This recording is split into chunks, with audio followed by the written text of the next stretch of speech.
call the meeting to order for the afternoon of June 8th, 2021. Tony, could you please call roll? Jimenez. Peralez. Here. Cohen. Carrasco. Davis. Here. Esparza. Here. Arenas. Here. Foley. Here. Mahan. Here. Jones. Present. Liccardo. Present. I know a couple of our, thank you. I know a couple of our colleagues were just at a public event in the plaza, so they may be joining in just a minute or two. So welcome, everyone. If you're able to stand, please rise now for the Pledge of Allegiance, and please join us. Pledge allegiance to the flag Of the United States of America and to the republic for which it stands, one nation, under God, indivisible, with liberty and justice for all. Thank you. All right, today's invocation will be provided by the incomparable Gabrielle Antolovich. She is the leader of the Billy DeFrank LGBTQ Community Center, and Councilmember Davis will tell us more. Thank you, Mayor. Good afternoon. It is my honor to present Gabrielle Antolovich today. Gabrielle is board president at the Billy DeFrank Community Center. The Billy DeFrank Community Center is located in District 6, and it is a welcoming place for everyone in the LGBTQ plus community across San Jose and the South Bay. During the pandemic, the center was, of course, unable to host regular programming on site, so they moved many of their programs online.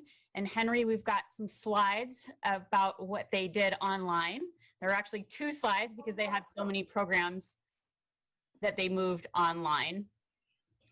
And you can go to their website at www.defrank.org to see the schedule for all of these programs.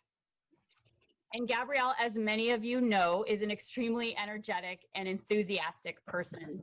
They care so deeply about our community that they continue to work hard every day of their retirement, if you can call it retirement, as a volunteer at Billy DeFrank and on multiple city and county commissions and advisory groups. Thank you, Gabrielle, for all you do for our city and for giving the invocation today. Wow, thank you so much. I am so grateful that San Jose City Council has continued to support the LGBTQ community. I love the rotunda color changes. It is a pleasure to go there at night just to see that. I really, really appreciate what you do in your sentiment.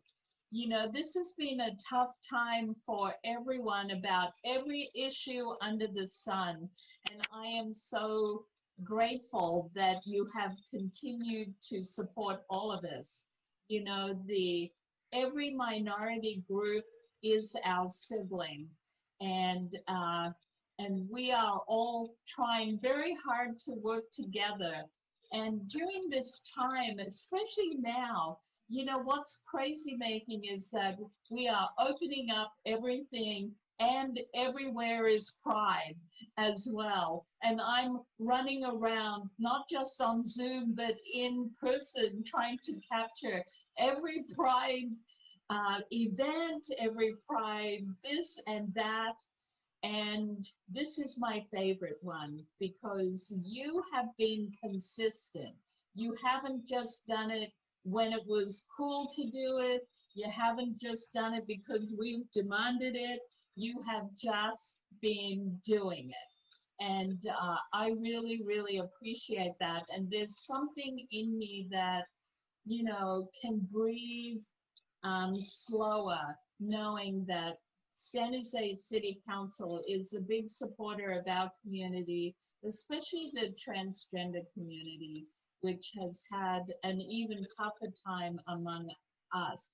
And so anyway, my invocation is that not just to thank you but thank everyone that has been supportive, because we have had the opposite happen. We've been targeted even at our center with hate, graffiti, and thank you to Deb Davis. We have murals there now, beautiful queer murals, and that nobody will touch now. Haha. And so, you know, this is San Jose City's dream, is every place where there is hate, there is a mural. And that is something that I really feel is one of many of San Jose City's signature pieces. Is like, haha. So I wanted to be really positive among the weirdness that is going on. I'm not going to lie, it is a strange time, but thank you so much for your love, your support, and we give it back to you. Thank you. Thank you, Gabrielle. All right, on to orders of the day. Does anyone in the council have any changes to the printed agenda? I know that Councilmember Perales would like to adjourn today's meeting in memory of Charles Chuck Davidson, who passed away at the age of 90 on March 25th, 2021.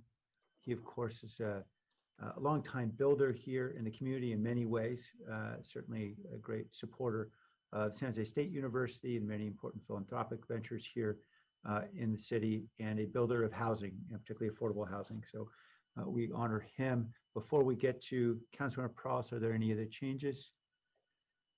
Okay, Councilmember Perales. Yeah, thank you very much, Mayor. And today, as you stated, we'll be honoring the life of Charles Davidson. And I'm honored to be able to tell you just a little bit more about him. So Charles Davidson was born on November 23rd, 1930 in Batchy, Oklahoma, and was the fifth of 8 children to Mary Riley and Charles Dow Davidson. Growing up, he helped with the family farm, plowing with the horses, tending to the crops, chickens and cows, and even mined for coal to help heat the house. By 16, he had joined the peacetime army and was discharged just 9 days before the start of the Korean conflict. In 1951, he hit the road with his friend Jerry to find his fortune, and he finally settled here in San Jose, California, known as the Valley of Heart's Delight at that time. Chuck fell in love with the valley, and specifically its perfect weather.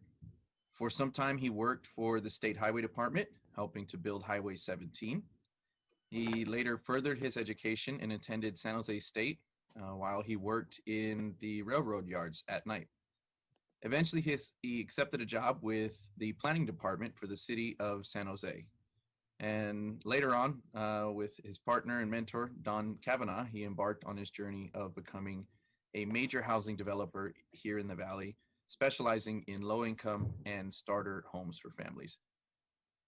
Chuck was an avid traveler and eventually visited all 50 states and 7 continents. His one passion outside of business was San Jose State football.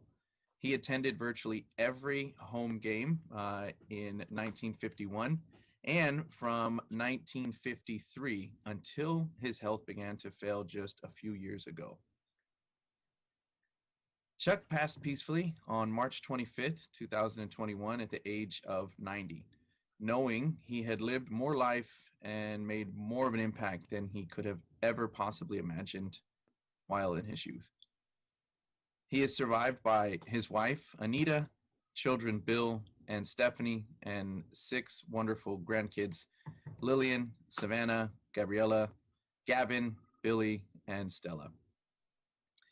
Chuck personally befriended me during my first council race, and we managed to remain close over the years, sharing some lunches together, working on good causes for our community, and I even managed to sit with him at a couple Spartan games over the years. He always was a believer in me, and he meant so much to our entire community. We will be missed by all of us dearly. And it is my honor to be able to adjourn today's meeting in his name and in his honor, and I'll move approval of the orders.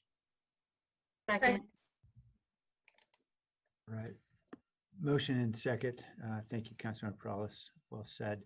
Are there other members of the council would like to speak or community? All right, we'll then, Councilmember Davis?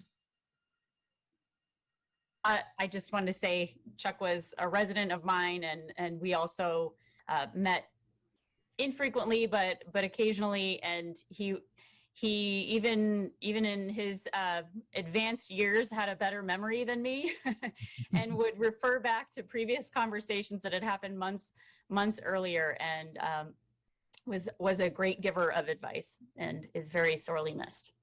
Mhm. He was he's a sharp man. All right, all right, we'll vote now on orders of the day. Jimenez, Yes. Perales, Yes. Cohen, Aye. Carrasco, Davis, Yes. Esparza, Yes. Arenas, Yes. Foley, Aye. Mahan, Aye. Jones, Aye. Ricardo. Aye. Thank you. Thank you, everyone. All right, we're on to the closed session report. Nora? Good afternoon. We do not have anything to report out of closed session today. Thank you. Thank you, Nora. Next up is the consent calendar. I know there's several items that council members would like to pull, so let me read the list. And then if I missed anyone, please raise your hand. Councilmember Arenas would like to pull item 2.7, which is approval of Philippine Independence Day. Councilmember Davis would like to pull item 2.8, which is Pride Month. Councilmember Mahan would like to pull two items, 210, which is the amendment to the lease agreement for the county for use of the Environmental Innovation Center for the hazardous household waste collection facility, and 215, which is the amendment to the agreement with Granicus on web streaming. And then Councilmember Perales would like to pull 2.22, which is the cooperative agreement for BART Silicon Valley Phase 2 Extension Project. Did I get it all? Councilmember Davis? 2.11, please. 2.11, and if you could just remind us which one that is. It is actions related to the purchase and sale agreement for acquisitions of property located at 199 Race Street. Great. Okay, thank you. That will also be pulled. So let's go in order then, and we'll start at 2.7. Councilmember Arenas, this is the approval of Philippine Independence Day. Yes, thank you. And today I'm really honored to recognize the 123rd anniversary of Philippine Independence Day. And soon enough, you'll see my background reflect that as well. And it's celebrated every year on June 12th, and it commemorates the declaration of the Philippine independence from Spain, something that my home country knows a little about. Our city and District 8 really are honored to have a thriving Filipino-American community, just filled with passion and wonderful community leaders. And maybe some of you know this already, but for those of you who don't, California is actually the home to the largest Filipino nurses of any state. And all of those folks have worked tirelessly to ensure that we all get better. And in honor of today, I'd like to recognize those contributions from our Filipino and Filipina frontline healthcare workers and nurses, especially those living here in San Jose. This is the 5th year I have the honor to sponsor Philippine Independence Day, and in lieu of our wonderful annual flag raising at City Hall, starting this Saturday through the 16th, you'll see the tower and rotunda lit in blue, white, red, and yellow. So these are all the beautiful colors of Philippines flag. And this is really to celebrate and commemorate thousands of Filipino Americans that live here and beyond. There's also going to be a Philippine flag display inside the rotunda that community members can view from the outside. Unfortunately, there's no entrance just yet. And lastly, but not least, I'd like to recognize Bayanihan Philam Foundation, and of course, our very own Filipino American city employee faces. which Michelle Morris has headed for some time now, as well as Evangeline Sangalang, for all of their unwavering dedication and partnership in preserving and celebrating Filipino American history and culture. And they've done that by sharing music and food and stories and themselves. And so thank you for your commitment and your service to our city. I encourage everyone to visit City Hall starting Saturday evening to take a photo in front of the tower and rotunda to celebrate the importance of Filipino Independence Day. And so now I'd love to share a video from our friends, Bayanihan Philam Foundation and Filipino American City employees. Happy Philippine Independence Day. Salamat po.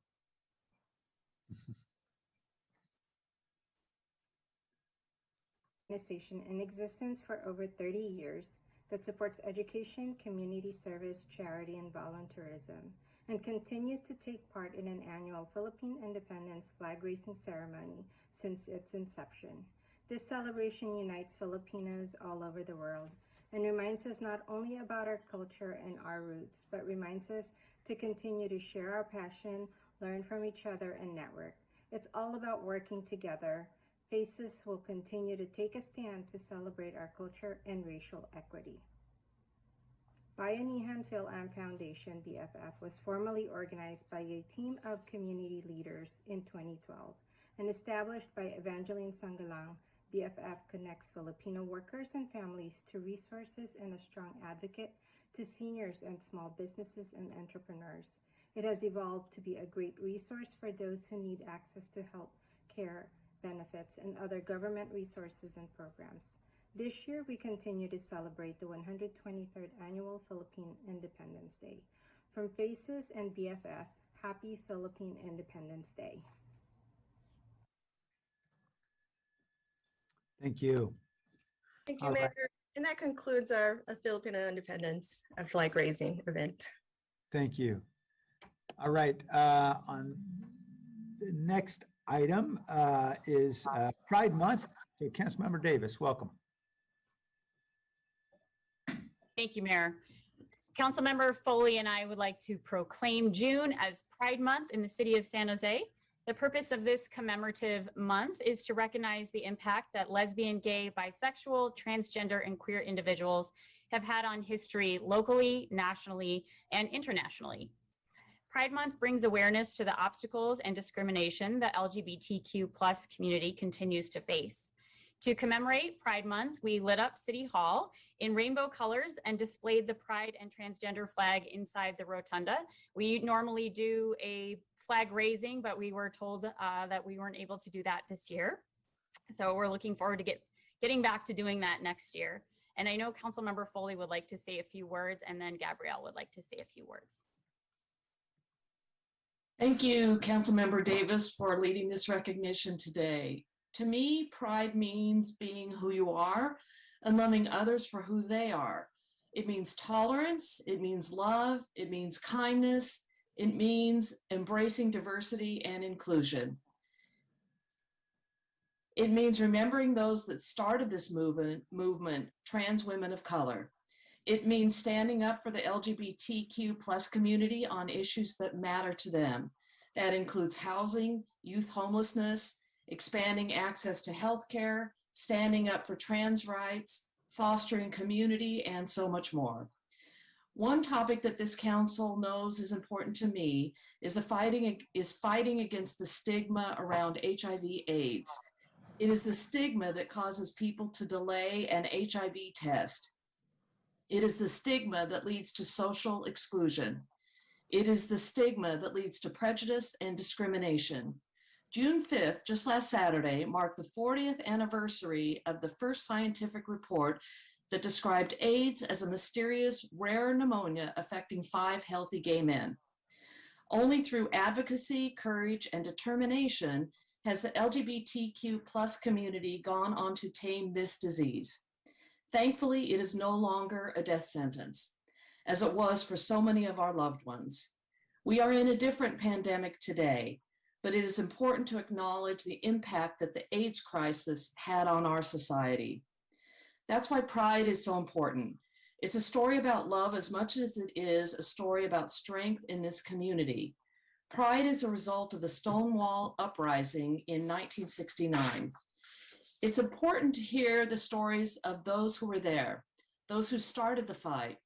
Marsha P. Johnson and Sylvia Rivera, two trans women of color, were brave enough to fight against oppression and police brutality in the face of physical violence at the Stonewall Uprising. They were vibrant advocates in Greenwich Village who worked on behalf of homeless LGBTQ+ youth and those affected by HIV/AIDS. They are widely credited for helping build a great deal of momentum for the gay rights movement.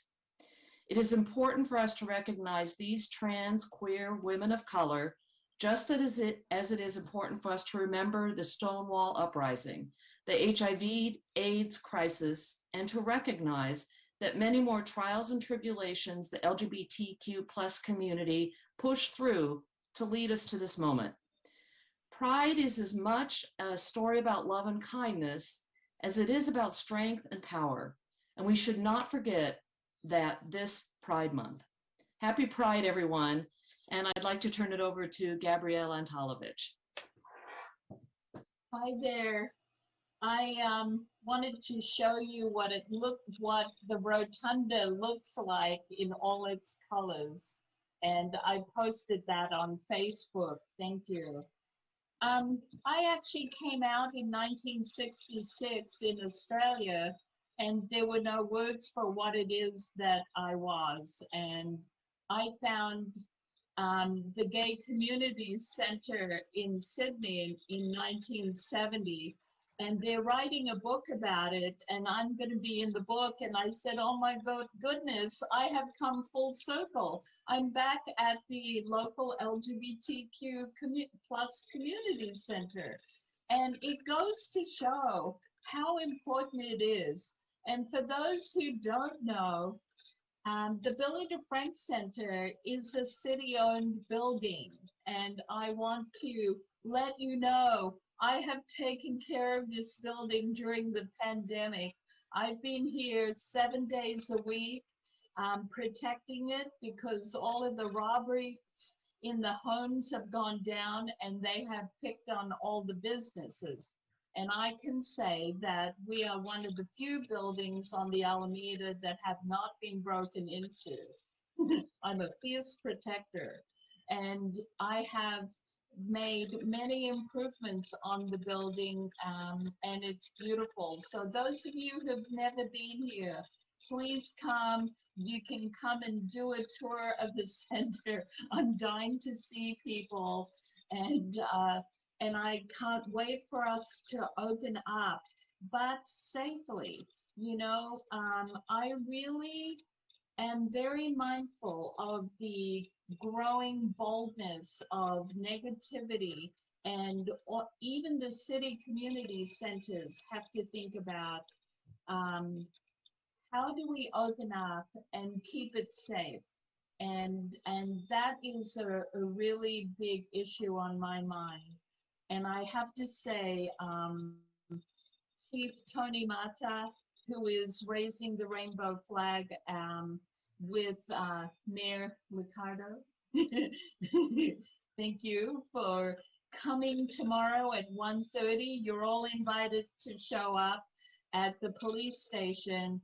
And we've been talking about having police officers in plain clothing training volunteers and employees at different places in the community. We want the queer officers, and the African American Community Center wants the African American officers, so that they can impart their safety knowledge and we can learn how to be safer as we open up. It's very, very important. And Chief Mata has been very open to that possibility. It's a new way of transmitting safety, and it gives the officers an opportunity to show us what they do know. So anyway, we are very grateful for the proclamation. Thank you so much, Councilmember Davis and Foley. it means a lot to us. Thank you. Thank you. All right, Gabrielle, we will then return. Councilmember Davis, do you have anything further? Not on 2.8. No, thank you. Okay, all right. Let's move forward then to item 2.10, which is the amendment to the lease agreement with the county on the use of the EIC for hazardous household waste facility. Councilmember Mahan? Yeah, thanks, Mayor, and I'll be very brief. I support the rent reduction based on the facility closure, so no problem with that. I just wanted to take this opportunity to highlight that we've received some, at least anecdotal frustration with the facility's limited hours. I believe it's open 4 days a week, only in the mornings. I believe it closes at 12:30 Wednesday through Saturday, and then is not open other days. And so I just wanted to flag that quickly for staff and ask if, as we grant this, presumably grant this rent reduction and continue to work with our partners at the county, if we can understand if these hours are as beneficial and useful to the community as possible, if there's a possibility of varying them more, or understanding what it might cost to expand it. I know hazardous waste material, which can include paint and batteries and a lot of materials we really don't want to see dumped illegally, and certainly can have huge environmental impacts. I think it's just something we should really care about and make accessible and convenient for our residents. So I just wanted to flag that concern and ask if anyone on staff can speak to that issue or to any follow-up conversations we might be able to have with the appropriate folks over at the county. Councilmember Nancy Klein, Office of Economic Development, thank you very much for the question. We did go back to the county staff, and they were clear with us that they do not have the ability to adjust the hours, Councilmember. The requirements specify, or their regulations, that materials can only remain on site for a certain period of time, and they have to process those materials after the public hours. And they also have to have contractors that follow those restrictions, and changes would be difficult, and contractors' contracts would need to be amended. So their response to date is that they don't believe those hours can change. So we want to just let you know that we did follow up and give you their response. Thanks, Nancy. And didn't realize you were going to be able to follow up so quickly, but I appreciate it. And we can, unless my colleagues have any questions, I'm okay with taking it offline to talk further about over time if there's a way to maybe expand hours or just increase access for the community, or at least understand if we think we'd get more usage out of maybe adding another day. I don't know what flexibility there might be. We're probably not going to work that out now, but I just wanted to flag that we've had feedback that folks are having a hard time taking advantage of the service, which makes me concerned that those hazardous materials may be ending up out in our environment on the side of the road or wherever else. So yeah, I don't think there's much more to solve here, but I just wanted to flag that quickly since I saw it on consent. Thank you very much, Councilmember. And we can also have further conversations perhaps at a higher level in the organization. Okay, thanks, Nancy. Thank you, Councilmember. Nancy, could you just recite, are the hours just Monday through Friday, or do they have any weekend hours? I believe it's just Wednesday through Saturday. I think it's 4 days a week. Wednesday. Kevin Ice will know the hours better. Thank you, Mayor. And the council member is correct. Thursday through Saturday and most Wednesdays, they're open from 7:45 to 12:30. 7:35 to 12:30, which is the midday, 12:30. Okay. Yeah, I can understand the challenge. Lots of folks will be working. Yeah, so I certainly support anything we could do to create some flexibility in hours so working families can take advantage of this service. It's so important. Thank you very much, Councilmember, for raising that. All right, we're going to, with your permission, Councilmember, we're going to skip 2.15 and come back to it, I think, after consent, because I have a feeling we're going to need some more discussion on that. So 2.11 is the item relating to the property on Race Street. Councilmember Davis?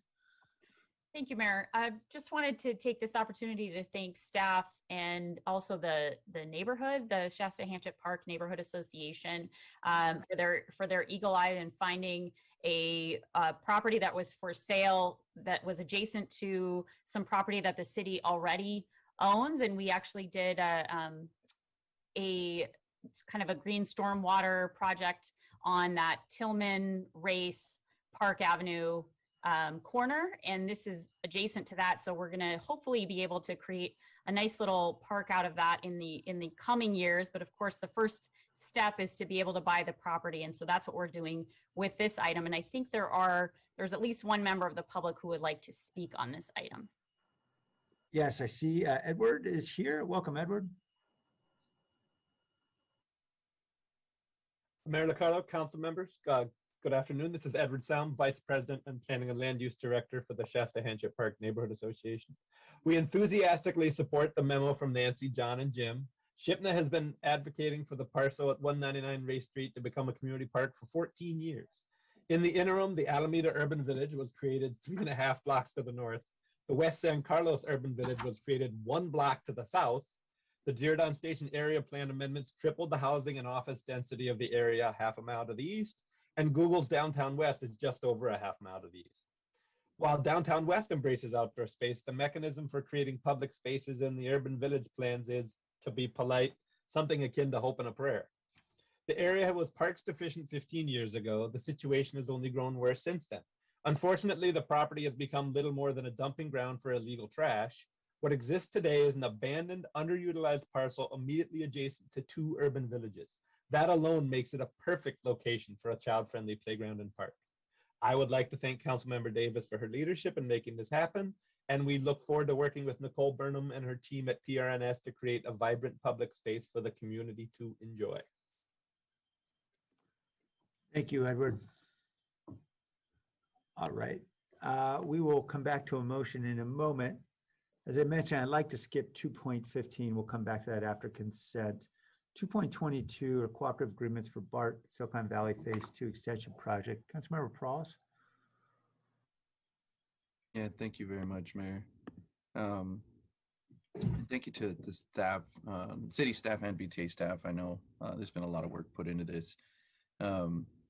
As a city and as a BTA board, as a number of us are on, we'd ask for this new innovative single boring method. And we know while that is significantly reduces the impacts compared to the cut and cover that would have happened here in downtown, there's still going to be impacts. And this is the first of 3 co-op agreements that will map out how we work together to proactively prepare, communicate, and respond, and if needed, mitigate any of those impacts. And so I've submitted a memorandum with a couple asks and just wanted to be able to raise a couple questions for Public Works. So and I want to double check to make sure somebody is, oh yeah, I can see Matt, sorry. Yeah, thank you, Matt Keno, Public Works Director, and the team is with me too. And if you, we also have a brief presentation if you'd like to hear that first, but sure. Your call and we can take your questions now. Sure. Go ahead actually with that. That'd be good. Thank you, Matt. Okay, thank you. And Jay Guevara from our team is going to call that presentation up. A lot of people working on this project, and we're just gonna have a brief presentation. Again, Matt Kano, Director of Public Works, John Risto, Transportation Director, Jay Guevara, Jessica Zank, Robert Manford, and Jeff Lee from our Public Works, DOT and planning teams are with me here as well. We also have representatives from VTA on the call today too. As we all know, this is a massive, monumental, there's a bunch of words I can use, project. We're really excited about partnering with VTA on the delivery of this project. 5-mile tunnel subway through downtown, 4 new stations, other facilities, estimated cost of nearly $7 billion using the Federal Transit Administration's Expedited Project Delivery Pilot Program. I'll turn it over to Jay Guevara for the rest of the presentation to talk about why we're here specifically today. Good afternoon, Honorable Mayor, City Council members, and members of the public. Jay Guevara, Deputy Director of Public Works. I'm here to provide a brief presentation on Cooperative Agreement Number 1 between the City of San Jose and the Santa Clara Valley Transportation Authority, VTA. Project milestones for BART Phase 2 Silicon Valley Extension Project include VTA and BART board approvals of the project in 2018. Then through 2018 and early 2019, important steps enabled the BART Phase 2 project to submit for critical federal funding program through the Federal Transit Authority, or the FTA. The VTA is currently in the 120-day period that began on May 14th, 2021 for the project delivery pilot program for critical funding. With these milestones, I want to highlight some of the accomplishments and ongoing coordination that are in progress. The top row in orange highlights how the city and VTA have confirmed: 1, the West Station option for the downtown station location; 2, the North Station option for the Diridon Station location; and 3, the single bore tunnel method to be used in construction of the 5-mile-long subway tunnel under downtown San Jose. The bottom row, noted as in progress in gray, highlights ongoing work, including coordinating station access planning, integration with surrounding urban areas, final station design for transit-oriented communities, prioritizing the effective integration of the BART project, station location, and portal entrances into the Diridon San Jose Central Station planning and area development, and finally, developing an extensive construction outreach and management program, or COMP. I will provide further details on the construction outreach management program, but first I want to highlight today's recommendation. On this journey with the VTA, the city and VTA executed a master agreement last October 2020 to be competitive and eligible for the Federal Transit Authority's expedited project delivery pilot program. The master agreement is noted on the far left of this slide. Today's recommended actions are tied to cooperative agreement number 1, highlighted in orange, which is the first of several subsequent cooperative agreements for BART Phase 2. Please note that the VTA anticipates cooperative agreement number 2 in January of 2022 and number 3 in April 2022. These future co-op agreements will be important context for future review and approval of the Construction Outreach Management Program, or COMP. VTA is committed to developing and implementing a construction outreach management program as required in the master agreement and environmental litigation, which will be incorporated into plans and specifications of all VTA contracts as required in the cooperative agreement number 1. The purpose of the COMP is to minimize and reduce construction-related transportation impacts and inform the public and other stakeholders of the construction schedule and associated activities. The draft COMP is referenced and approved as a framework in the cooperative agreement number 1 and includes 3 plans. Number 1, the construction education and outreach plan.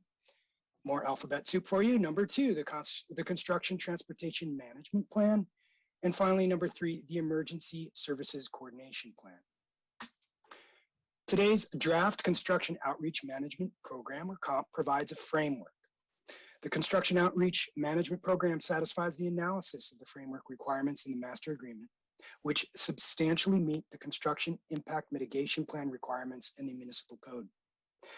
Draft COMP framework highlights construction standards, including standard work hours, urban village plans, specifications and forms of potential business support that the municipal code contemplates, including business financial assistance. VTA's progressive design build consultant will provide more details for final COMP, especially informing the construction transportation management plan that results in the detailed traffic control plans required for any encroachment permits. Future reviews of the COMP are tied to upcoming cooperative agreements. Although staff has found that the draft COMP meets the framework analysis requirements of the CIMP ordinance, the council action today does not approve the contents of the draft COMP, as it is not yet finalized. The contents of the COMP will be before City Council at a subsequent cooperative agreement approval, as well as before City staff for any encroachment permits for the project. So in closing, today's recommendations are threefold. Number 1, adopt a resolution as a responsible agency under CEQA for the adoption of the VTA's final supplemental environmental impact statement, subsequent environmental impact report, and the applicable mitigation monitoring reporting program. Number 2, approve cooperative agreement number 1, including the COMP as the draft framework. And finally, number 3, adopt a resolution authorizing the city manager to negotiate and execute future cooperative agreements wherein the city can review and approve the final COMP. With that, that ends the brief presentation. Thank you, Jay. All right, Councilmember Pross, did you want to say anything more before we go to the public? I had a couple questions, but I'm happy going to the public first, and then I can ask those when we. Okay, why don't we do that? And I know Scott Neese indicated he wanted to speak, but I don't see his hand. So Scott, you could somehow wave appropriately. Okay, great. So we'll come to you in just a moment. Scott, let's go to Roland.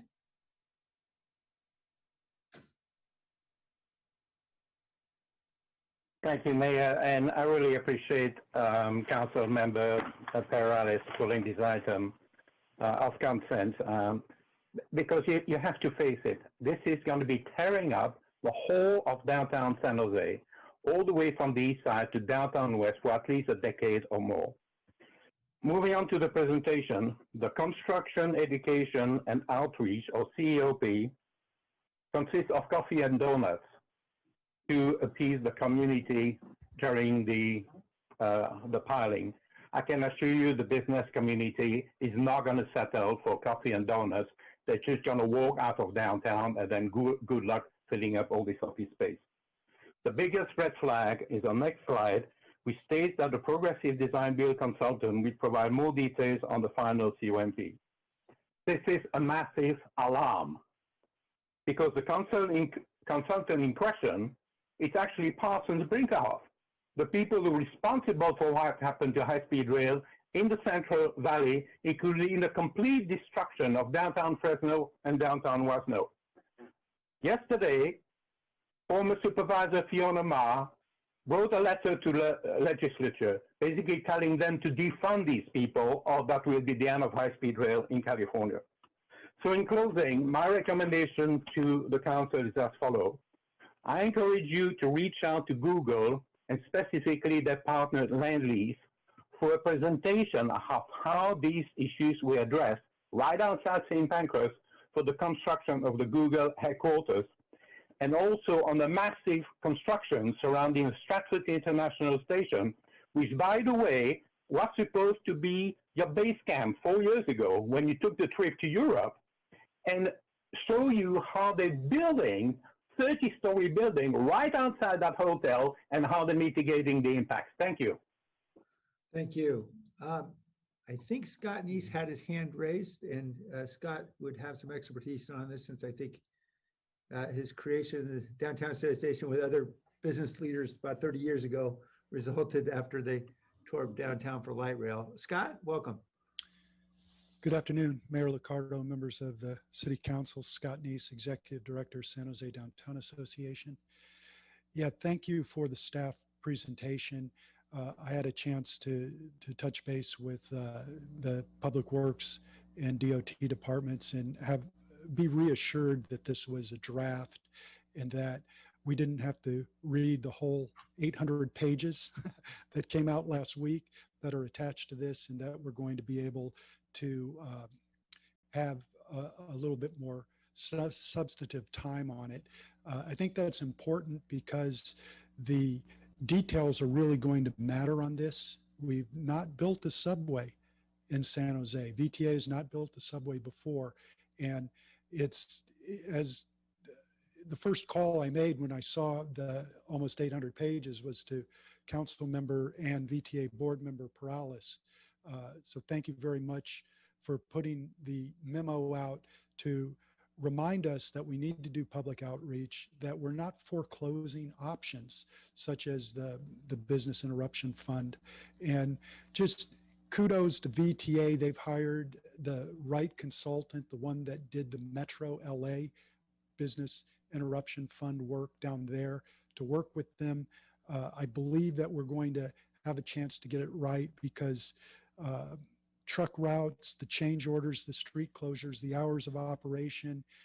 I share the Shark's concern that a 21-day window for turning around comments from the city may not be enough, because it's certain that we're going to have issues with a project this complex, and the mitigation strategies may need more time than 21 days. So these details are going to matter. We wanted to put this in front of you. Thank you for pulling it off the consent.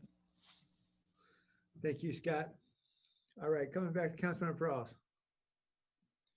Yeah, thank you as well, Scott, and to Matt, you and your team on the presentation. Just a couple questions. So I'm understanding in the agreement regarding the allowable work hours, it mentions that VTA may be asking for waivers to the city's usual required hours through our revocable encroachment permit. And I just wanted to confirm that this is standard practice, that we're not simply going to be handing out sort of a blanket waiver, but rather we'll still retain control of those hours. Is that correct? Councilmember, thank you for the question. Jay Guevara, Public Works. You are correct.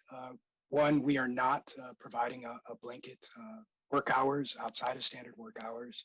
And two, the city reserves the right to review, especially once the draft goes into final draft, when VTA has more information from their contractors, as well as begins their public outreach this fall. So we will be revisiting and ensuring that the right size of hours minimize the construction impact and are mitigated. Okay, great, thank you. And it's helpful to know and obviously understand that this is a very unique project. As Scott pointed out, I think as well, we expect there to be some issues and challenges. This though, on teeing it up, just wanted to ensure that there was some clarity there. We're going to be digging our first subway underneath downtown. And so recognizing we're likely going to be working outside of typical hours. This is, we've seen this in other projects, but most of these are projects that we're more used to.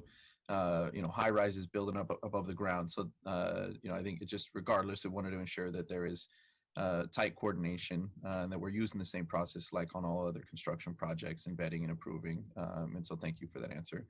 And then additionally, I wanted to see if there's any response that you have from the letter from the Sharks, and specifically clarifying per their letter that regarding the master agreement between VTA and the city from October 16th of 2020. The city retains the right to approve all components of the final construction outreach management plan, including the construction transportation management plan, and that VTA will first elicit comments on the draft of the COMP from stakeholders and other members of the public and respond accordingly before it is declared complete. Thank you, Councilmember, for the questions regarding the Sharks letter from the public.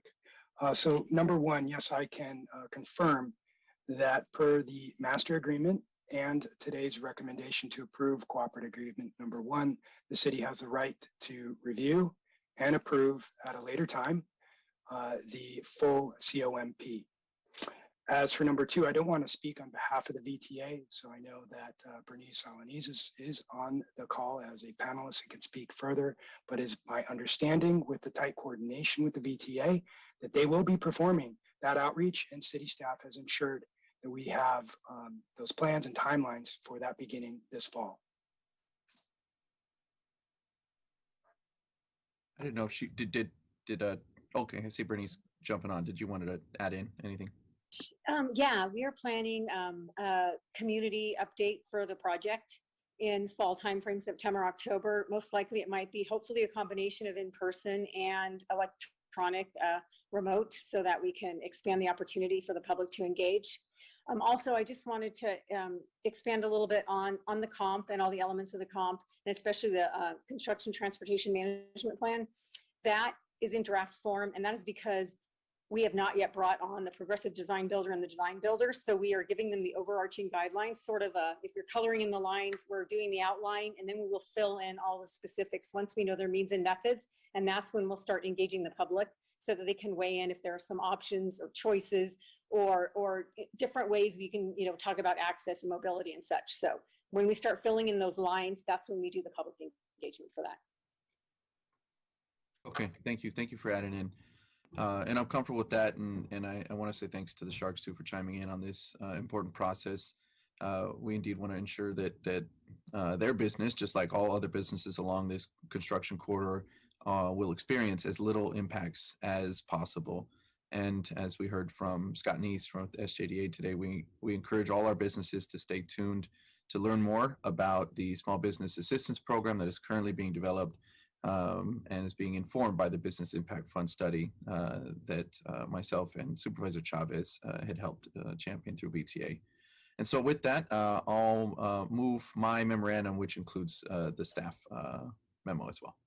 Thanks. Motion from Councilmember Second. Morales and second from Vice Mayor. I think I signed the memo, so I'm supporting it too. Any other questions? We couldn't get your signature in time. Oh, is that before, right? Friday's Oh, I'm sorry. My bad. Well, I support it anyway. Yes, thank you. Okay,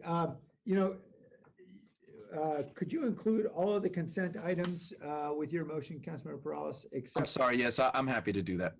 for item 2.15? We're going to take that separately because I think we. So yeah, I'll also include all consent items, excluding 2.15. Okay, let's take public comment then. If there are any remaining public comments on any of the consent items, because I generally call people as they raise their hands. I see no hands. Okay, so we'll vote on all the consent items except for 2.15. Tony?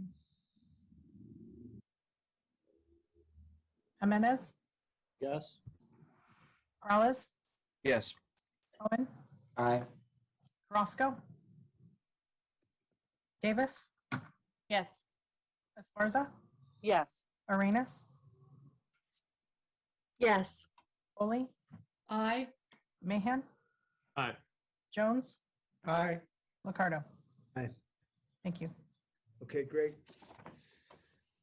Let's go to 2.15 now, which is the amendment to the agreement with Granicus for web streaming software and hosting. I know Councilmember Mahan wanted to pull this item. Tony, did you want to say anything before we jump into discussion? Yeah, I can say a little bit about it. This is also City Manager's office. I believe Matt is on to answer questions as well. Current Granicus contract ends August 8th. And so this is an extension to give us time to go out and do an RFP and to implement. Usually there's about a year to implement a new software when you're transitioning. So that's what this is for. And Matt can answer more questions on that aspect of it. Great, thanks, Tony. Matt, did you want to say anything before we go on to questions with Councilmember Mahan? Thank you so much, Mayor. My name is Matt Opsel, Senior Executive Analyst for the Office of Communications in the Senior Manager's Office. We do also have Carolina, Director of Communications, and Julia Cooper here from Finance to answer any questions. Really, the contract will end on August 8th, and so we're asking for extension in order to go through the procurement process and then implement the solution. So this is a really timely item. Okay, thank you. Councilmember Mahan? Thanks, Mayor.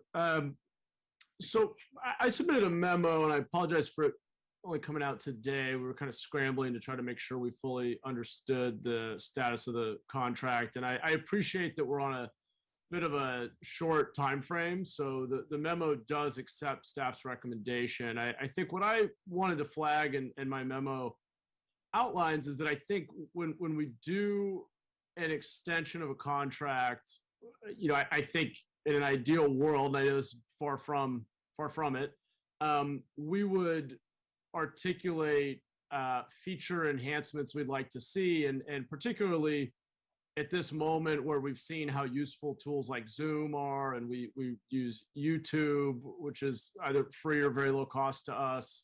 And I know that our agenda management part of the tool set that we use certainly leaves some things to be desired. And so I guess, what I'm sort of advocating for here is collecting feature requests or service improvements that we'd like to see and actually making that part of the conversation we have with Granicus. And so I've sort of highlighted two areas there. One is around the streaming part of this, where I'm curious if there are just alternatives. Obviously, we're using Zoom and YouTube, which it seems to me may solve that problem, though I don't know.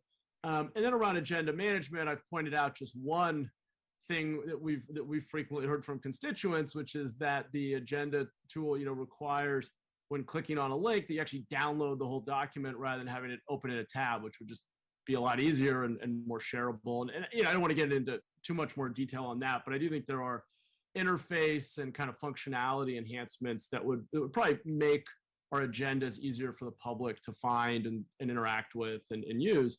So really, what I'm asking for here is, given the short time frame, I'm understanding that we don't want to see any interruption of these core services that we rely on, but would like us to inventory the some of those needs and some of those requests, and then either incorporate that into an amendment to our contract in the near future, or at a minimum include that in our next RFP, which could include alternative service providers. So I know there's a lot there, and I understand this is not the only technology contract we're looking at. I'm sure it's a relatively small one of the many that we have, but just wanted to pull that out and make sure we at least started that conversation. So I can stop there if folks want to react. I do get the time sensitivity to it, but otherwise, does the memo that I put out generally make sense? And does staff have any concerns about basically coming back to Smart Cities Committee in a few months with an assessment of both the streaming service and then any feature enhancements we may want to try to negotiate around agenda management? I'm not going to talk about the streaming service because that's out of my hands, but for agenda services, I'm actually working on the RFP right now. So if I come back to Smart Cities, I want to do it sooner because I'd like to release the RFP as soon as possible.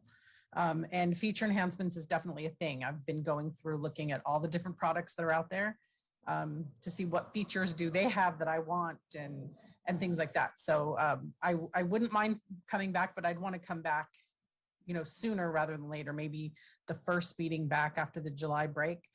I can have what I've currently drafted for an RFP for you guys to look at and see if there's something that I haven't seen, because I interact with the agenda differently than other people. I have been taking comments that I receive from the public and from council members about certain deficiencies in the current software. That sounds great, Tony. And I think the sooner the better. I'm all for it. What initially struck me was that we seem to be extending this by 2 years, and I was just wondering, well, what did we ask for? Because the great thing about technology is that there's value creation. It gets cheaper to do more typically. So I'm glad to hear that you're assessing that. And yeah, I mean, I would certainly love to have that conversation at Smart Cities as soon as possible. Councilmember Mahan, Carolina Camarena, Director of Communications. We completely agree with your memo. And one of the great things of moving forward is we had planned a needs assessment that does exactly what you're saying in item 1 in your council memo, that we connect with all of our stakeholders, including all of you and the mayor, to find out what we need, but also connect with some of our internal stakeholders. Tony, of course, is one of those, but so are our departments. After doing that needs assessment, really ascertain what we need for from a new service. You're right, technology has changed, and it's changed significantly in the last 18 months, particularly because of the pandemic. And we're doing Zoom meetings. But in addition to the Zoom meetings, we are going to have the need to provide these meetings in other languages. So we would want to include that as well as part of a need. And we don't know who's out there. We don't know what kind of companies are out there, but absolutely we agree with your memo. The only thing I am going to request is that we move the Smart Cities meeting from September to December. And let me just kind of explain why. It only gives us a month to ascertain needs if we keep it in September. So I would like to move it to December if that's possible. Okay. Yeah, I'm sorry, you said only a month to do it by end of September? Yeah, you guys will be on, hopefully you guys are all taking a break in July. I hope you have that time. And so then we would have August only to get together with all of you and get some needs assessments done and completed. Okay, I'm open to it. I generally would like to push to do it as fast as possible, but I'll defer to understanding you guys you have a lot on your plate. So if December feels like the soonest that we can have that conversation, I'm certainly open to that. Thank you. And if I can interject there, Councilmember Rob Lloyd, Chief Information Officer for the city. So I think Tony was actually describing kind of a two-step piece. Is she has some interaction and feedback with council. But also the longer run item that we are slating for December, and Councilmember as chair of the Smart Cities Committee, I've added some sample language in there for December for your and your staff's review. And then there is kind of a multidisciplinary piece of this as well. There's a facilities piece plus the streaming piece plus the meeting management piece And I think we do need a bit more time to kind of pull those things together, because in the past and the way the contracts are structured, they're treated very independently. And what COVID has taught us is public participation in a digital public really is kind of an integrated engineering problem where we're going to have to talk in ways that we haven't talked before. So December would give us the ability to have some of those conversations and shape towards a procurement. Got it. Okay, makes sense. Thanks, Rob, and thanks, Carolina. Let's go to the public and then we'll come back to this discussion. Molly McLeod's with us. Molly?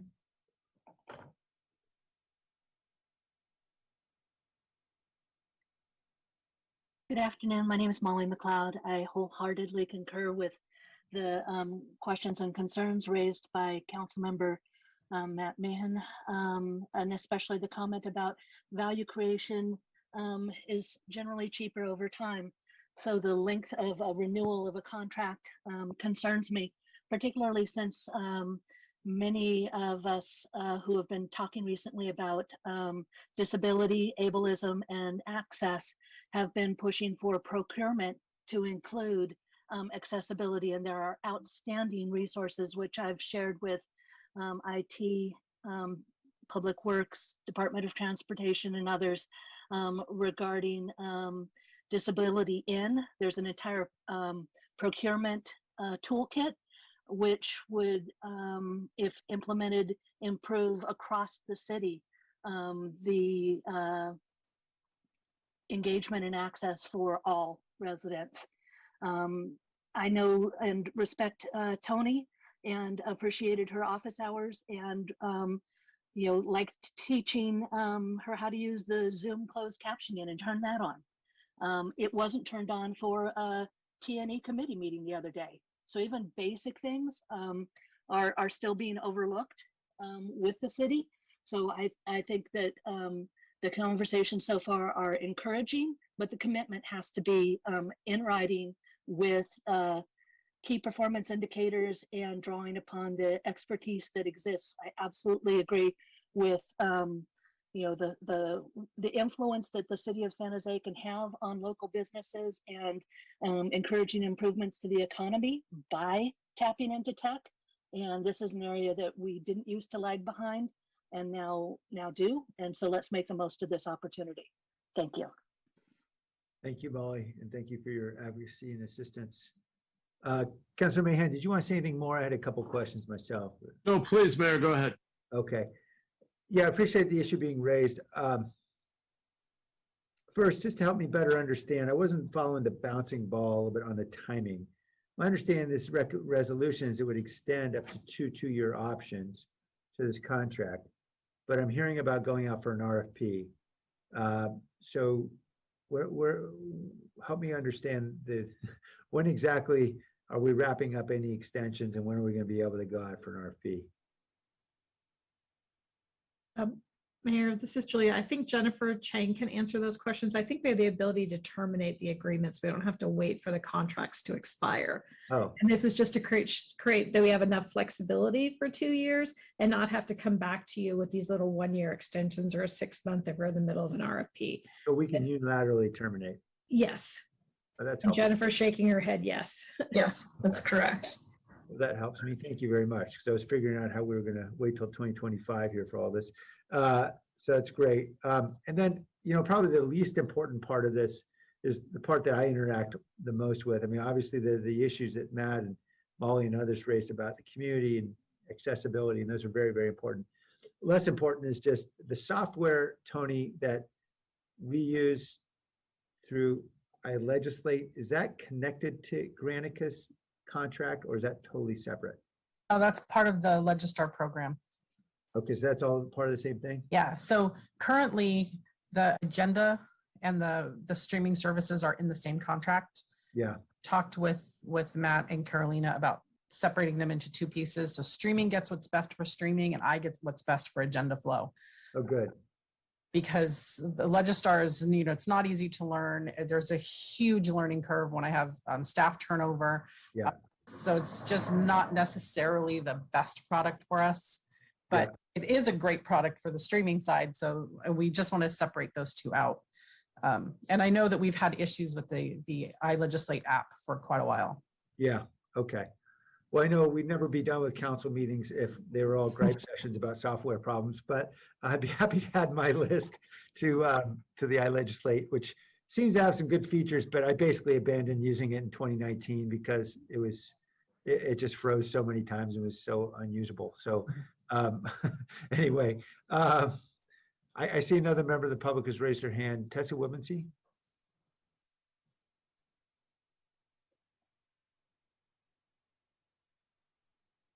Tessa, I think, you know what, I'm sorry. I think Henry just stepped out. Tony, could you possibly, thank you. Oh, okay.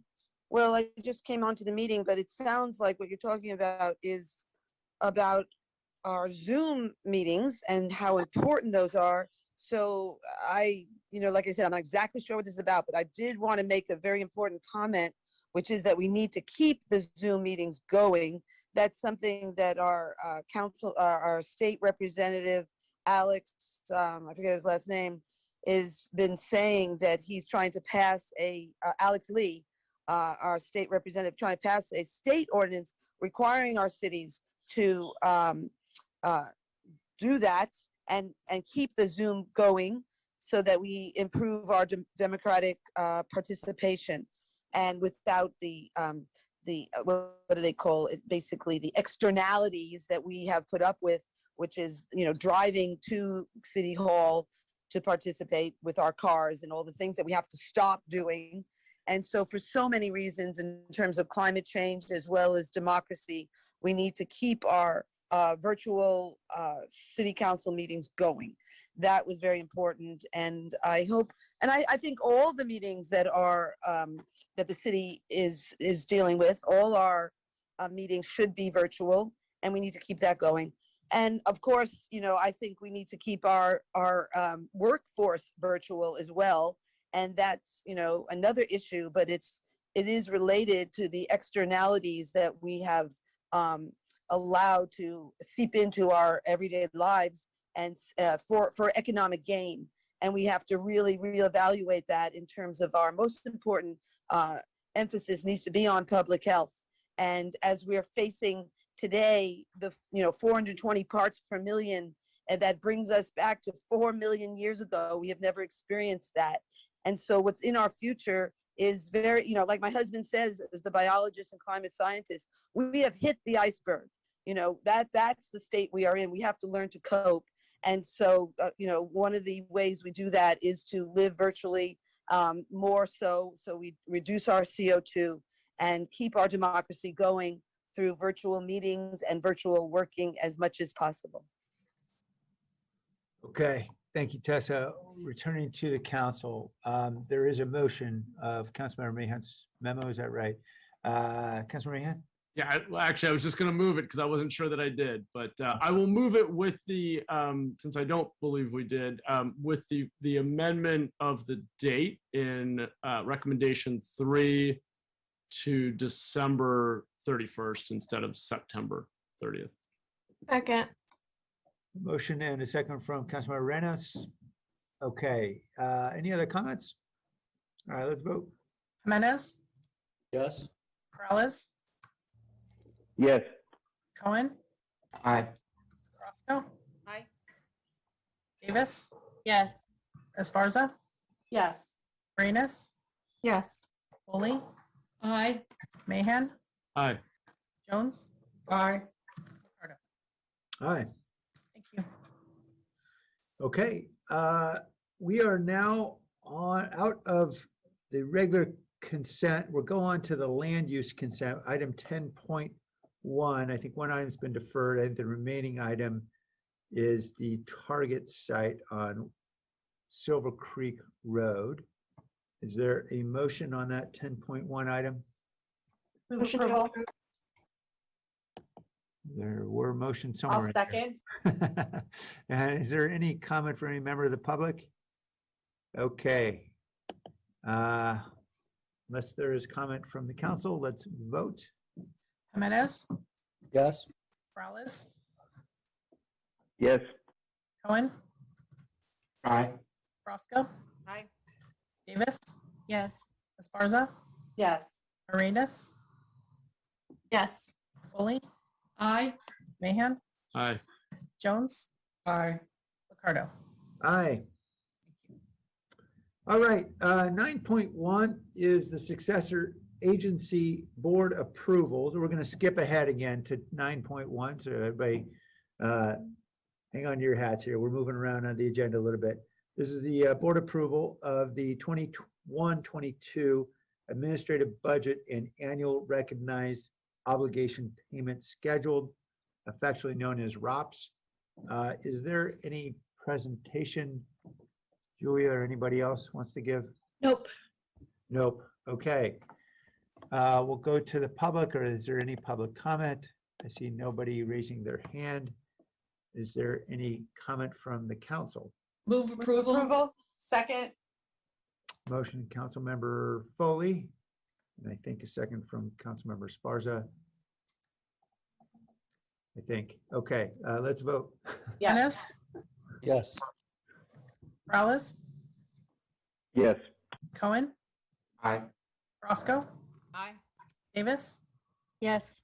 Esparza, Yes. Arenas, Yes. Foley, Aye. Mahan, Aye. Jones. Aye. Ricardo. Aye. All right, item, I'm sorry, I was supposed to have convened the successor agency board, but we pretty much are the same board, so I'll spare us the, I guess, the procedure. I'm now adjourning the successor agency board, the successor agency to the redevelopment agency. Or do I need to go back and fix any of that? No, you're good on the record, Mayor. Okay. Thank We you. all know who we all are. We're the same board. Okay. Item 3.1 is the report of the city manager. We do have a presentation on this item. Dave? Yes, thank you, Mayor. Thanks for the time with you all. We do have a COVID update today. I did want to start off with our unsung hero for the month. And today we are honoring Ron Duba as our unsung hero. Ron is the receptionist on the 3rd floor at City Hall and supports public works and planning, building, code enforcement, basically the development services teams. Some of you have probably met Ron in the past. His colleagues on the 3rd floor just really appreciate his wonderful attitude and his great smile. Normally, Ron interacts with all of our visitors on the 3rd floor, but throughout COVID, Ron has remained at his station. It's important that his work has been needed to him to be on site, and so he's been here through the entire time, sometimes as the only employee on the 3rd floor. Ron takes care of all the mail that comes in, scans documents for staff, emails them to the staff that are working remotely. He's been really proactive in tracking down important mail so that there's no delay in applications and other things that are coming through, and make sure that everything is dealt with in a very time-sensitive way, especially for items such as the documents that the environmental team are working on. So thank you, Ron, for your positive attitude and your work ethic. You are an inspiration to all your coworkers, and thanks for being our unsung hero of the month. Okay, now we're going to jump into the updates, and I'm going to turn it over to the team. Thank you, Dave.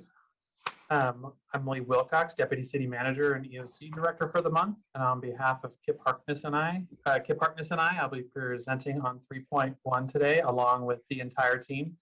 We're going to go through some snapshots of updates from the Emergency Operations Center this last month, as well as an update on our vaccination support efforts on behalf of the county and our residents.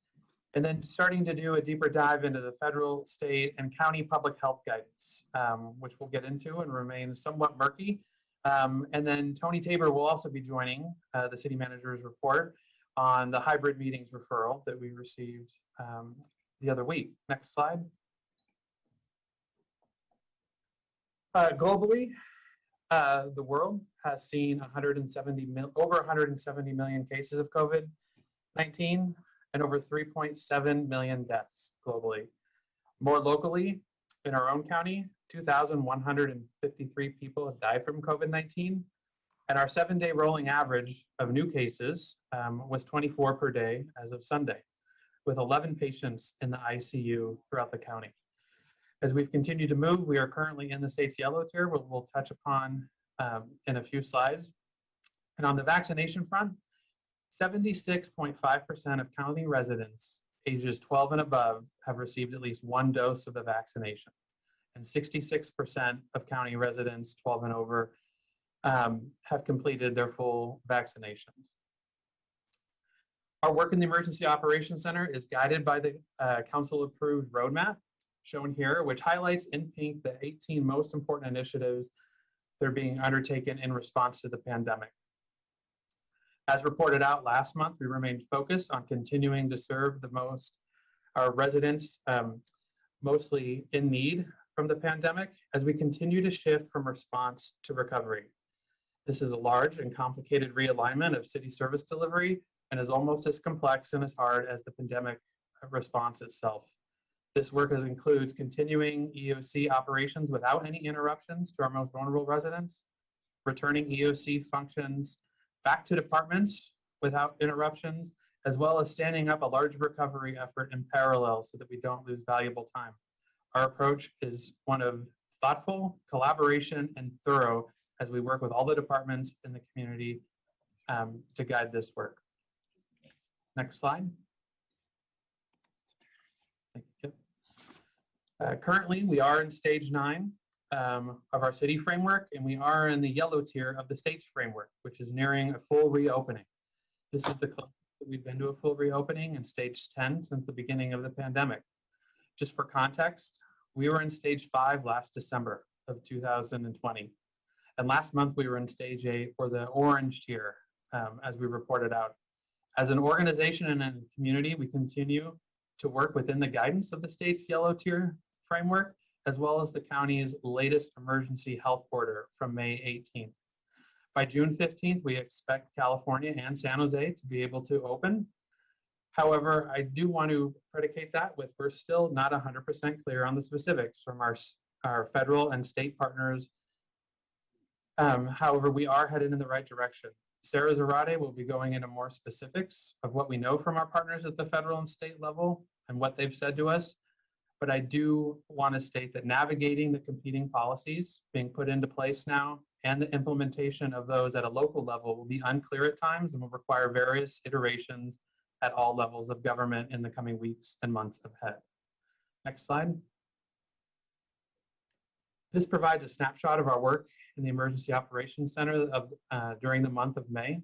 Our numerous branches continue to work in support of our most vulnerable. And just quickly want to review that our summer camp programming with PRNS, ages 3 to 5 is at 61% capacity already. Ages 5 to 12 is at 87% capacity. And the team continues to work on communicating out about available scholarships to those who may need them. On the volunteer front, we've seen over 2,500 volunteers between Silicon Valley Strong and our vaccination efforts. And this past month, on May 19th, the Emergency Rental Assistance Program launched. And today we have over 1,000 applications already. We continue to support our unhoused residents across 5 new sites, the Monterey and Burnell, Rue Ferrari, Evans Lane, South Hall, and the Camden Community Center. In the interest of time, this is just a brief snapshot of the efforts from this past month, but I do want to say that I'm grateful for all of the people and the teams in the Emergency Operations Center for their unrelenting work this past month and throughout the pandemic.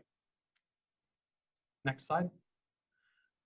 As I mentioned at the beginning, for ages 12 and above, the county, at a county level, 76% of county residents have received their first dose of the vaccination.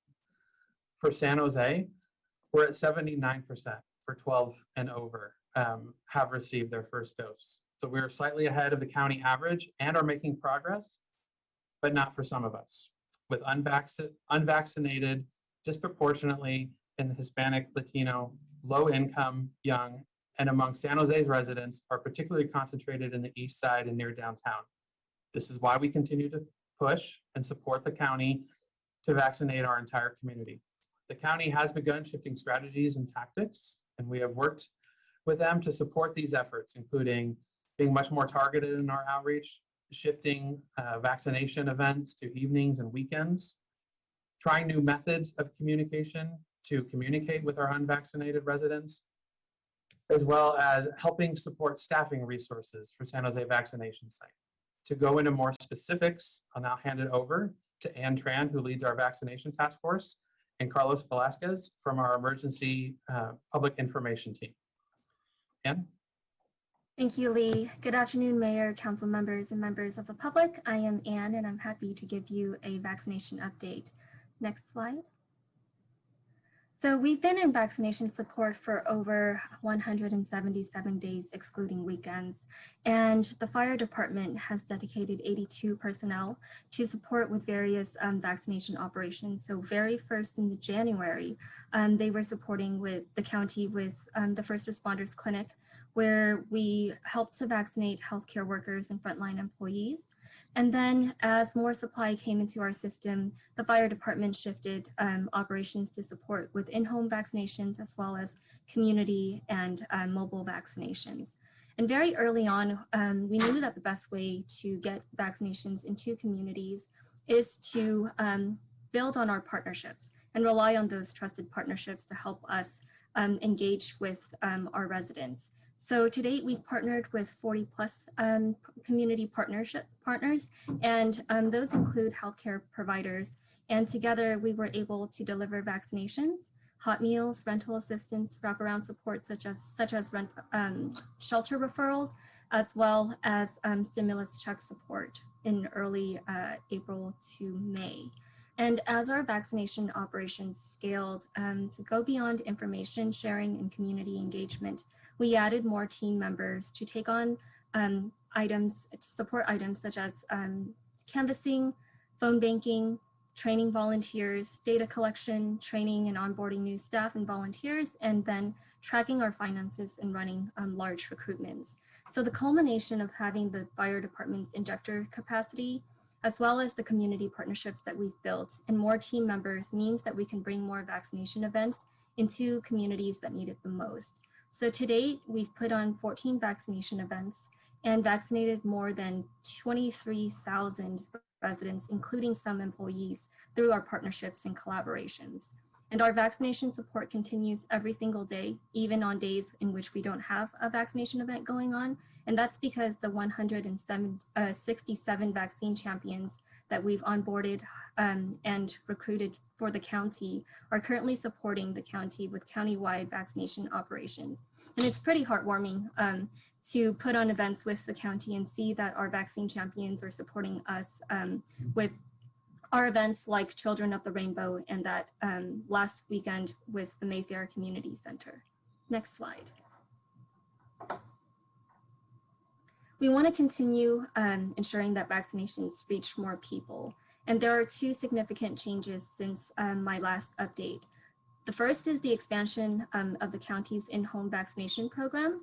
Under the expanded eligibility criteria, the county broadened its in-home eligibility criteria and also allowed the fire departments to take on more vaccines per trip. What that means is that in addition to being able to vaccinate the participant that enrolled, the fire department can also vaccinate entire households who want that opportunity. And then we've also found opportunities to connect our residents to other resources such as library access, especially for homebound residents who might not be able to get to the library so easily. So those are some of the partnerships that we've been able to build through leveraging the in-home vaccination program. A little bit of numbers so far. The total number of interested people that called in or emailed or requested in-home vaccination support countywide is about 1,304. And the total number of people who were scheduled in which the county either called back or was able to schedule through their phone bank is 750. And of the 750, 365 of them are San Jose residents. And to date, our fire department, was able to vaccinate 320 of those residents that requested in-home support. And the other significant change is the expansion of buyer vaccine eligibility for 12 to 15-year-olds. And the county is making it as easy as possible for youth to get vaccinated. So the youth can either be accompanied by a parent or guardian, or have signed and written consent or have the parent or guardian be available by phone to give consent.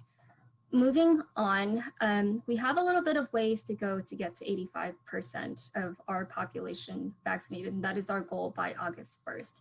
The city of San Jose is currently at 79%, like Lee said, and the total population age 12 and older is pretty much a little bit less now that we have around 57,000 vaccinations left to go. According to covidactnow.org, which is supported by Harvard, Stanford, and Georgetown University, the city of San Jose is currently #1, leading in COVID-19 vaccinations, beating out San Francisco and Boston. And that speaks to the tireless efforts and the advocacy work that we've done as a city and alongside our partners to get more vaccines into our county when there was limited vaccines. And it also speaks to the impacts of our community engagement, education, and communications efforts. It's really a whole community effort to get us here. And as we look forward to reaching our goal of 85% of residents 12 and older, we have some work left to do. And it really involves being more creative in our messaging, more creative in our incentives, and making events more fun and ensuring that our communities are continually engaged and informed.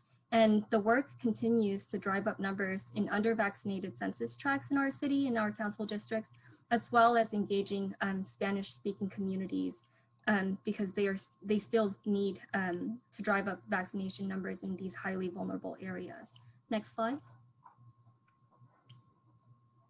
So going back to our roadmap, we want to continue focusing our efforts on supporting vaccination operations. And that includes building more capacity for community vaccination events, especially weekends and evening events to accommodate for working hours, continue our outreach efforts, and then provide injector support where there is need.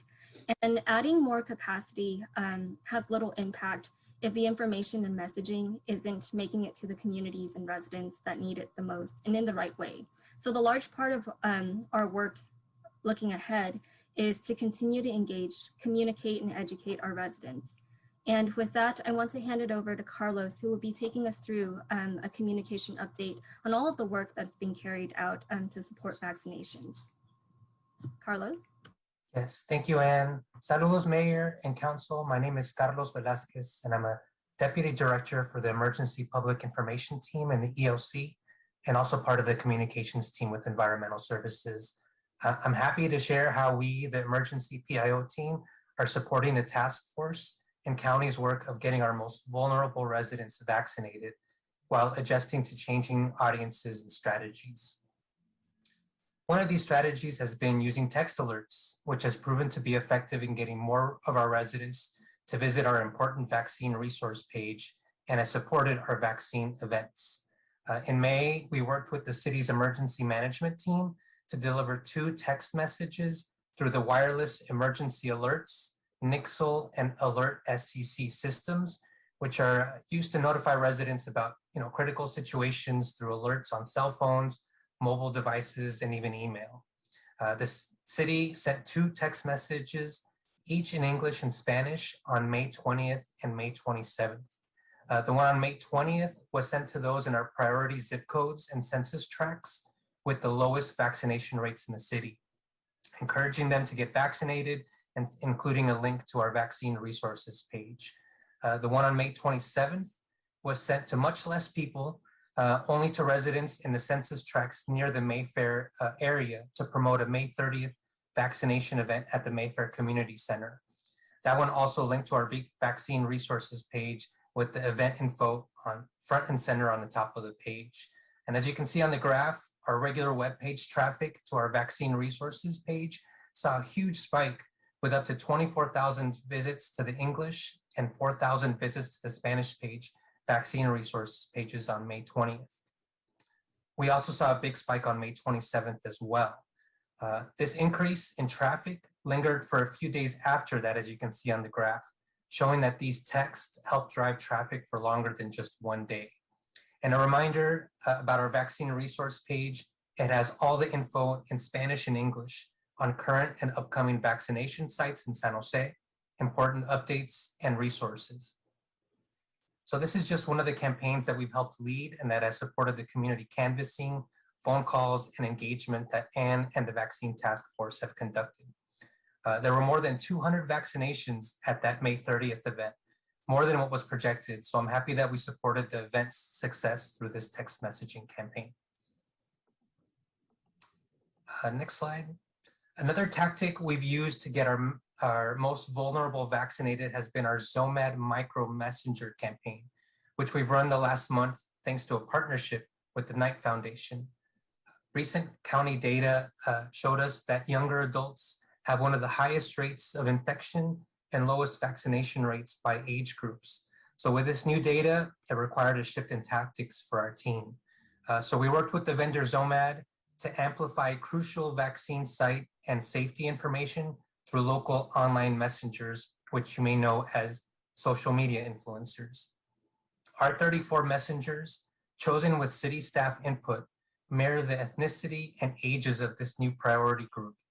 These messengers are San Jose artists, gamers, foodies, fashionistas, authors, and more, and have shared the vaccine message using their own unique voice. And since we started the campaign in early May, these influencers have been 130 times, with influencers also continuing to post daily updates on available vaccination sites. Their posts have already surpassed our goals. We have 1.4 million impressions and 21,000 engagements from those posts. And I just want to highlight that all those impressions, engagements are likely from people who don't follow the city of San Jose on social media and are now viewing, commenting, liking, or sharing the post with crucial vaccination information. I had the pleasure of reading all the great comments left by our audiences, and it just speaks to how successful this campaign has been. Some of the comments include, "Thanks for sharing. I was worried as well, but this post definitely eased a good bit of my concerns. Gracias. Excelente apoyo para la comunidad. Yes, gotta get mines this week too." And even the influencers themselves have left some great comments. One of them mentioned to us that it's been such a rewarding experience to be able to share accurate information with my community. The campaign has also given me the opportunity to talk a lot more freely about the vaccine with friends who have been on the fence about it. And I'm glad I've been able to be a resource for them. So it's just an awesome campaign that we've been able to do. In addition to ZOMAD, we continue to share multilingual original content and information on our social media pages from the county and other partners about clinic sites, safety, and updates. Our social media team has been creating very popular daily vaccine clinic posts in 4 languages that are being shared broadly. So for Father's Day and graduation, we created posts reminding people to get vaccinated now so they could be ready for those celebrations. And people are sharing our posts. Our Facebook posts in the last month were seen 9,500 times, which is 3 times more than compared to the city's non-vaccination, non-VTA posts. On Twitter, we doubled our engagement rate. Engagement rate is the percentage of people who engage with a post after seeing it. So I will say that the engagement rate is also slightly higher than industry average. We've also been sharing the information through Nextdoor, where we share vaccine events to neighbors and neighborhoods within a 2-mile radius of the event. And these posts have also reached 109,000 San Jose residents to date. Next slide. So as we've said before in past presentations, to reach a diverse community, we need diverse tactics. And in May, we launched several campaigns on television, radio, print, and digital channels that add to the social media and text messaging campaigns that we run, all focused on our priority audiences: Spanish speakers, Vietnamese, Filipino, Chinese, and Black African ancestry residents. We made sure that our investment in these tactics would give us the visibility that we wanted. We have TV commercials running during Univision's popular Gordo y la Flaca show. They, along with our Vietnamese commercials, are also running during the local news broadcast. The Reina Santillan of the Radio Caliente 1370 AM is the voice behind our ads with them.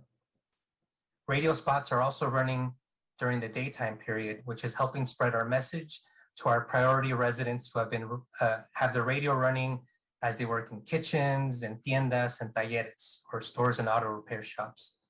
Newspaper ads are published on the popular weekend editions, and the digital ads that we have are displayed only to residents in our priority zip codes in District 3, 4, 5, 7, and 8. And what's the message? That the vaccines are safe, free, no insurance or proof of immigration status is needed, and that you can get vaccinated with or without an appointment.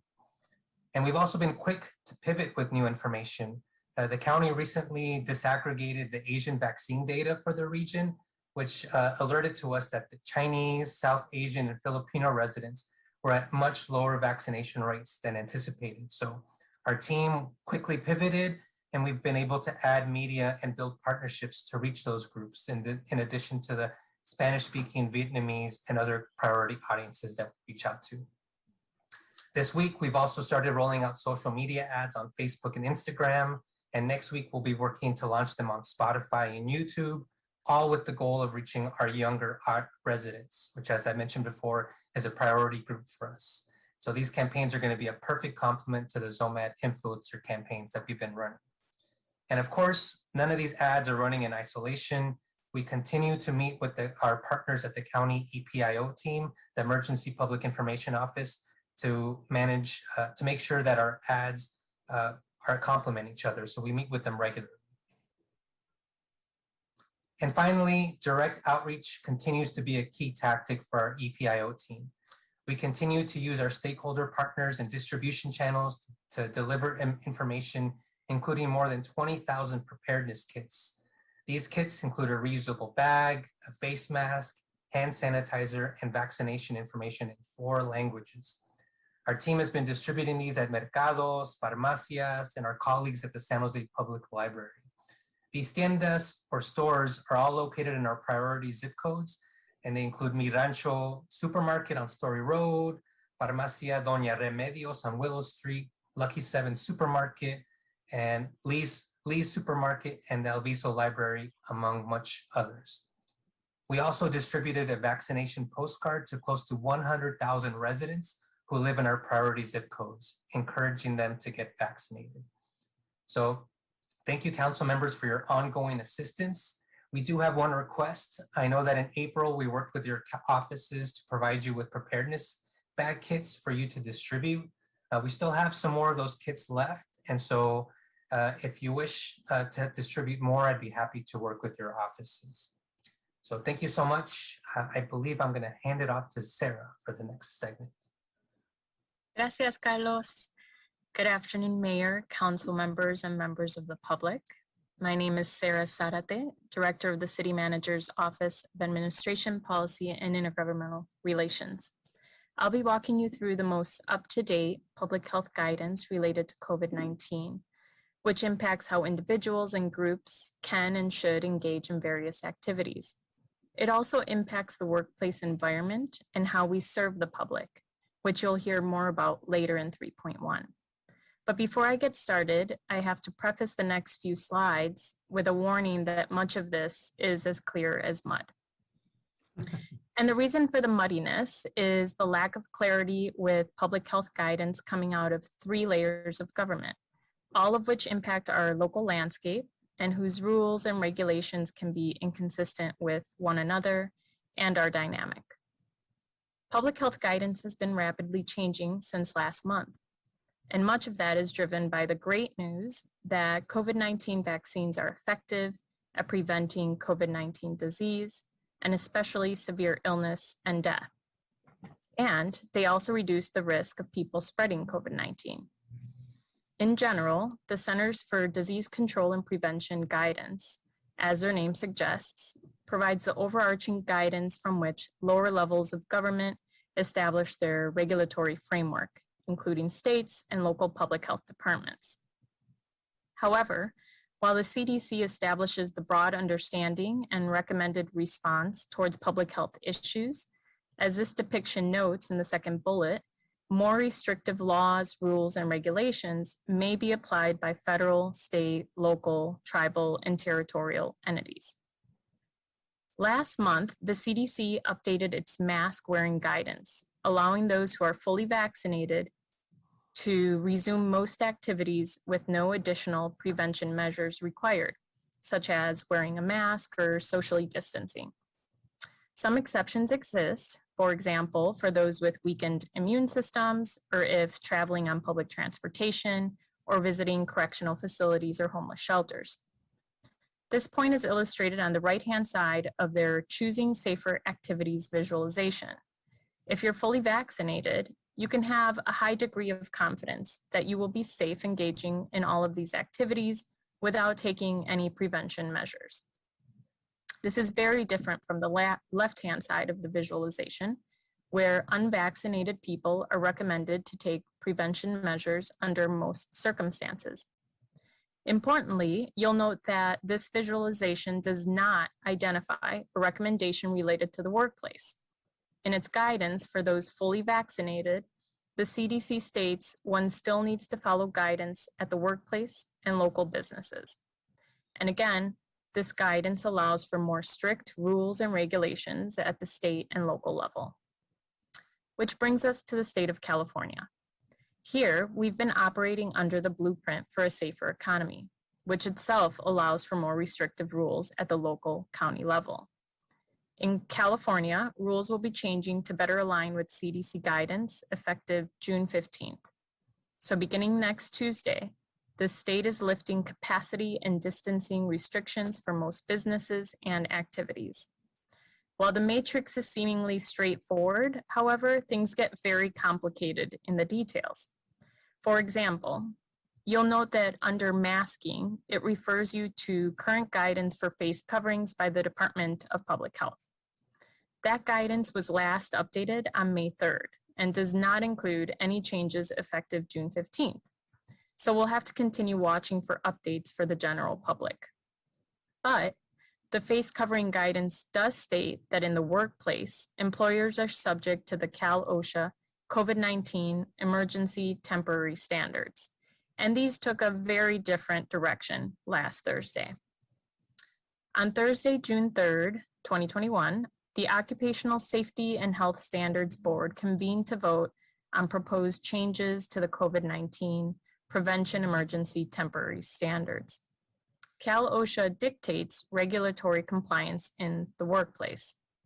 The revisions that were passed include updates to masking, physical distancing, and other prevention measures for both vaccinated and unvaccinated workers.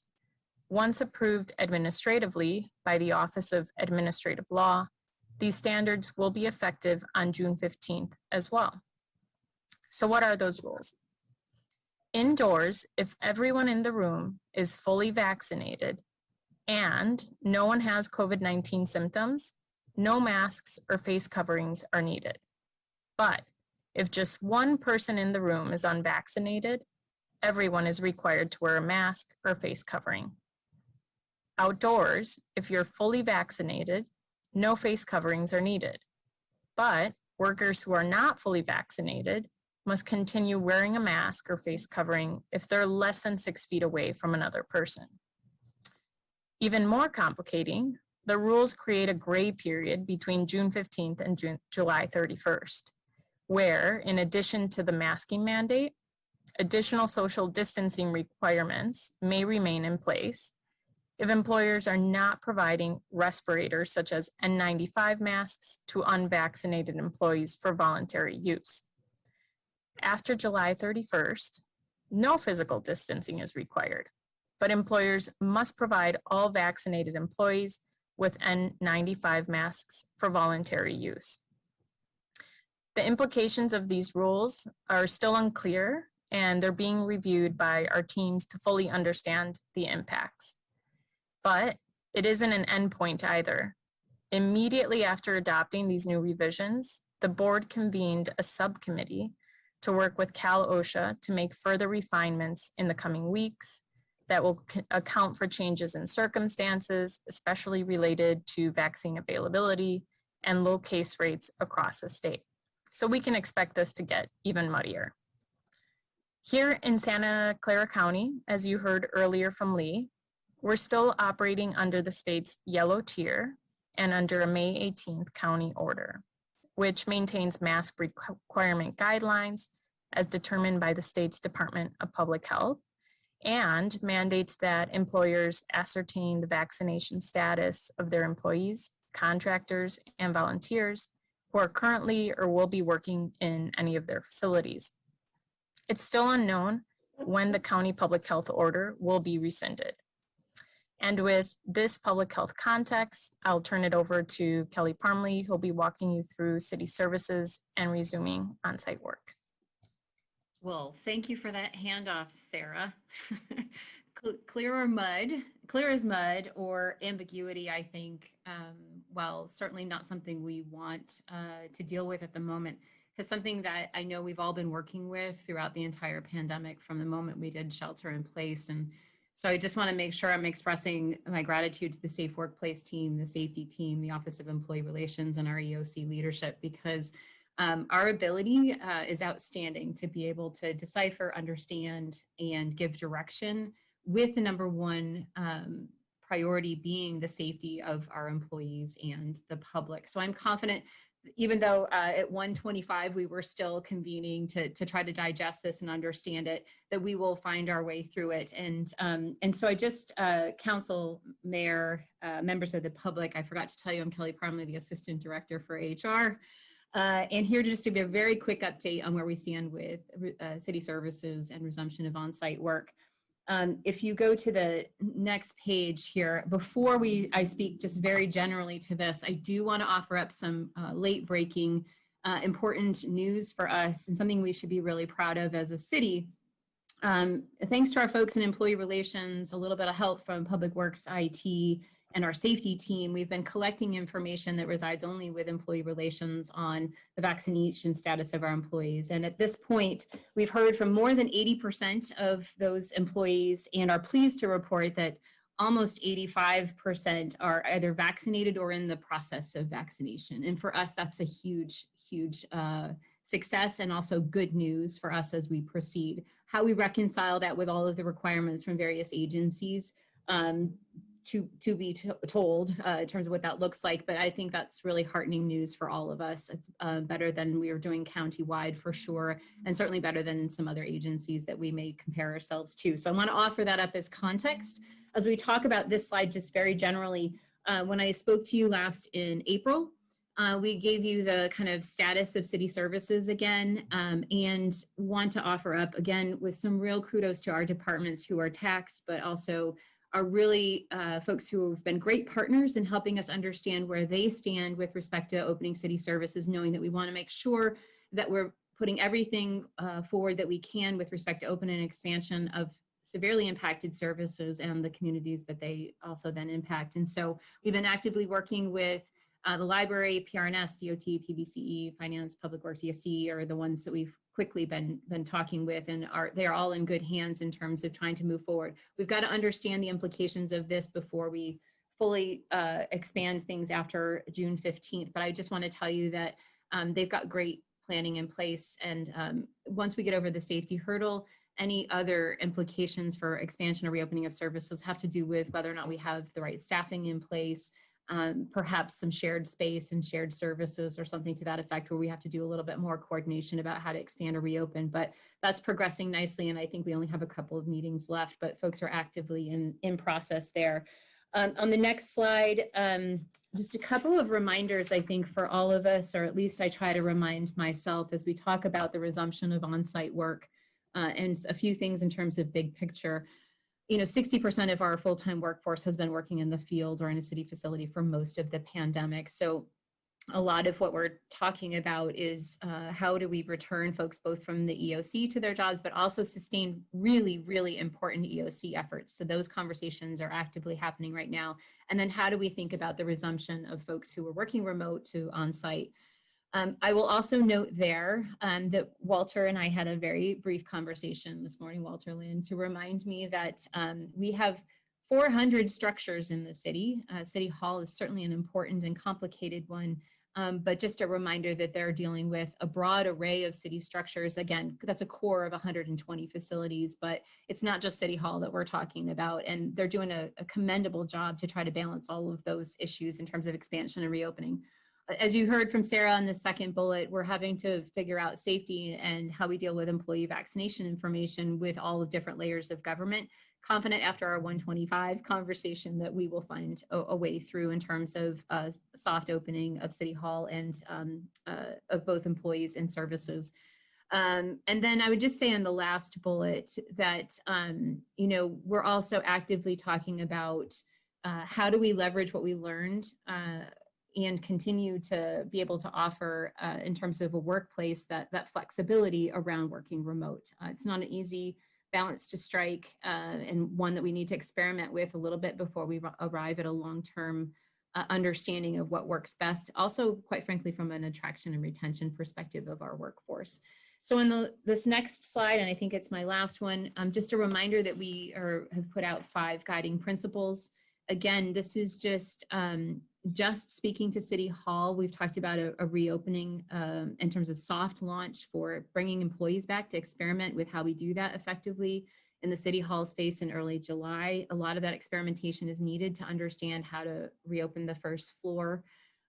First floor folks have all convened to talk about how they would do that by early August in terms of letting the public in for the most impacted services where we need to serve folks in person. And then in just a second, you're going to hear from Tony Tabor about some things that are happening with respect to hybrid environment for City Hall. So that's really all I have to offer at the moment. I'm sure we will entertain lots more information via questions.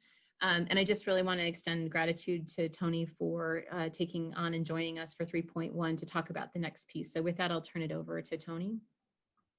Thank you, Kelly. Good afternoon, I'm Tony Tabor, City Clerk. I want to say thank you to the following people who are part of this cross-departmental hybrid meeting team. I've been working with Walter Lynn, Kevin Lee, Eli Ferrer, and Jennifer Garcia from Public Works, Rob Lloyd from IT, Craig Jetson from the City Manager's Office, Neelam Naidu from the Attorney's Office, and Hal Spangenberg from PBCE. So this is a big cross-departmental issue, and I'm here to give the preliminary report on the future of hybrid meetings. Next slide. I'm sure we're all eager to get back to in-person meetings again, and the current plan, should the county and state continue to improve COVID rates, is to return to in-person meetings of the City Council and City Council Committee meetings in August 2021. These meetings will continue to have the virtual component, allowing council members, staff, and the public to participate off-site. While we are planning to return to the City Council chambers, Public Works staff will be testing both council chambers and committee rooms to get the best solution, allowing the smoothest transition back to in-person meetings. In the beginning, I would recommend keeping boards and commissions fully virtual while Executive Order N2920 is in place, which I'll talk about in a couple of slides. Next slide. The inclusion of hybrid meetings promotes more flexibility for members of the public to attend in person or remotely. This will allow families to participate without adversely impacting school nights and dinner times. It gives staff and the legislative bodies some flexibility to attend in person or virtually. A lot of people can't take the time off work or from their home life to come to council and sit for hours waiting for the item they wish to speak on. With hybrid meetings, they can listen on their phone while working until it gets time for the item they're waiting for, or they can have their TV tuned to channel 26 while cooking dinner. In my house, it's tuned to YouTube on our big screen TV while the kids go out and do their stuff. So it's a background noise for us every Tuesday. And I'm imagining that that's how it is for some family. Next slide. However, there are some considerations we make as we move toward these hybrid meetings. Currently, the city is under Executive Order N2920, which has modified the Brown Act to allow members of legislative body to participate remotely. By legislative body, we mean City Council, Council Committee, and boards and commissions. When this executive order is rescinded or modified, the location of the members of the City Council or board and commission will need to be included on the agenda, and the public must be allowed to attend and participate from that location. This means if a commission member wants to participate from home, their home address will be on the agenda, and any member of the public can come to that home and must be allowed to view and speak from that location. So as long as N2920 is in place, we can hold fully virtual or hybrid meetings without this agenda requirement.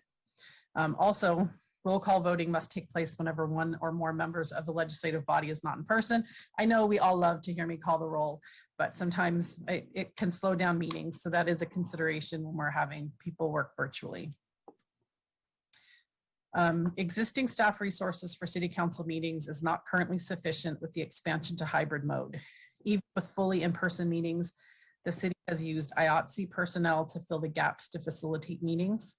Ideally, permanent staff to assist in setting up and administering meetings would help us the most. We believe 3 to 4 additional AV technicians will be required to make hybrid meetings work effectively moving forward. But an initial 1 to 2 positions with more staff requested in the future as we move forward towards fully hybrid meetings for all legislative bodies.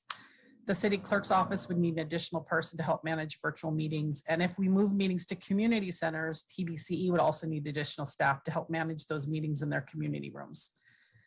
Additionally, significant investment needs to be made in the current software and hardware in the city council chambers and committee rooms.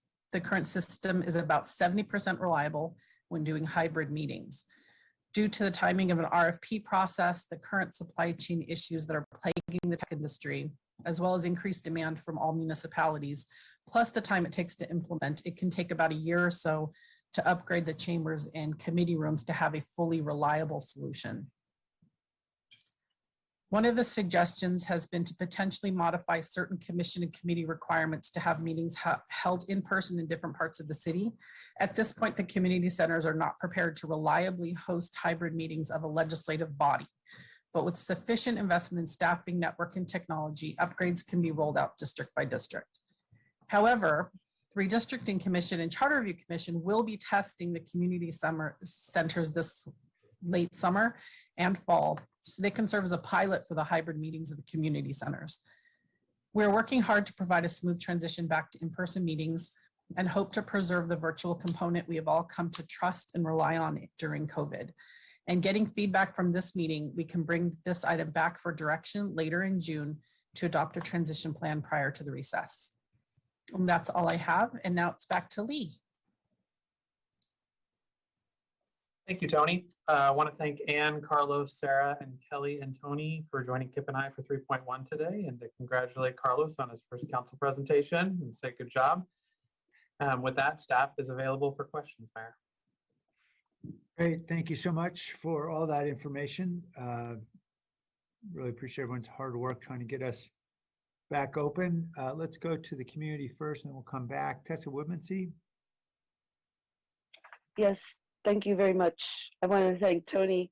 I want to thank Tony for our gorgeous background of what that was and somewhere and some beautiful art behind her. So that's a nice part of virtual. We got to see the beautiful, Sistine Chapel or whatever that was behind her, the beautiful architecture, which we do not see in San Jose. That's another problem, not having an architectural review board. So it was nice to see beauty. Anyway, the thing about working at home is very critical as we are facing climate emergency, and that we need to keep that in the top of our mind and always talking about that. And so when we are talking about the virtualization, that is solving our other crisis, which is climate change. And though, COVID brought that to us, and we need to keep that going, because that's how we reduced our fossil fuel use, and it improved our family life, it improved our use of plastics. As everything is now, you have to run into Trader Joe's to grab, cut up vegetables, and it reduced our lifestyle demands, by, creating more time for family and for doing things in a greener way. So there are a lot of externalities that we are not taking into account when we demand that people get to work and be in the workplace together. So this is a real opportunity to keep that going, and anybody who can work at home should be working at home. And this is, for our public health in so many levels, and addressing our climate change, which is so critical. And that, we can't be saying economic growth. Economic growth is not where it has to be our emphasis. It has to be on public health and our world health. I mean, we're talking about climate crisis and having, this be a critical year is to reduce 50%. And this is a critical time for us to use this opportunity to keep working at home.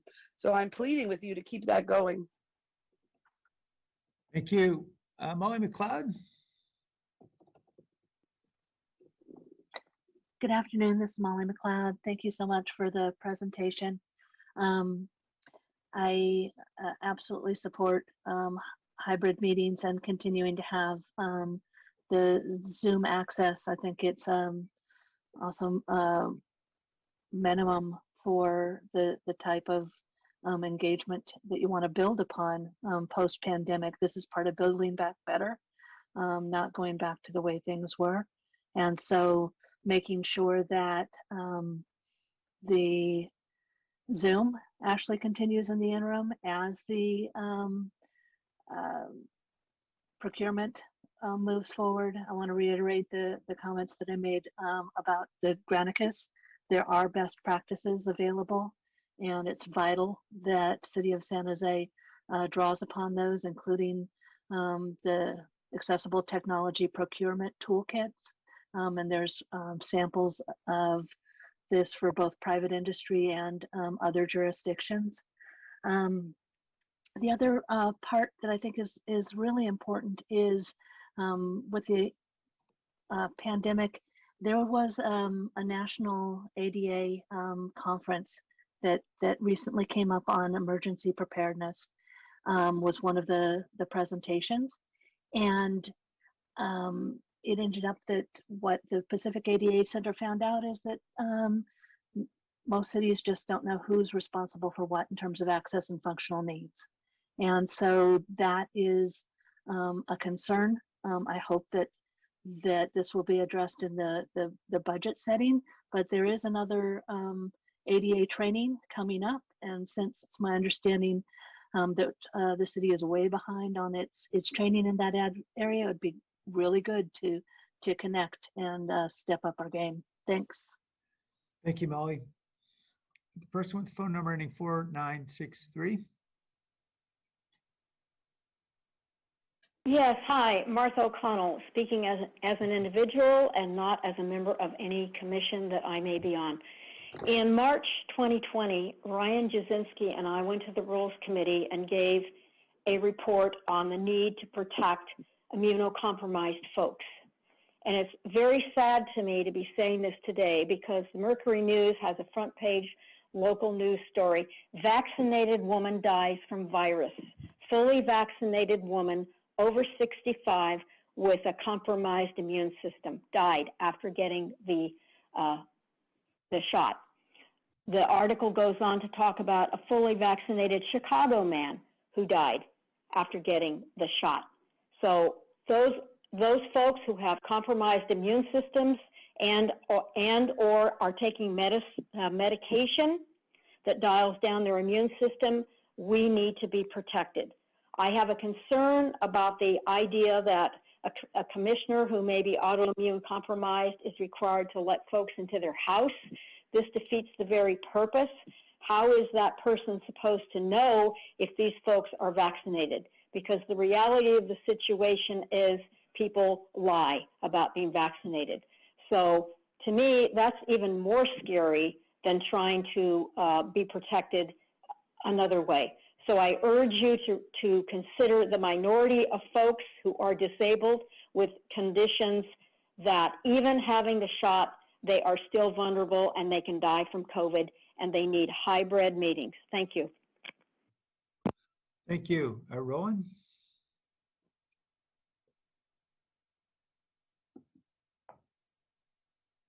Thank you, Mayor.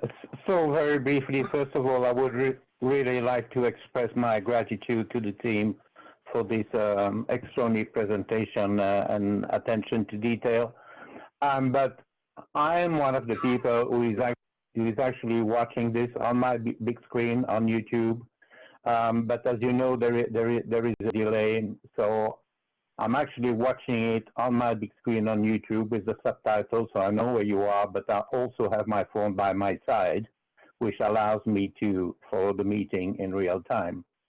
And the only technical solution I can think of to get around this delay is to reach out to, in my case, I'm using Roku for casting, and ask that they make it possible to cast Zoom, so basically work with Zoom so that you can cast directly to a big screen. That would eliminate the delay. We would be seeing the Zoom meeting live on a big screen if we bypass YouTube. And I hope that what I just said makes sense. But once again, thank you ever so much for everybody worked on this. Thank you.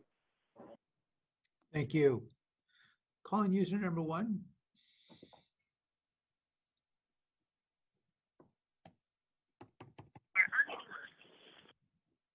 Yeah, the Zoom technology isn't that great. It's been getting better. I hope you guys continue to improve it. And even when things open back up, which will be never, because it seems as if this city, county, and state want you to wear that face diaper for the rest of your life, and want everyone to get jacked up on vaccines. You know, who knows if we'll ever be able to go to city council meetings again. Not that I want to see any of you personally. I'm sure, I'm almost positive the feeling is mutual with everyone sitting in this meeting right now. I make it a point not to be popular in this town, and I hope people are listening, and I hope people will continue to participate and with this technology. But the Zoom's got to get better, because it's, you know, a lot of times I'll hit *6, it won't let me speak, and you know, it says that it's being released, but it's not allowing me to speak. But keep doing what you're doing, at least with these city council meetings, because I'm enjoying this. I don't have to, you know, drive down and park my car anymore. I just get to, you know, from the park or wherever I am at, I'm able to participate, you know, in this, what I call a modern natural disaster, San Jose City Council and Mayor's Office. Thanks a lot, everybody. Thank you. Ryan Jasinski. Thank you, Mayor and City Council, Vice Mayor and City Council members. I appreciate you bringing this to the agenda tonight or today. I support the hybrid model. I believe a continuation of Zoom not only protects the most vulnerable population, those that are immunocompromised, but it also provides opportunities to all citizens to attend these meetings. And it should be the focus of the City Council and other commissions to provide the opportunities to allow the public to attend any meeting they feel that they can provide appropriate feedback to. So in addition, I do have concerns about having the general public be able to come to individual households. I do serve on the Housing Commission, although I'm not speaking on behalf of that right now. But if I did want to have a hybrid meeting from my house, I personally don't feel comfortable allowing members of public to enter my home. I don't know who these individuals are. I don't know if they're vaccinated. And I believe it opens the door to more issues and potential safety issues. So with that, again, really appreciate the report, and I hope that we do continue the hybrid model in the future. Thank you very much for your time, and take care, everyone. All right, thank you. Returning to the council, Councilmember Foley. Thank you, Mayor, and thank you for the presentations. It's good to hear that we're reaching a good number in vaccinations, but we still have a long way to go, and your plan for reaching it is impressive. So I hope we can do that, and let us know if we can help in any way. I have a few questions regarding masks, and then returning to City Hall, and also returning and the committee, the commissions. I'm a little concerned, and Tony, this is for you, about I completely support hybrid commission meetings and hybrid council meetings. the concern I have with the commission meetings is that we have to publicly post a resident's address, which could, and if someone shows up at their house, they have to be able to be allowed in. That seems counterintuitive to the immunocompromised people or the people who, for other reasons, have chosen not to be vaccinated. And there's a privacy issue that is of concern to me. As council members, we're public figures. Our addresses are really easy to find, but members of our commissions and our committees are not so accessible, and nor am I sure they should be. So Tony, is that a state law that requires that model? And if so, how do we get out of that? How do we prevent that from happening? It is a state law. Currently, the executive order allows us to not have to do that. It bypasses some of the Brown Act, but it goes back to the Brown Act. So the Brown Act, when some of you have participated when you're on vacation and we've put down like the business center, the conference room at the hotel that you're at, and then that's on the agenda. So that goes back to the Brown Act. I don't know if now that hybrid meetings have become a thing, if the governor, when he rescinds that particular exemption, maybe they'll put in another exemption that says, we're going to amend the Brown Act where you don't have to put people's locations. But if he just rescinds it, then we go back to the basic Brown Act, and that's where the rule is. But that's why I'm saying, as long as that executive order is in place, I would advocate keeping boards and commissions virtual. I think it works better for the commissioners. It's easier for them to attend meetings. It's easier for the public to attend meetings of the boards and commissions. But unless that Brown Act gets changed, when the executive order is rescinded, we'll have to go back to that. So this was my next question. So if we conduct a commission meeting fully virtual, not a hybrid, fully virtual, then we're okay. We can do that whether the governor lifts the Brown Act or not. No, we cannot. No, it all goes back to the Brown Act. The Brown Act would need to be amended in order to not be required to do that. That's not something we want to. I asked the same question actually months ago. I was like, well, can't we just keep boards and commissions virtual? Attorney's office is like, no, Brown Act. I'm like, oh yeah, of course. Because I think it's a great idea to keep them virtual as long as possible. That's on, as long as the executive order is in place, we're good. But so Lee, this is a legislative issue then. What can we do to encourage the governor to keep this restriction in place, or legislators to put a Brown Act modification through, considering the current technology we're operating under? Yeah, so that, council member, that's a great question. That's precisely kind of where we're headed. The governor did indicate, about 2 weeks ago that they were going to hold off on removing this emergency order to allow additional time for local governments to work with state agencies to figure this out. And I know in the Assembly Local Government Committee, there's been discussions of some type of process over the next several months, kind of hearing from cities, their experiences over the past 6 months, and kind of realizing that the Brown Act probably does need modernization to meet kind of the times we're in. So we're watching that, but nothing officially, at least I'm aware of to date, has come out of the Assembly, but there has been a willingness to look at that. So Sarah and Alex and team are continuing to monitor that and see where we can kind of fit in, because we certainly understand kind of the hesitation around some of this, especially for the commissions. Would it help to start lobbying our senators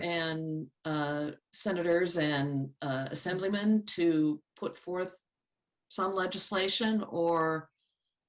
Yeah, definitely. We can, the IGR team can prepare some language for all of you to send. I know that Councilmember Colera and Senator Cortese have continued to ask, what, if anything, is needed through the pandemic, and have been great partners. So we can chat with them, but also get you information on who you work best with as well. Okay, I appreciate that. I think that seems like the direction we need to go.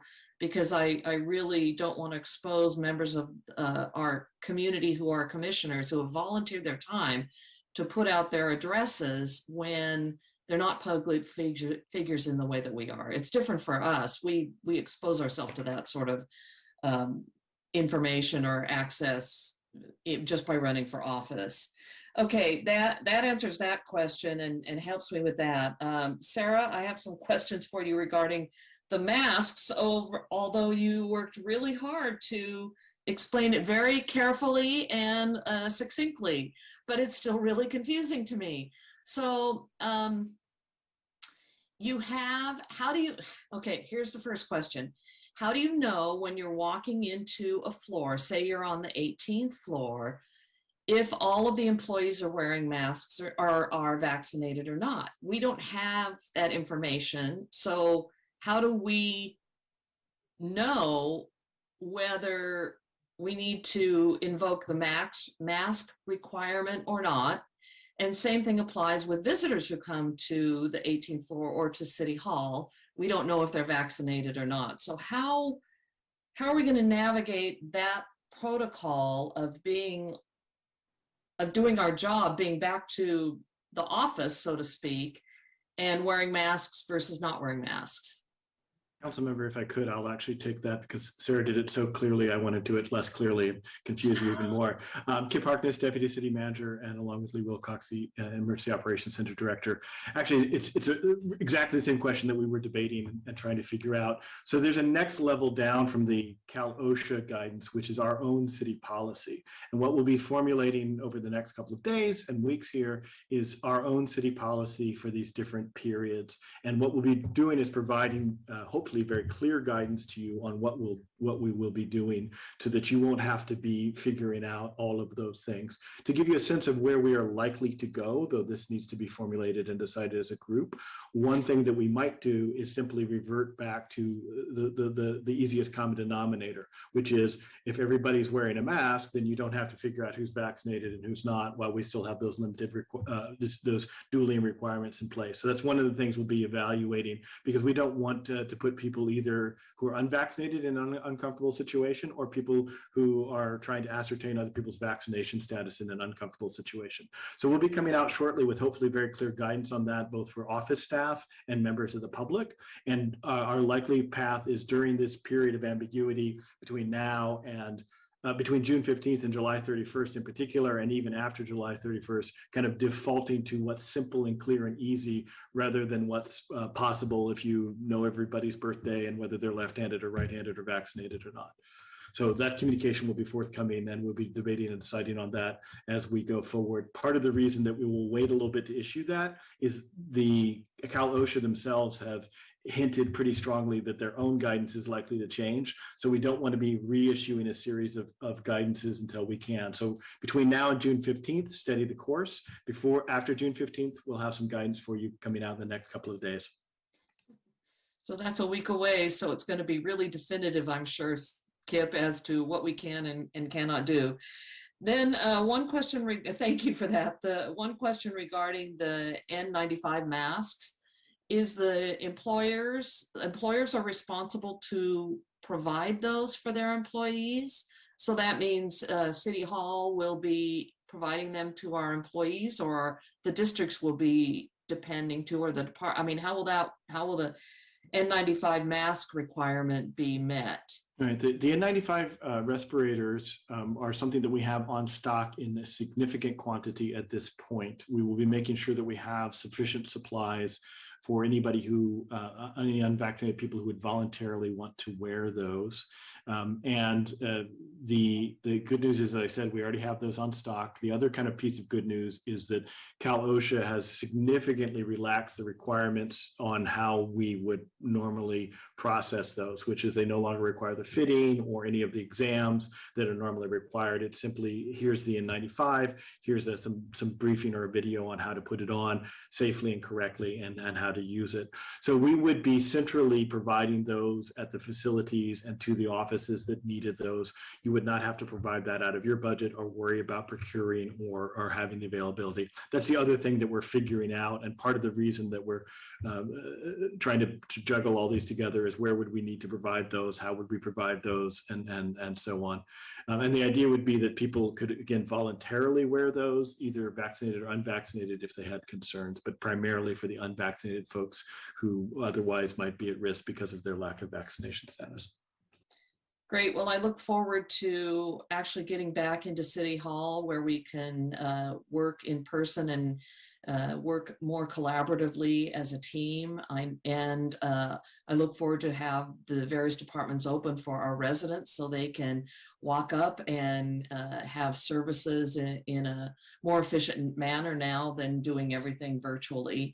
So with that, that concludes my questions. I appreciate that, and I look for this to continue to change as we move forward. Thank you. Thank you. Councilmember Cohen? Yeah, thank you. First, I have some questions for Tony, just some clarifications about the presentation regarding in-person versus virtual council meetings. I felt like there was a little bit of a mixed message there about the recommendation, going virtual, but then some comments about how we're not technically ready to go virtual. What are the technical challenges that we have that would prevent us, and what are our thoughts? Because we're talking about being in person in August, and then you said we can't really do the upgrades until next year. So can you give a little more specifics about what the gaps are? Walter might be able to give you more specifics on technology because I don't necessarily understand it as well. We know we can go back and it will work. It worked last March. It's just not reliable. My understanding is sometimes the sound will go out and then we'll get like a feedback of like static through the speakers, things like that. So like when it works, but it doesn't always work. And it doesn't always work as smoothly as we might want it to. But Walter probably knows the technology part better than I do. Yes, thank you, Tony, and Councilmember Cohen, Mayor Liccardo, and members of the City Council. Walter Lynn, I'm the Deputy Director of Public Works. In regards to the technology itself, yes, unfortunately, it is an older technology where many of the audio and video components of the system are from when City Hall first opened back in 2005. Although we did some significant upgrades over the past years in both the chambers and the committee rooms, it's an integration of new technology with the older components. And Tony mentioned during her presentation, there's a 70% reliability that we feel the system can currently hold. That's a matter of currently with the system as is, it can hold the hybrid function in person and with the remote access. But because we have the older components there, as Tony mentioned, that 30% unreliability, it's more so because the old technology will glitch. We've had to troubleshoot during live council meetings, even pre-COVID and before the hybrid meeting started. Where it's just not a reliable combination and compatibility with the older software and the newer software and the newer components. As such, our team has already planned for a major overhaul of the system. It is significant to the point where more timing is needed. We are trying to look at December of this year during the furlough to do that overhaul. However, if more time is needed, we are looking at the next larger chunk of time where council is not in session, and that would be in 2022. We're doing everything that we can to make the existing system as reliable as possible with backups in place. But because it is, again, an integration of new components, new software with old components and old software, it's almost trying to use a brand new peripheral from 2021, but trying to outfit it with an old smartphone from 2005. And you're going to have it work on some occasion, and on other occasions it won't. And so we can do that major overhaul for a brand new system. We may potentially still see some of these issues occurring from time to time. Okay. Yeah, so from my perspective, I think it's incredibly important that as a council, we get back in person and interact personally at council meetings. But we also know the importance of having the remote option for the public. And I think the enhanced public participation that we've seen is a good thing. And so being able to do that virtual, that hybrid meeting, I think is important. And I would hate to think that we're going to end up keeping council members away from each other in in-person meetings for a lot longer because of technical issues. And of course, because of that Brown Act issue as well, probably. So anyway, just that's my thoughts on it. I'd be interested in talking further about the technical questions and whether there's some sort of temporary kludgy methods we can use to use laptops at our desks that are, to be on Zoom rather than have to rely on a central system, for example. I don't know how it'll work, but there might be some solutions. Yeah, and I'm glad that we talked a little bit about the Brown Act. I know members of the public were a little confused, but it wouldn't be a city decision as to whether we have to notice ourselves. I missed a school board meeting during my time and had to give a hotel address when I was where I was when I did it. It's pretty rare that someone's going to actually show up at your house. I doubt that's going to happen. We've had plenty of situations in past that I've experienced. No one ever does, but the law says we have to allow the opportunity and you have to post the agenda. There are some bills, I think, in the legislature, particularly Alex Lee had a bill about cities being required to continue going hybrid. So we might not even have a choice anyway, right? And that bill possibly would be the place to add some Brown Act amendments, I would think. And so we might want to lobby on that bill to try to get the things that we think are necessary to make it easier, particularly for the boards and commissions, to still have some flexibility in the way they meet. Maybe certain levels of government should have different requirements than others or something as they amend the Brown Act. So now I'm gonna just shift my questioning to a little bit about reopening. What is going to be our thought about screening people in the building starting in after June 15th? Are we going to continue to do all the screening questions and temperature checks after that point? We'll be moving away from those, the screening and the temperature checks. As they become unnecessary, as they are essentially replaced by the clarification around vaccine, we will be removing that in a soft way in essence, because we would still want to have some people available as you come in to both greet people and welcome them back in, and also to provide information on what the new rules are. As you can see, it's unrealistic to expect all of our 6,900 employees to understand exactly what the rules are going to be on any given day when I can't articulate them after having spent hours reading the 25 pages of the Cal OSHA requirements. So as things change, we want to keep people kind of soft, especially on City Hall, informed and coming in, and we kind of phase out that health checking as it's no longer necessary, and kind of keep onboarding folks a little more softly. Kelly, is there anything you wanted to add on that? The only other thing that I would add, Kip, is making sure we ascertain and understand our requirements related to contact tracing, because that health screening has been an opportunity to make sure that we can gather information to be able to respond to those requirements.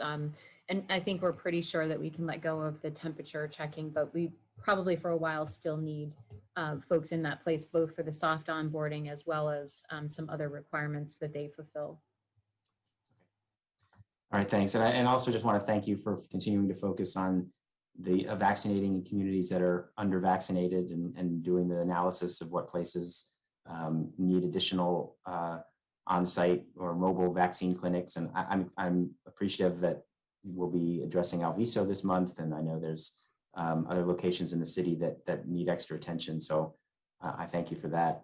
It's great news that the county in general has 76% vaccination rate. I guess that means I don't have to request that the city create its own vaccination lottery with some of that ARP money. But it's good that people are doing this on their own, and we're continuing to push really hard to get people vaccinated. So I want to thank everyone on the team that's been involved with that for making that happen. And that's it for my comments. Thank you. I will take issue with one thing you suggested, Councilmember Cohen, which is that if you put your address, that people won't show up.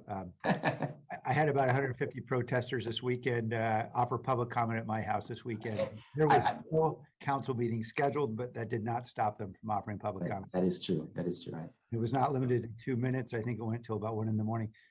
Councilmember Esparza. Thank you, Mayor.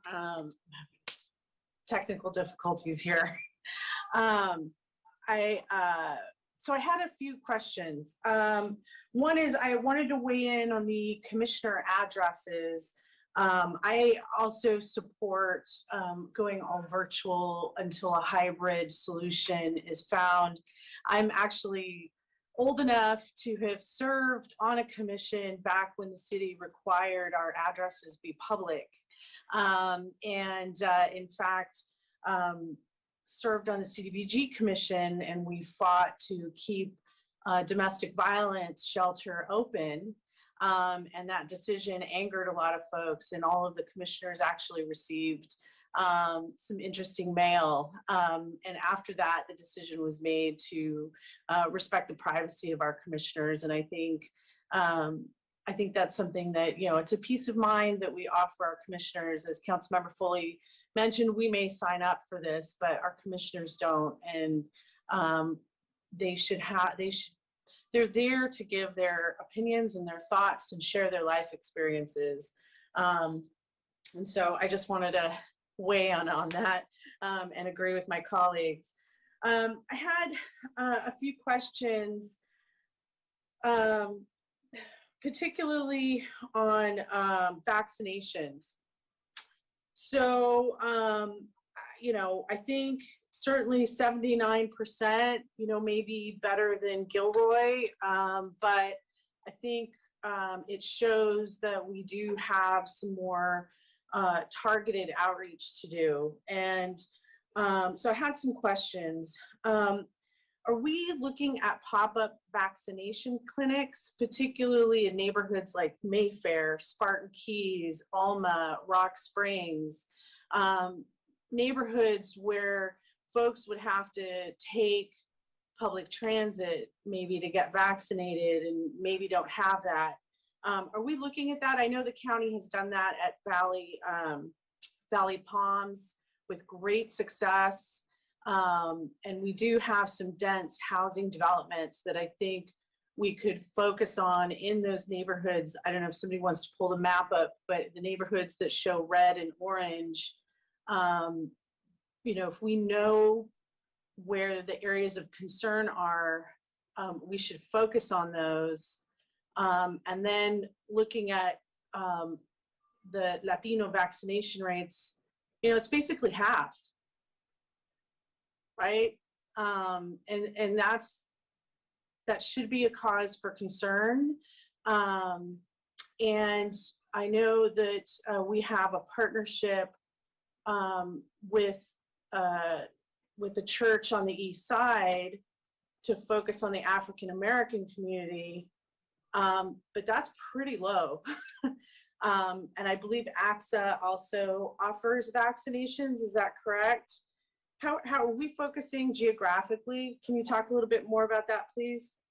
Sure. I'll start and ask Kip or Ann to join in. So the targeted outreach around the pop-up sites or the geographic vaccination centers, the county and the partners that we've worked, because we've worked with the county in a support role and then some of our partners in a support role, those have really been successful. Those are the ones that have been the most crowded, that have really helped move the needle on some of these populations. And so, you know, the more barriers and variables that we can remove for people to get vaccinated, it seems to work. And so I know the county will be putting out additional pop-up sites in some of these areas, and we're working to support that through the vaccination task force, not only with the targeted outreach and the communication strategies that you heard today, but also really the support role of staffing those through the various hiring programs that Kelly has been leading.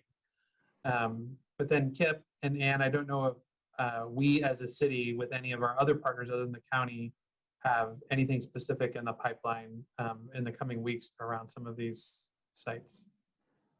We'll be going back to Mayfair Community Center. Our last one was on May 30th.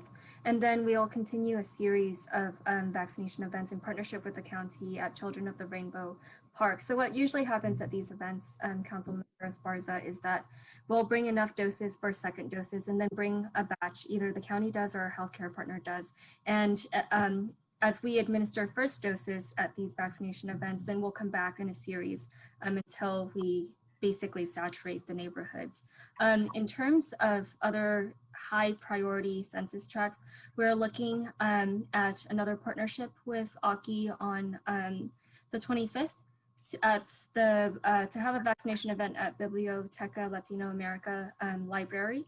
And it's pretty much our outlook for the rest of the month is to really hyper focus on these areas in red and then turn them to move the needle a little bit over towards 85%. So we're not done yet. Thank you. And one of the other things that I wanted to offer was I and many of my colleagues, where summer's a busy time for the community, and there are a lot of events. There's Viva Parks, summer schools, choral. There's a lot of activity in the community, and I'll suggest a pop-up at some of the parks events and the school events that are happening over the summer, because they are hyper local in those red and orange areas that we can target. And I think, I've always said that obviously the vaccine rollout was really problematic, but once we have enough vaccines, if we opened up in a neighborhood and we just said, come one, come all, that's really the way to get everyone in a family. I had another question about the number of staff. I know that this has changed and we haven't talked about this in, I don't know, 3 or 4 weeks. In terms of the phone calls that are being made, what's the exact language capacity of the staff that we have making the phone calls? So for the phone bank, we have 8 PRNS rec leaders and some from the library and ESD, and those are all pool staff or part-time staff that we load balance with canvassing efforts. And so for the language capacity, we have Spanish and we have 1 Vietnamese speaker that usually helps us with the calls. Okay, so how many? Because 3 to 4 weeks ago, there was 1 Spanish speaker and 0 Vietnamese speakers. So what's the actual capacity out of the pool that we're using? So right now we have 1 Vietnamese speaker and at least 1 Spanish speaker. 1? I'm sorry, the sound went out. Is that 1? So 1 Vietnamese speaker, we're gearing up for 2, and then we have 2 Spanish speakers. 2 Spanish speakers and 1 Vietnamese speaker, with the goal of having 2 Vietnamese speakers. Okay. Okay. And so I also wanted to expand on the portion of the presentation that talked about the disaggregated data for the Asian population, which was really great to hear that we have that data. How are our outreach methods, and I know you talked about social media, but how are our outreach methods sort of targeting that? Can you expand on that a little bit more? Yeah, I would actually ask Carolina or Carlos to jump in there. Thank you, Councilmember Esparza. Yeah, well, I think the information that we received from the county, the disaggregated data, was about 3 weeks ago. And so it really highlighted the Filipino and Chinese communities that we really needed to focus on, also Southeast Asian. And so the quickest way for us to pivot has been social media. And so,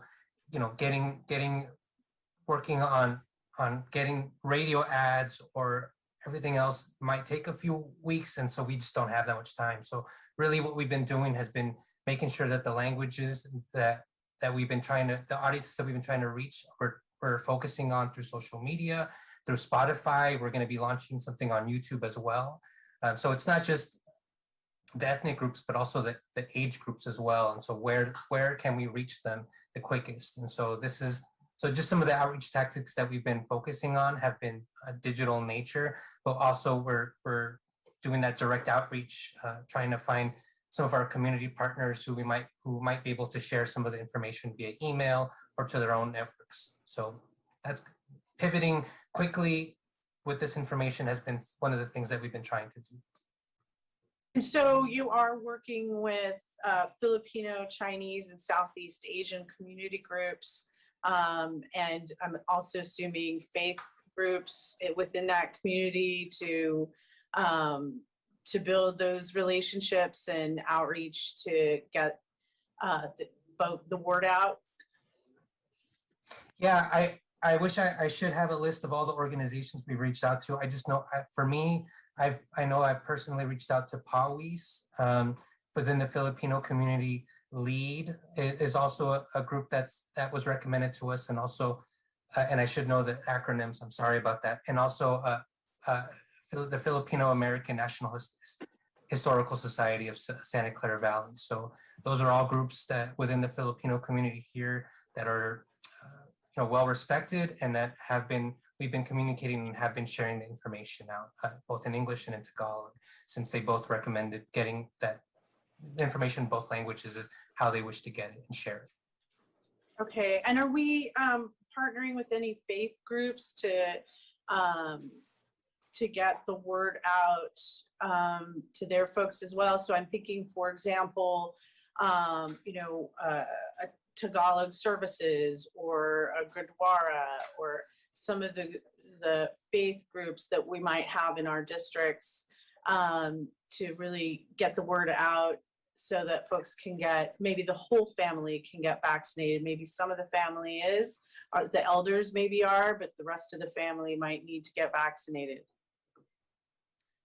That's a great recommendation, Councilmember Esparza. I know we've reached out to some faith-based organizations, but I don't have a list. I think this is something that we can continue to grow and build off. So if, we'd love to reach out to your office and see if there's any recommendations for that as well. Okay, thank you. And I live in 95122, and I live in the heart of 95122, and I've gotten mail, and I wanted to thank you guys. I know sometimes I've taken a shot and emailed it to Carolina that I've received that. Can somebody mute, please?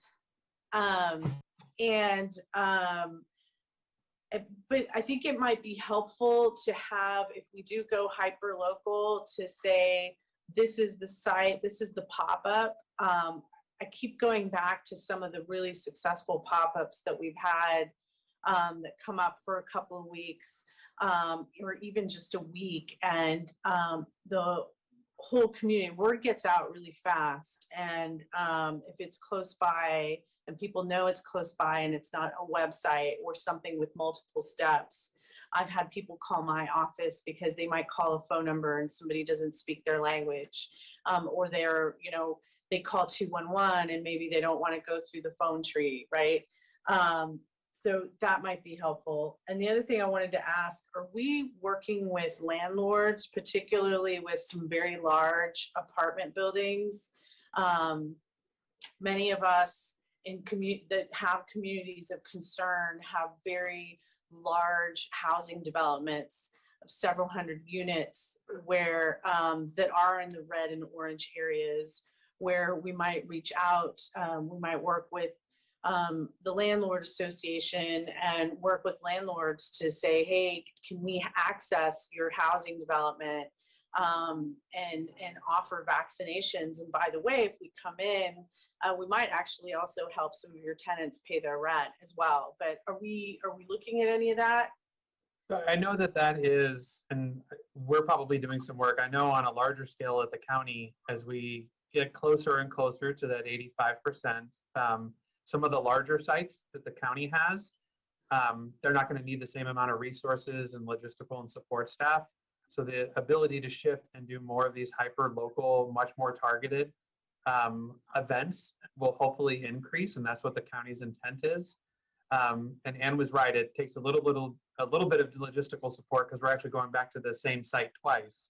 But as resources free up from some of those larger vaccination sites, the county's intent is to get to that type of service level.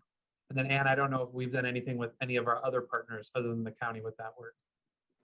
So as it relates to kind of engaging faith-based organizations at Mayfair, our last event. Housing developments? No, or no, housing, like housing, yeah. Housing developments, yes, we've done canvassing on day of to apartment complexes. Mayor Sam Liccardo was with us at our downtown event. Most of the work that we've done in mobile home communities very early on is that engagement, and we've done flyer drops at most of all of the mobile home communities that are in red, and we've done the same with the apartment complexes nearby, especially if not in apartment complexes like Foxdale Village Apartments, then we definitely consider canvassing apartments in support with the county at our events. Yeah, I live in the heart of a red area in a very large apartment complex.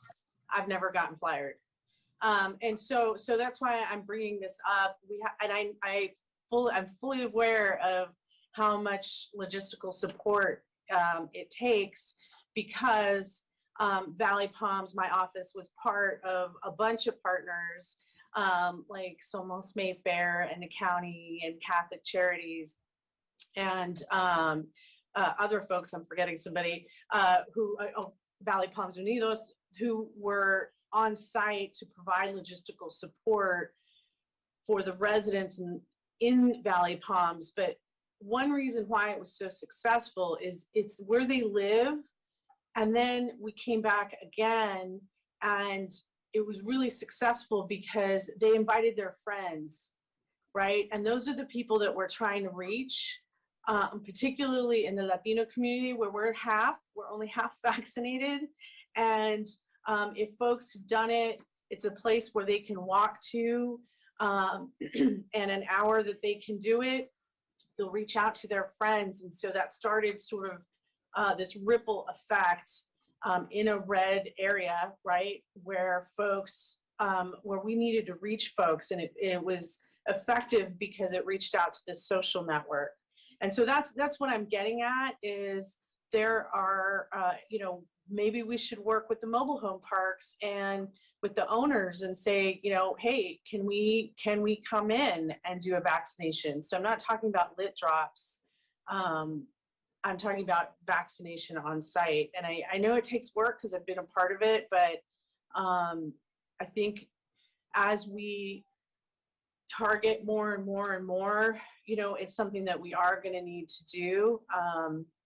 And I'm sure we all have them in our districts, and that we're all willing to pitch in. And with that, I just wanted to thank facilities for everything they're doing. I've seen them not just here in City Hall, but in other facilities in the district. Things like all the work they've done to make the VACC a vaccination site, and everything that they're doing out in the different city facilities. And with that, I just really wanted to say, as we reopen, and whatever that means, right? There's a lot of question marks over that. I just wanted to offer a huge heartfelt thank you to the city employees, many of whom have not been at home. They haven't been working from home this whole pandemic. So many of our own employees have been out working in the front lines, whether it's a water treatment plant, whether it's giving out food to those who wouldn't have food otherwise. So many ways our city staff have been out front. And so I just wanted to say a big thank you to our city staff who have been out on the front lines, putting themselves at risk. And as we reopen, I just wanted to acknowledge that. That's it. Thank you. Thank you, Councilmember. Very appropriate acknowledgement. I think that statistic, more than 60% of our city workforce has been at it on site. It's really telling, not to mention all the folks working from home. Councilmember Arenas. Thank you, Mayor. I'm also going to start off with thank yous, and actually with Ron, I think it's Duba from PBCE, which I think Dave recognized earlier. And it just looks like he's holding down the fort at the front desk of their level. So that's very much appreciated. And in line with what Councilmember Esparza is just mentioning about all of the work that our city employees have completed in this almost year and a half, and really putting themselves at risk, or maybe taking time away from their families to invest in our community to make sure that we are getting to some of these numbers that we're seeing today. And so thank you, all of you, especially those folks who are in person. And even if you're not in person, but if you're part of the EOC, I know that there's a lot of really hands-on work. So thank you for all that you're doing. And so I was really happy to hear about some of the texting. And I think it's something that we had suggested, or I had suggested last time, and I had asked, can we actually measure whether we can, what the impact of that is? And you brought it, and you did it, and I see how effective it is. I'm not even going to try to complain, because I saw District 8 is at 83%. And I'm so proud of my district that's coming out to, and it's because of all of you, right? And I also think because of the roller rink, the Stanford partnership that we have there, that is providing on-site vaccinations. I think that's really important. Unfortunately, my district doesn't really have a lot of nonprofits or agencies that anchor our community. Unfortunately, it's around a commercial plaza, but it's very beloved, and this is our Eastridge that I'm talking about. So thank you so much for doing it. Are you planning to do some of this additional texting? I'm going to guess that you're going to continue. I saw 2 dates that and the graph that corresponded to the dates and the traffic that probably resulted in. Yes, so as of right now, council member, we do anticipate to continue with the texting. It's been funny. It's been received on both ends of the spectrum. Some extremely happy that they didn't know about the event around the corner from their house and they were able to sign up. Yeah. And then others that haven't appreciated the invasion. With these numbers, and especially where we can be, the system does allow us to be hyper localized and get to residents. And the nice thing about the system is you don't technically need a smartphone. Anyone that has a mobile phone will get that text. So it allows us to reach, right.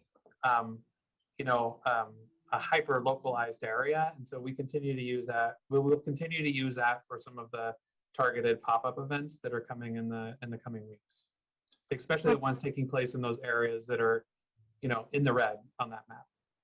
Awesome. I heard loud and clear that our youth or our young adults are the ones that are the target here in terms of messaging and outreach. What are we doing in aside from texting, because I think texting is great, can we fine tune that even more and make it directly target an age group, or do we have to just stick to a geographic area? With the technology that we currently have, we don't have the ability to do it by age group. Some of the things we're looking at would involve that ability in the future, but that requires us doing a procurement. So we are able to narrow it to the geography. The tools that we have in terms of the age group are more of the ones that Carlos spoke about very eloquently in terms of the social media work. But with the pure texting and the technology that we don't have that capability at this moment, though it's one that we're looking forward to procuring for future emergencies. Wonderful. Well, that's good to hear. So we can have it from here on. In the meantime, I know that there's some areas that probably need more outreach than mine. But I'm still, of course, going to advocate for areas that I know that there's a lot of young folks who hang out, and surprise, it's at malls. And so why don't we target more malls or boba tea sites, because we all love boba. And in my district specifically, it looks like a nightclub at in the evening hours. You would think that you needed an ID for it, but it's all underage kids or young adults. Are we doing something like that in terms of like maybe evening hours? Because maybe that's when our young folks kind of come out a little bit more. or tend to come out? We are trying for more evening hours, Councilmember Arenas, but boba shops was definitely on the list. I think it's a matter of dividing and conquering with the county. So as it relates to malls, we've supported the county with their operations at Oak Ridge Mall. We've done the broad communications and then deployed traffic signs to divert foot traffic over to Oak Ridge Mall, and we plan on doing the same thing if the county wants to expand to other malls. As it relates to more events, I think where we've sent the list of Viva Calle events and National Night Out events to the county and our healthcare partners, and Kaiser Permanente is definitely one that's interested in going out there to communities more. So we'll definitely add that to the list. Wonderful. I know that I just found out by accident because it was on my news feed about the governor giving away 50,000 and then $1 million. I was like, what the hoo-ha? When did this happen?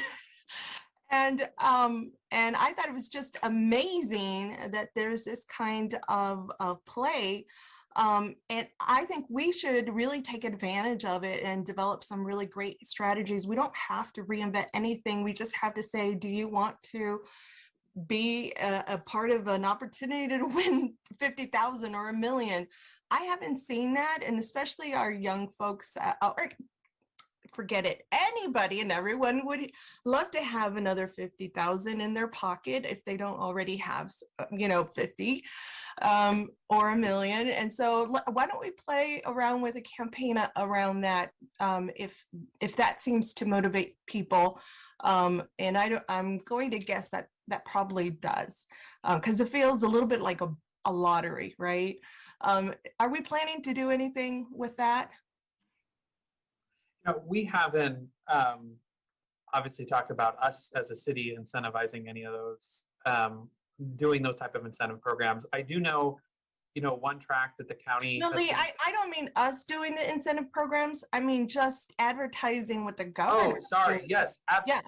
Absolutely. Yeah. I think we try and amplify whatever we feel is going to be working, and certainly I would agree with you that some of those announcements were very well received by folks and had an increase. So we can definitely amplify those as well. I do know that the county is working with a lot of the different school districts on kind of reward events over the summer for some of the high schools and middle schools as they come back. And so some of those kids can be vaccinated together, which was a very big kind of indicator from the focus groups that the county and the city did, that friends wanted to be vaccinated together and within groups.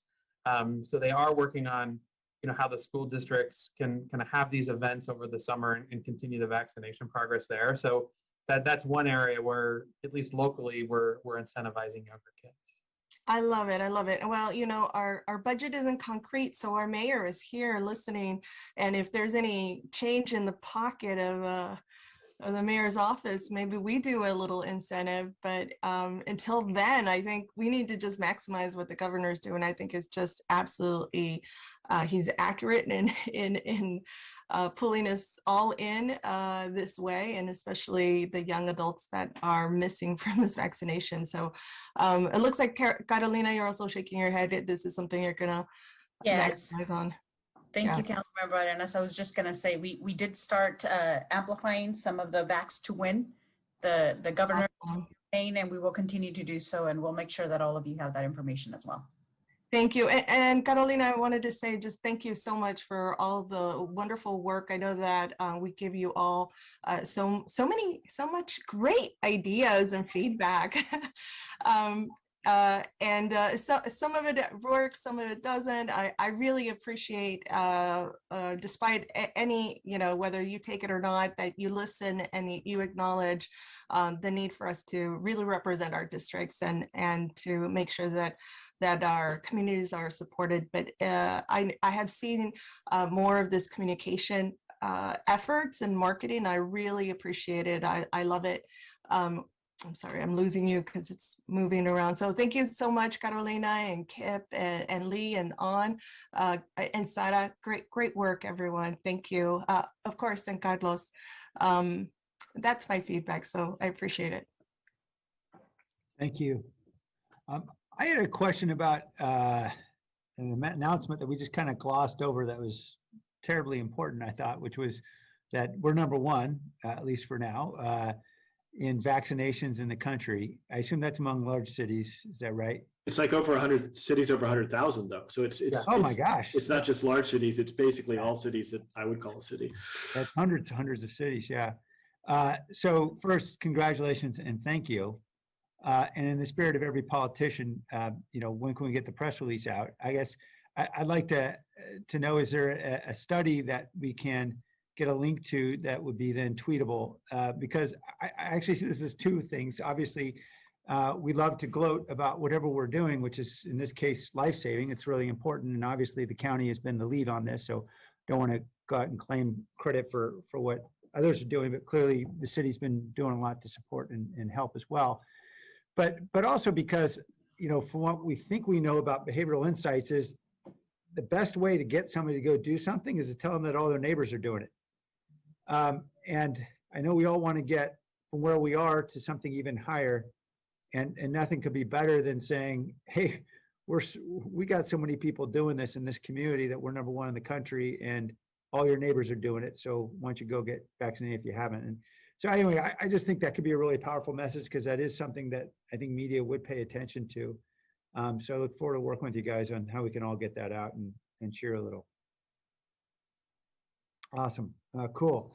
Can I just ask some questions about, not to focus on the negative, but of course we've got to focus on who we need to get vaccinated because that's our task here. And I know this is, again, primarily county working really hard, but we're doing an awful lot of work too.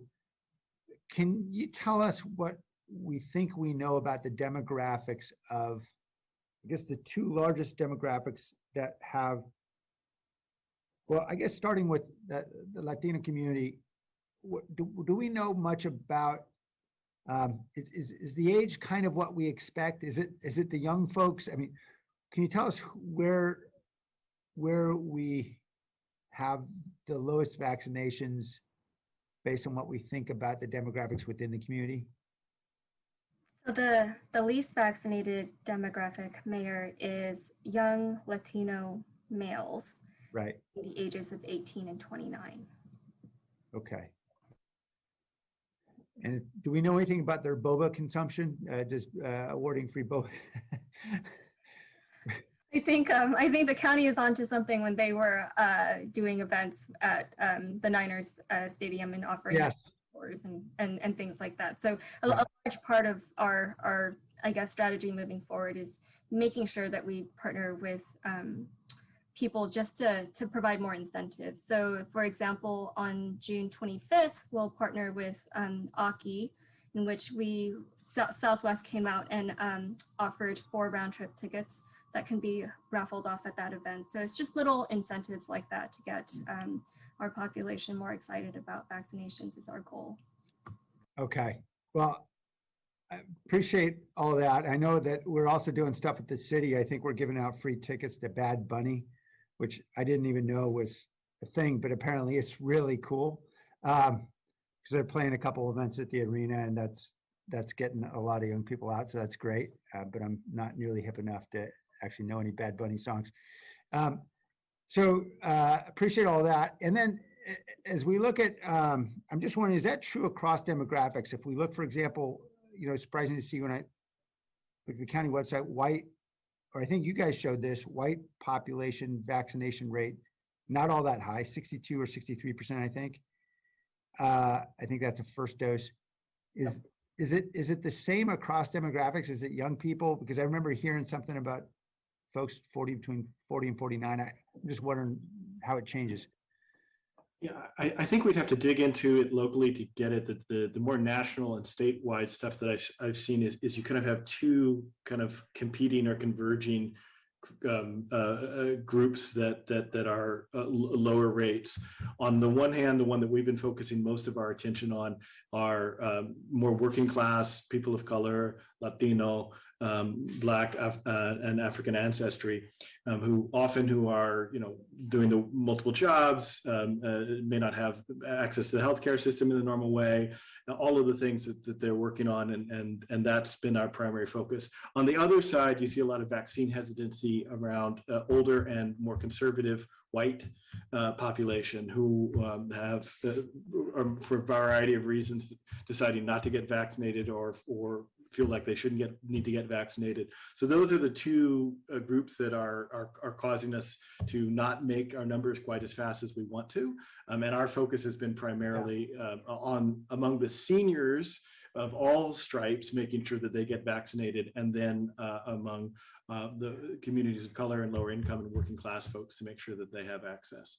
Okay. I would say, it isn't an apples to apples comparison, but as we look at the dashboard from the county from last month when it was 16 and over to the dashboard now at 12 and over, probably a variety of reasons, but Hispanic and Latino went up the most. It was 45% last month, and it jumped 8% more than any of the other categories. So I do think, a combination of that 12 to 16 and parents getting kids vaccinated, but also some of the more hyper localized kind of advertising and communication and targeting, at least in our community, has been helpful, because that is San Jose numbers I'm speaking about. And I think it's important to add on to that, Lee, that we have been kind of moving the goalposts in a useful and good way, right? We started out with 75% of really 18 and older when we first started talking about it. And then it was 75% of 16 and over. Then it was 85% of 16 and over. Now it's 85% of 12 and over. And so the fact that our numbers actually have kept pace as we've been moving the goalposts back a little bit is overall a pretty good indicator. It's not really a direct answer to your question, Mayor, but I wanted to add that in for context. Yeah, no, thank you. It's all helpful. On the housing front, I didn't know how to interpret this, and I'm hoping maybe Sarah or somebody from housing could help. That since May 19th, the data I saw, almost 1,000 applications for the emergency rental assistance program. Obviously, it's great that those families got help, but I'm just wondering, do we have a sense of a target about how many families we think critically need this and can qualify? Just trying to understand where we are in this really critical effort. I'm sorry, Mayor. Oh, there's Reagan. Thanks. Okay, Thank you, great. Reagan. Mayor, thanks for the question. Michelle's out today and she's leading this effort for us, so I'm not sure I have the best data, but I'd be happy to follow up with you. Yeah, I'm happy to take it offline. It'd just be helpful to understand. I think you get the point of, what's our strategy? Where are we in the process? Because, we're all terrified of this eviction cliff and what might happen to our community, and it'd be helpful to know how close are we getting to addressing it. And then just a quick question about the guiding principles. And Kelly described all of that very well, very articulately. She's still, oh, there she is. Hi, Kelly. Sorry, I can't always find people on the screen. The 5 guiding principles, I think the third one, if we could go back to that slide, there were the 5 principles, and one of them was many workplaces will be hybrid. And I'm wondering if it's too early for us to chain ourselves to this as a quote unquote guiding principle. Given that there's a lot we're still learning,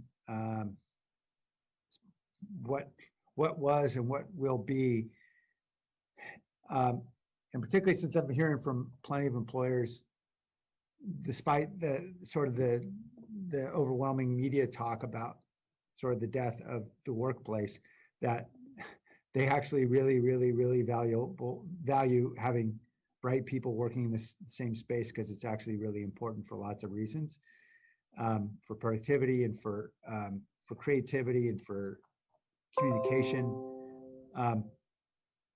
And so I certainly understand that some workplaces will definitely be hybrid, and we need to accommodate those particularly with unique family needs of various kinds. But I'm a little worried about us sort of deciding that's a guiding principle already, that many will be. And I know this may seem like a very minor point, but I'm a little worried about sort of the assumptions and the default that assumes in all of that conversation. Yeah, Mayor, thank you. I think that's a great thing to bring forward to us because I think that's what everybody is grappling with. And I'm going to ask Kip to follow up with me if he wants to add anything to what I have to say. And I'm not sure there's necessarily one voice on this, so I don't necessarily want to say that I'm that voice. I think probably what I might represent is just a range of things that we're thinking about in this space. So perhaps it should say, consider the potential for this workplace to be hybrid as opposed to that it will be.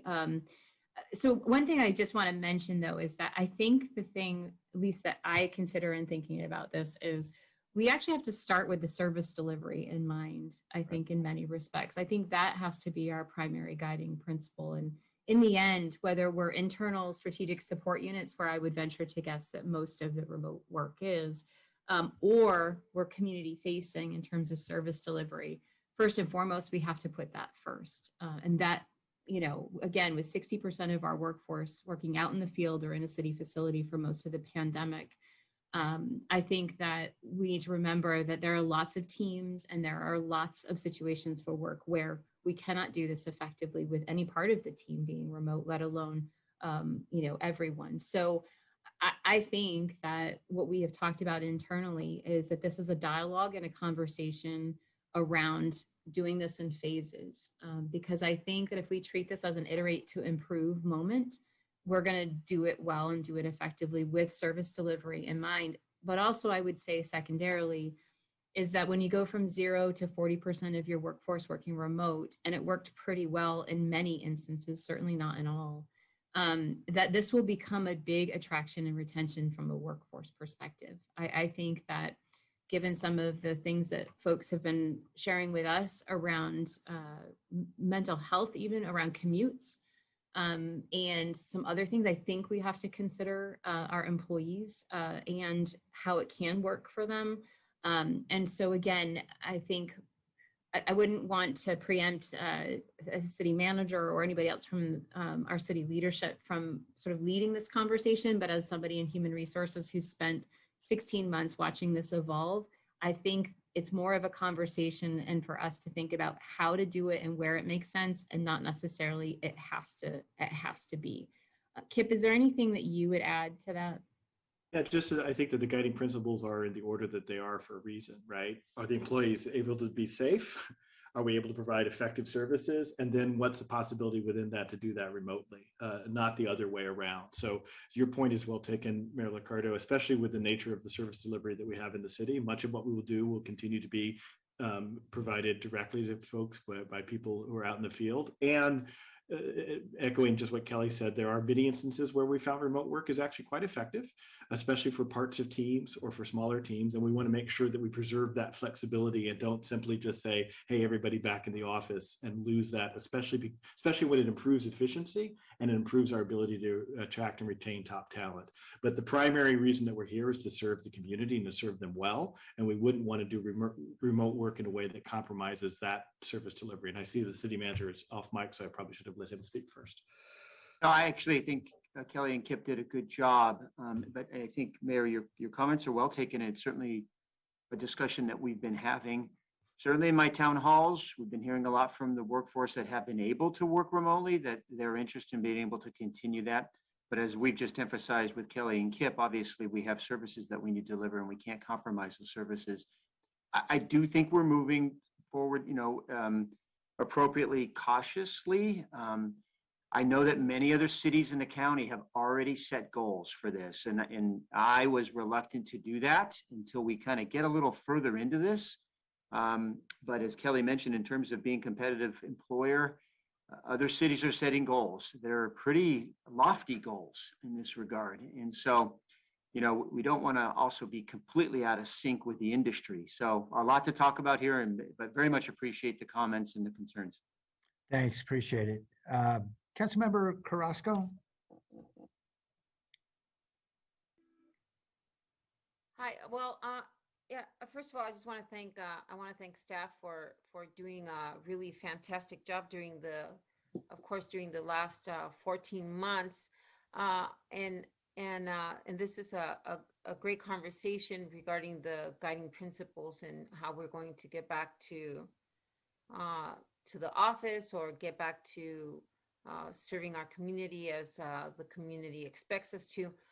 What I wanted to talk about was, if you don't mind getting back to that one slide that has our different districts and the vaccination, because of course, one of the biggest concerns I have is, is that percentage, that rate that District 5, as it stands, is not great. Getting better. We're inching our way there. But still not it's not ideal. And then so so as I look at the demographics and then I look at the makeup of each district, it doesn't surprise me in terms of the way the numbers get kind of divvied up. Because we know where people live, we know how our demographics work out. And then, in fact, even when we look at the next item, the housing item, and we look at the segregated demographics throughout the city, we're going to see how those lines contribute even to our vaccination rate. So, this makes, of course, sense. I'm glad that our Asian communities have really heeded the call, and they stood in line, and sometimes very, very long lines, because I've made my rounds to the different vaccination sites, and the lines are, especially in the very beginning, they were huge, and they were there for hours. And so I'm glad that they took advantage of that. But of course, District 5 is still lagging behind, as well as District 3. Councilmember Esparza had, I think, some great ideas in terms of getting really into those communities where we know people live, and just really drilling down. And this is why I think it's important. Foxdale had great numbers. And if you can speak on Foxdale, it would be great to hear those numbers and also hear the rate of vaccination for that second vaccine in comparison to what we've seen throughout the county. I'd like to be able to just get that report out. But also, I'd like to hear how we did at Mayfair. I know I heard how we did with the texting and the after effect, but how do we do with Mayfair on that day? Do you have those numbers? I do. So I'll start first with the Foxdale Village Apartments. So Council Magdalena Crosco's office helped us with getting the word out, especially for the Foxdale Apartments event in partnership with Safeway. And at that event, we were able to administer 366 doses of vaccine to the residents that live within a 1 mile radius of that area. And for the second dose event, we were anticipating that, with the trends, a lower turnout. But surprise, surprise, that second dose event, we were able to get 366 residents back. And the most surprising thing is, of the 366, only 9 of them were new first dose residents. So that's a 97% return rate for Foxdale Village Apartments. And that doesn't include the food and all of the fun events that the council member's office was able to put on to support the residents. As it relates to Mayfair, we relied on our canvassers. The county also put out canvassers and the nonprofits nearby. And the turnout for that event was 208. Pretty good for the week, especially since most clinics were sitting at below 100. Per day for turnout. We were able to turn around 208. So we'll be back next week to administer the second dose. And for Children of the Rainbow? So for Children of the Rainbow, the first event, the county, in partnership with the city, vaccinated 165 residents. The return, when we returned, we vaccinated about 167. And of those, there were around 50 or so doses that were first doses. So that's why we'll come back within the next 2 weeks to administer the second dose for the first doses we gave out. So 117 were second dose and then 50 were first dose.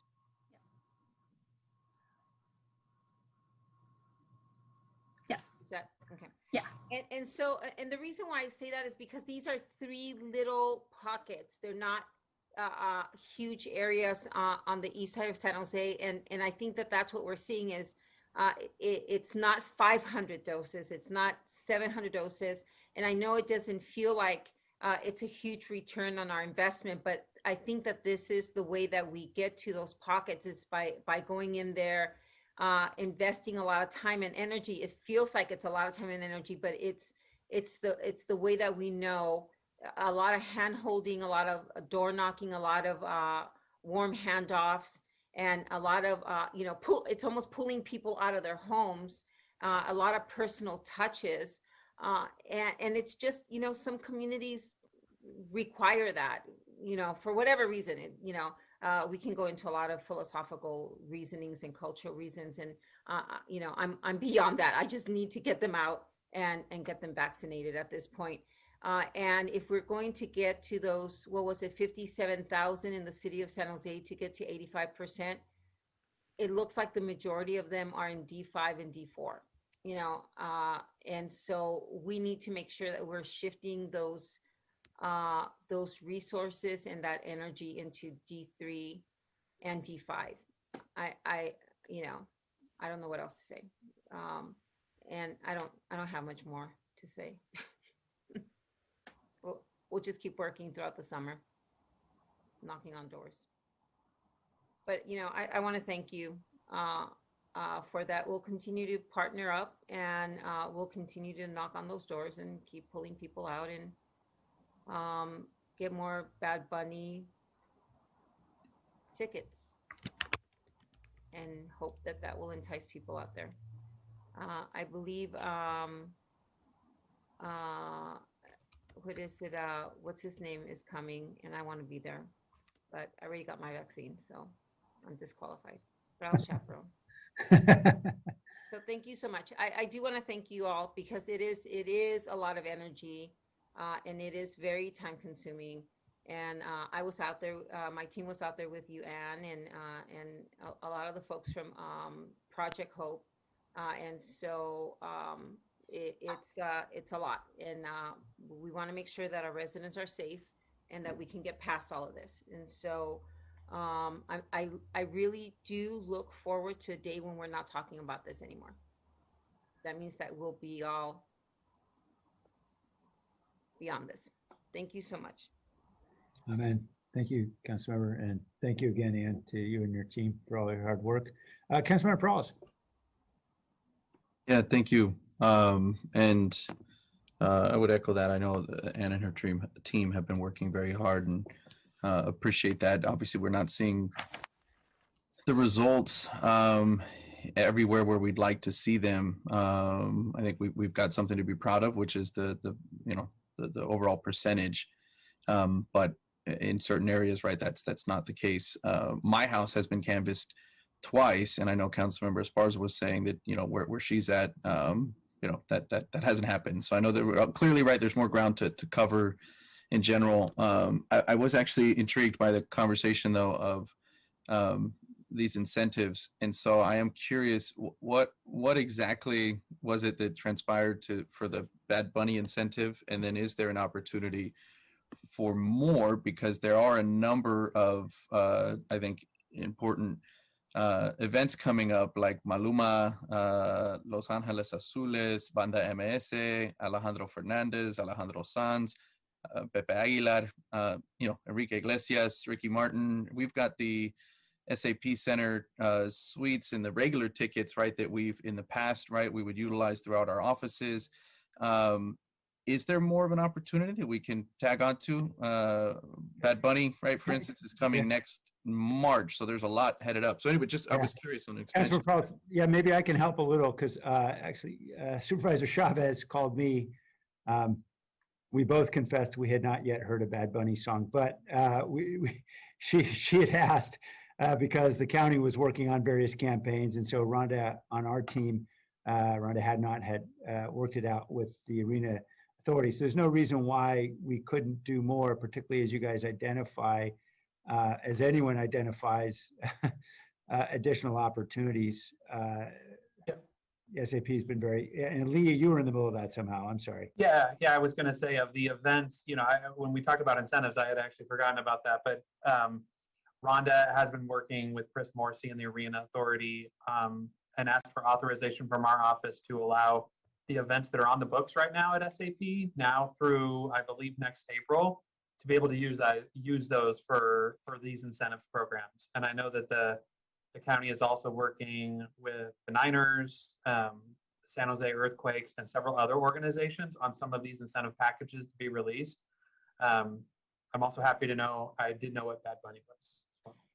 And just so that as a father of a 21-year-old who grew up in San Jose, just give you a little sample from my playlist. Yeah, I think it's a great idea. We'll look at those opportunities and see what we can do for the incentives. And I think we're all ready to get some music and some live performance. And we'll follow up on that, Councilmember Perales and Mr. Mayor. There'll be no dancing on 3.1, however.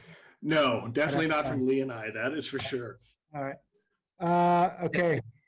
Thank you. I just wanted to make sure that we can take advantage of those opportunities. It sounds like we are, and I think Bad Bunny is a good, target audience. The weekend is coming just after him, and so I think there's certainly for our younger audience, and especially within, as Councilmember Carrasco was pointing out, in our east side or within my district, some of these other artists that are coming would be a huge incentive, a big pool. And so we have it, right? We already have sort of basic assets, but if the SAP Center is willing to be a partner on that, it sounds like they are. I think it's worthwhile to try and capitalize even further. So that was it. Thanks. Thank you. Any other questions, comments? Bad Bunny tunes. I think Councilmember Esparza sent me one as well. I'll be listening to that. Okay. All right, let's then move on. Item 3.3. Thanks everybody for your hard work. Item 3.3 is approval of digital inclusion grant awards. We have a presentation. Welcome, Jill. Mayor, I need to recuse myself on this item. Okay, thank you. Yep. Okay, good evening, Mayor and City Council. I'm Jill Bourne, City Librarian and Director of the EOC Digital Inclusion Branch, which is now transitioning to the ongoing Digital Equity team. During the pandemic emergency, our city team has coordinated closely with our partner, the California Emerging Technology Fund, to oversee the Digital Inclusion Grant Fund award processes. And I'm joined today by Abby Scholl, Broadband Manager in the Office of Civic Innovation, who has been the lead for our team in this coordination. So even before the pandemic, we knew that the internet connectivity and digital literacy had become an essential capacity for our residents. And we knew that many, many households were either unconnected or underconnected.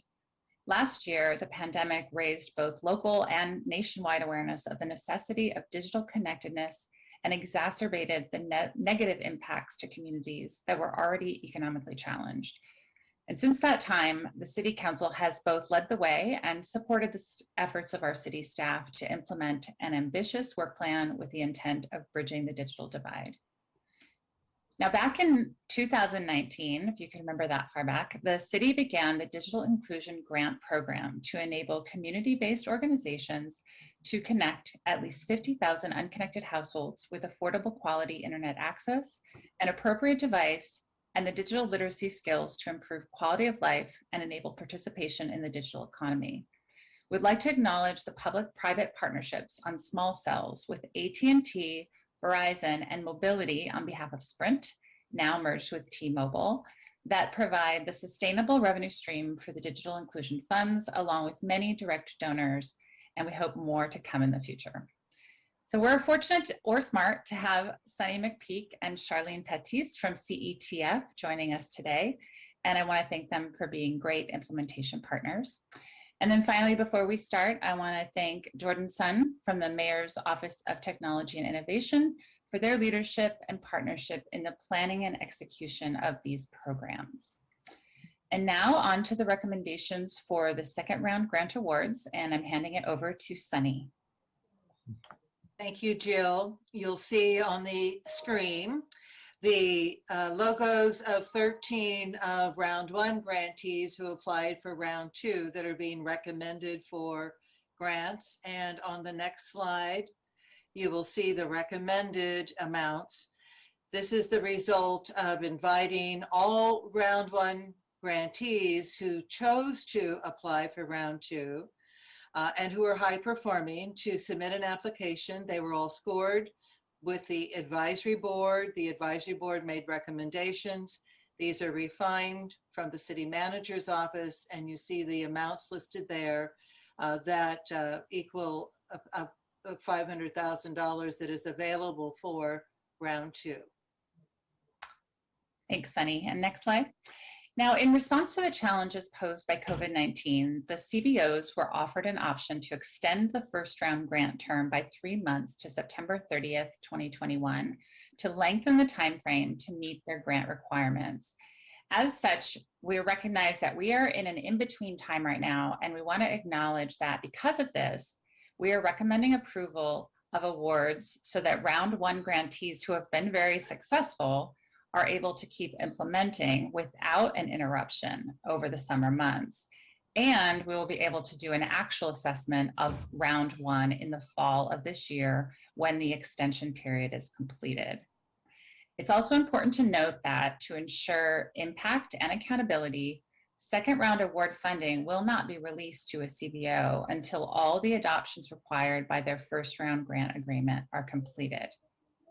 Grant awards are released on a quarterly basis and are dispersed based on performance of adoptions. Funds are not released if quarterly performance requirements are not met. And then as recommended by the Neighborhood Services and Education Committee and Chair Arenas during a recent update, grantees will be expected to coordinate with other city programs, including the SJ Access opportunities, and engage historically marginalized and disadvantaged communities.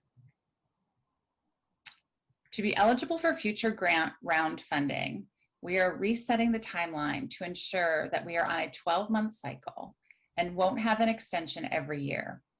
Existing grantees must demonstrate past performance by achieving 75% of adoptions by the third quarter of the prior grant cycle, and completing 100% of the prior grant adoptions by the end of the prior grant term.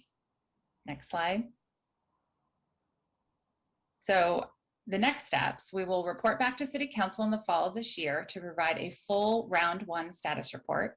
The status report will include a retrospective on the first round grantee performance and COVID-19 lessons learned, the status of second round grant award distribution, the total adoptions achieved in the first round and at the time for second round, and a recommendation for the use of any undispersed first and second round grant funds. And we will provide an update on the third round grant process, which is currently planned as an open grant round with outreach starting in October of 2021 and applications due in early 2022. And we'll share an overall update on the digital inclusion program to date, performance metrics, and next steps. Next slide. So before welcoming any comments and questions, I want to acknowledge our 19-member Digital Inclusion Advisory Board who dedicate their time and lend their knowledge, insights, and expertise to support the Digital Inclusion Grant Program, and our telecom partners for their leadership and contributions to digital inclusion. Next slide. We are seeking council approval of the round two awards and this direction as described. And the team is here to take any questions or feedback. Thank you so much. Thank you, Jill, and thanks to Abby Scholl and everybody on your team who's worked so hard. And thank you very much, Sunny, and to you and Charlene Tatis and everyone from CETF for your great work here in San Jose and throughout the state, and for all your efforts to get this up and running with us. We really appreciate it. All right. I also want to thank all of our nonprofit partners, of course, that are doing the heavy lifting out in the community to connect our residents. So we are first going to go to public comment. Tessa Woodmansee. Thank you very much, Mayor Ricardo. Yes, I appreciate what the library is doing for digital connectivity and things like that. But I just wanted to make a comment in regards to the library and keeping it virtual. That's been a plea that I've had for them to keep it virtual, as I don't go in any buildings. And, you know, I think that that is a better way of doing business in general. And, you know, keeping us out of businesses, out of buildings. And, actually the most important thing is to keep us out of consumerism and capitalism. But in regards to our library, having the external access was very helpful. And they're saying that maybe they're not going to be able to keep doing that. And I'm just, pleading with them that they would keep doing that.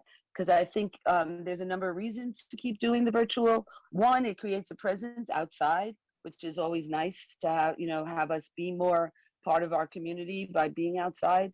And also, right, that we reduce the viral load in our buildings by, providing that service. And so that was just something that I was hoping that the libraries would continue to do, was the virtual curbside pickup of our books, and that would be great. So that was my request, and so that we keep that program going and still create that accessibility to all people based on their needs to stay out of a building and stay away from inside operations. And so that's what I was requesting. And so hopefully that will be continued. And like I say, I think it has a lot of benefits to the community overall to have their presence on the street. Thank you. Let's return to the council. Is there any comment or question? I have a memorandum which I think aligns with staff recommendation. Jill, let me know if I'm wrong about that. Councilmember Arenas. Thank you, Mayor. I also want to thank all of the wonderful people who were able to, and because of you, a lot of our parents are able to connect, and now they are much savvier. Whether we like some of this stuff or not, we have to stay connected with one another in a way that that is meaningful to our children. And so it is only going to allow some of our families to continue to do more things online, like get a job, or maybe return to work, or go to the doctors. And so it just is not just related to our children and their direct education, but also just the overall well-being of our families. And so I've always recognized and appreciated your leadership, Jill and Dolan, and thank you so much, Sunny and Charlene, who's on boots on the ground, for all the work that has led to where we are. You've worked really, really hard in a way to create this really infrastructure, and on this other end to have folks who can help our families directly, not with subscriptions as well as technical assistance. And so some of these families, from what I understand, and I've talked to Allen Rock, and I've talked to Mount Pleasant and Evergreen, and I'll just talk in respect to my district. There's something that I've noticed that has happened in Allen Rock, and that is that a lot of families are now technically literate in a way that they weren't before. And so I think that's in great thanks to all of you for your efforts to create that. And so I'm really impressed with some of this. I want to move your your memo, Mayor, but I'm just wondering, I know that there's some level of flexibility that our staff was looking for, and I think that might be something that you're also supportive of, Mayor. I guess I'm trying to figure out what is, because it sounds like it's really intending to support this, the plan that staff has. Is that in the spirit of how you wrote that, Mayor? Yeah, but I'd certainly invite Jill if there's something at odds with the staff recommendation. I'm certainly happy to tweak here. No, and I welcome the team and Sunny and Charlene and Abby to comment as well. But I think that it allows us with the room to develop the full report that's going to come back to council, and make sure that we have really clear accountability guidelines for the end of this round, but also future rounds, and that we're able to provide council with the information that they want on the success of this program and any changes that need to be made. Wonderful. Okay, and so those future undispersed round funds from round one, are there any limitations to who those funds can be extended to? Is it the same educational grantees will remain there, or everything as is? I could ask Sunny to comment if you like, or Abby, but I think that the process from what my experience of it so far has been that we discuss it with the advisory board and the city manager's office. And so if there are any suggestions about organizations that should be considered, we can certainly bring that into the process. Yes, you know where this is all leading to, Jill. I guess I'm so transparent. Yes, there is, because one of the things that I actually was really grateful in seeing in some of our districts that have a lot of our low income and English language. I'm having trouble with English myself here. English language learners, is that they were well resourced. These schools were absolutely nicely resourced, and this is why we built. These schools built this kind of network around this community. And there's folks there's districts like Evergreen who are not thought of exactly the same way that Alum Rock or Mount Pleasant, or maybe Franklin McKinley or San Jose, some portions of San Jose Unified are thought of, although we have about 8 Title I schools. And from chatting with our superintendent, I know that she was very concerned that some of our parents who are in some of those critical zip codes didn't progress as much as maybe and this is all anecdotal, but didn't progress as much as I heard from maybe Alum Rock or Mount Pleasant and their superintendents, and what they noticed in their community. And so I'm hoping that maybe we could pivot to Evergreen. I know I saw the list of grantees, and like I mentioned before, there isn't any agency that really anchors into District 8. I have to request for services into District 8 because we're not naturally thought about. And so I want to make sure that our 95122 kiddos, and really some of our District 1 Title I schools are thought of, even though Evergreen is known for its a good district that maybe the people think that is already well resourced. Is that something that we could move in the direction of, Jill? To ensure more geographic distribution. Yes. And I know, and Sunny could probably speak to this, I know that there are several grantees that are considered citywide, and I think that was part of the attraction, but I think your point is well taken, that we really need to look at where the implementation happens and try to ensure that we have coverage in all the zip codes that need it. So, Sunny, did you want to say anything else? I would just add and appreciate Councilmember Arenas for bringing that question up. Let me underscore, the council has the final say on wherever monies go.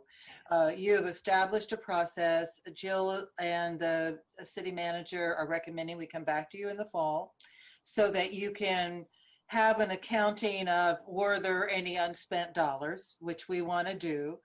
The full round 3 that we're recommending to be an open process, we again want to rely really strongly on each of you as council members to do outreach to your district and who else should be brought in.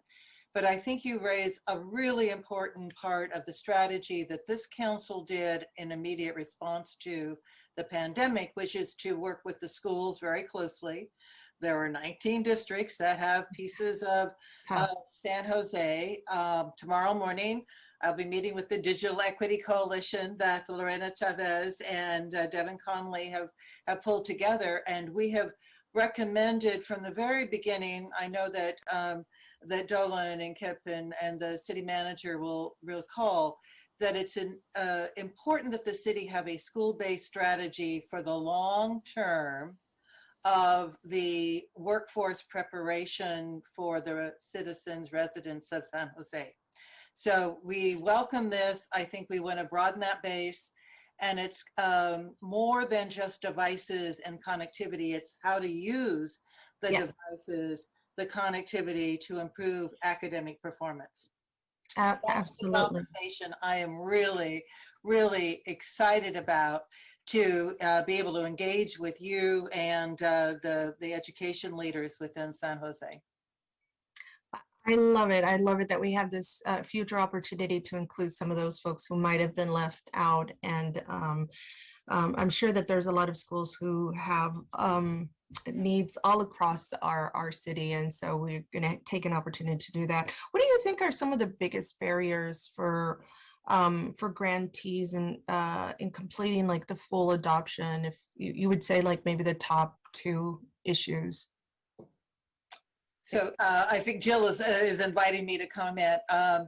It is a very new thing for grantees to look at getting to what we call the full adoption, because it requires the 3 pieces of a household, a family, having digital literacy, having the ability to afford the connectivity or the subscription to the internet.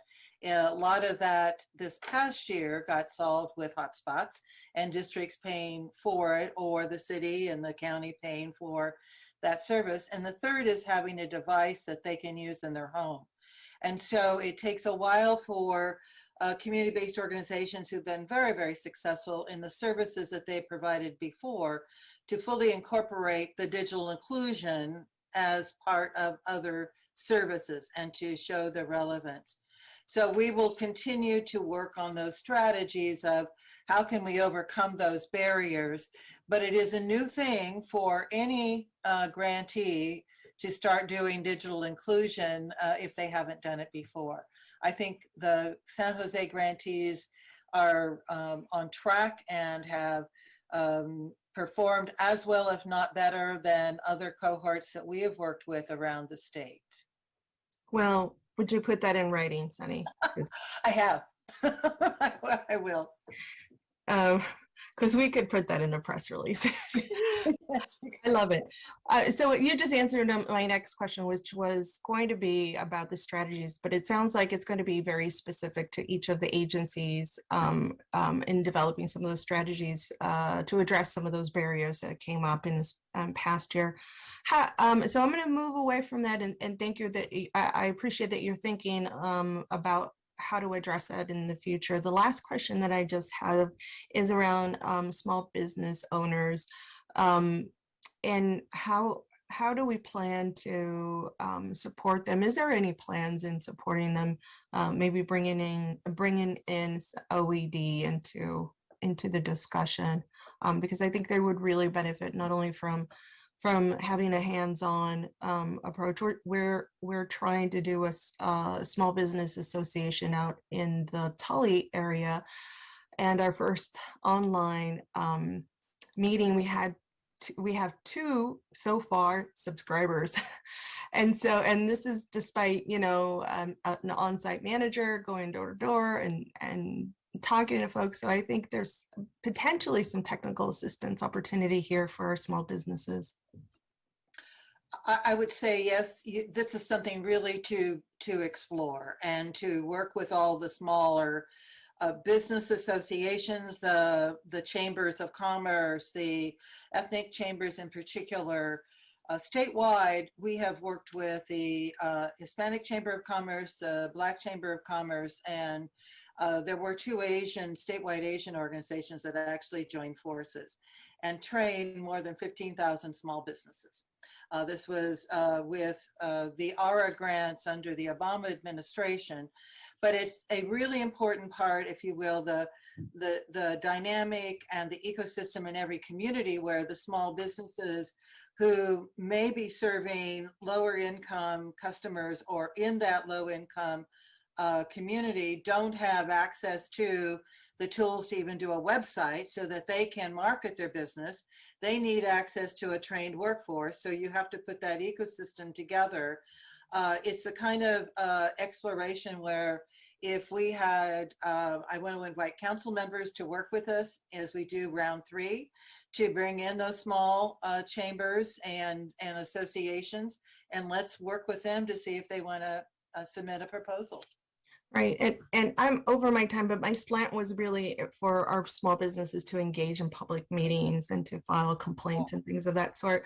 Now, it would be great to involve the chambers for the business side of that. The last thing I'll just say is I really want us to think about how to really roll out the Access East Side Wi-Fi program in a way that maximizes its use, because it's there and some people may not know it's, you know, really hidden for some folks who may not trust some public Wi-Fi, right? Because they think that somebody's going to steal their information. And so that would be wonderful to see in this upcoming year, translated into maybe some of the parent squares information, some of those platforms that provide information to parents. And Mayor, I know that you've been very patient with me. That is it. Thank you so much. Thank you, everybody. Thank you, Abby. Thank you, Councilmember Foley. Thank you, Mayor. First, I'll start off by moving your memo. Thank you. And then say to Sunny and Jill, thank you for your efforts in digital inclusion.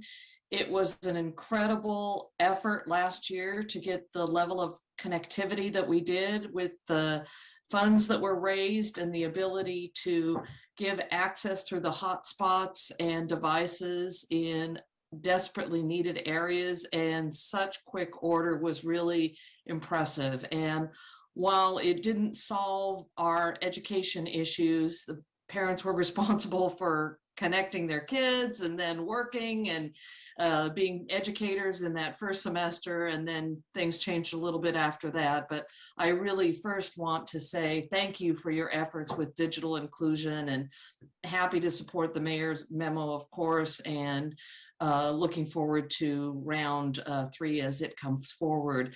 But finally, Jill, I want to give a shout out and recognition that you have a Gay Pride book assortment right behind you.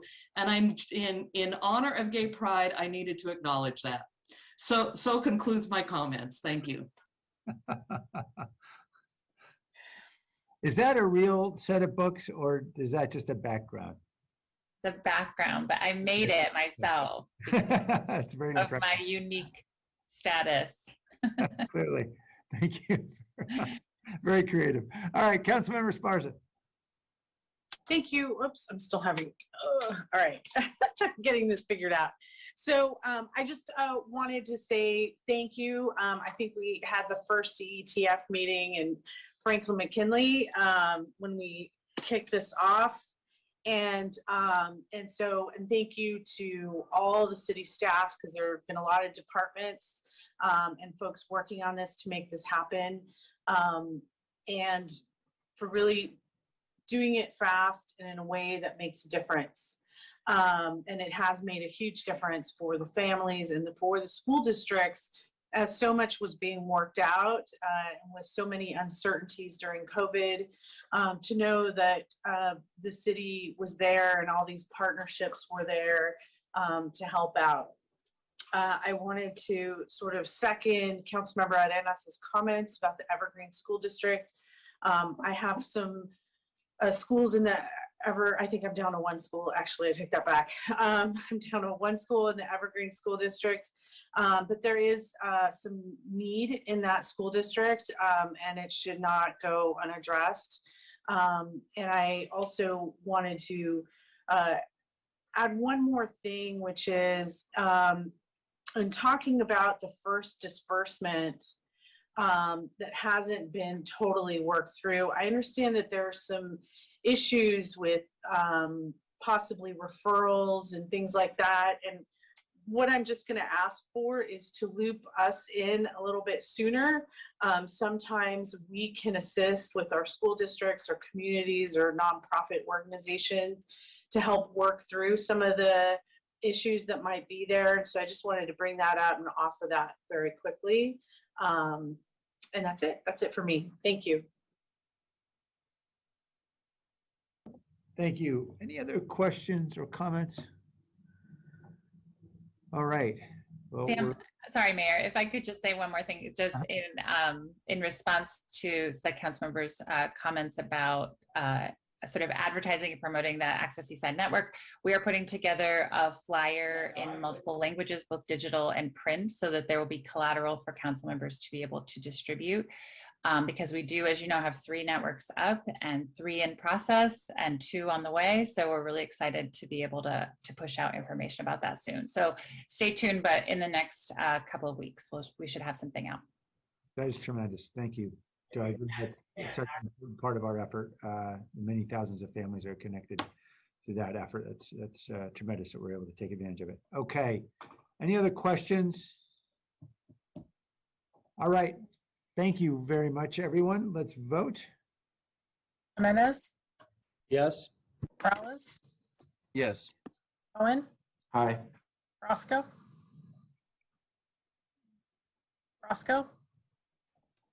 Aye. Davis, Yes. Esparza, Yes. Arenas,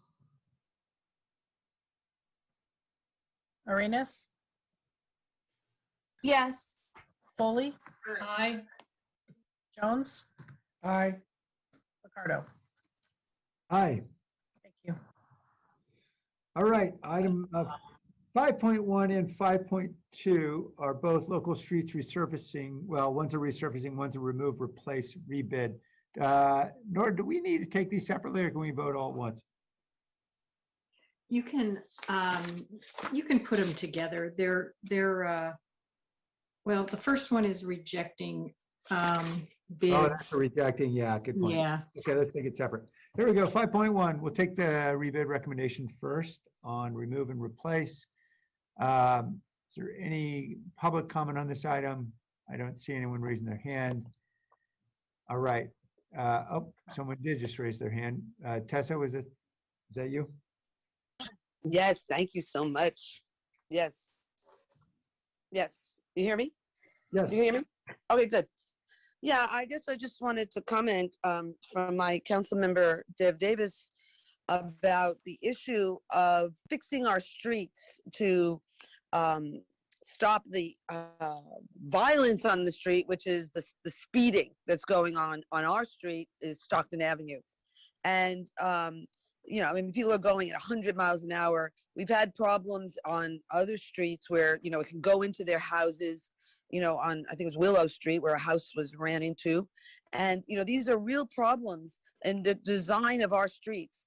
And so she was telling me that the protocol of the city is we will do nothing of our streets until it's going to get repaved.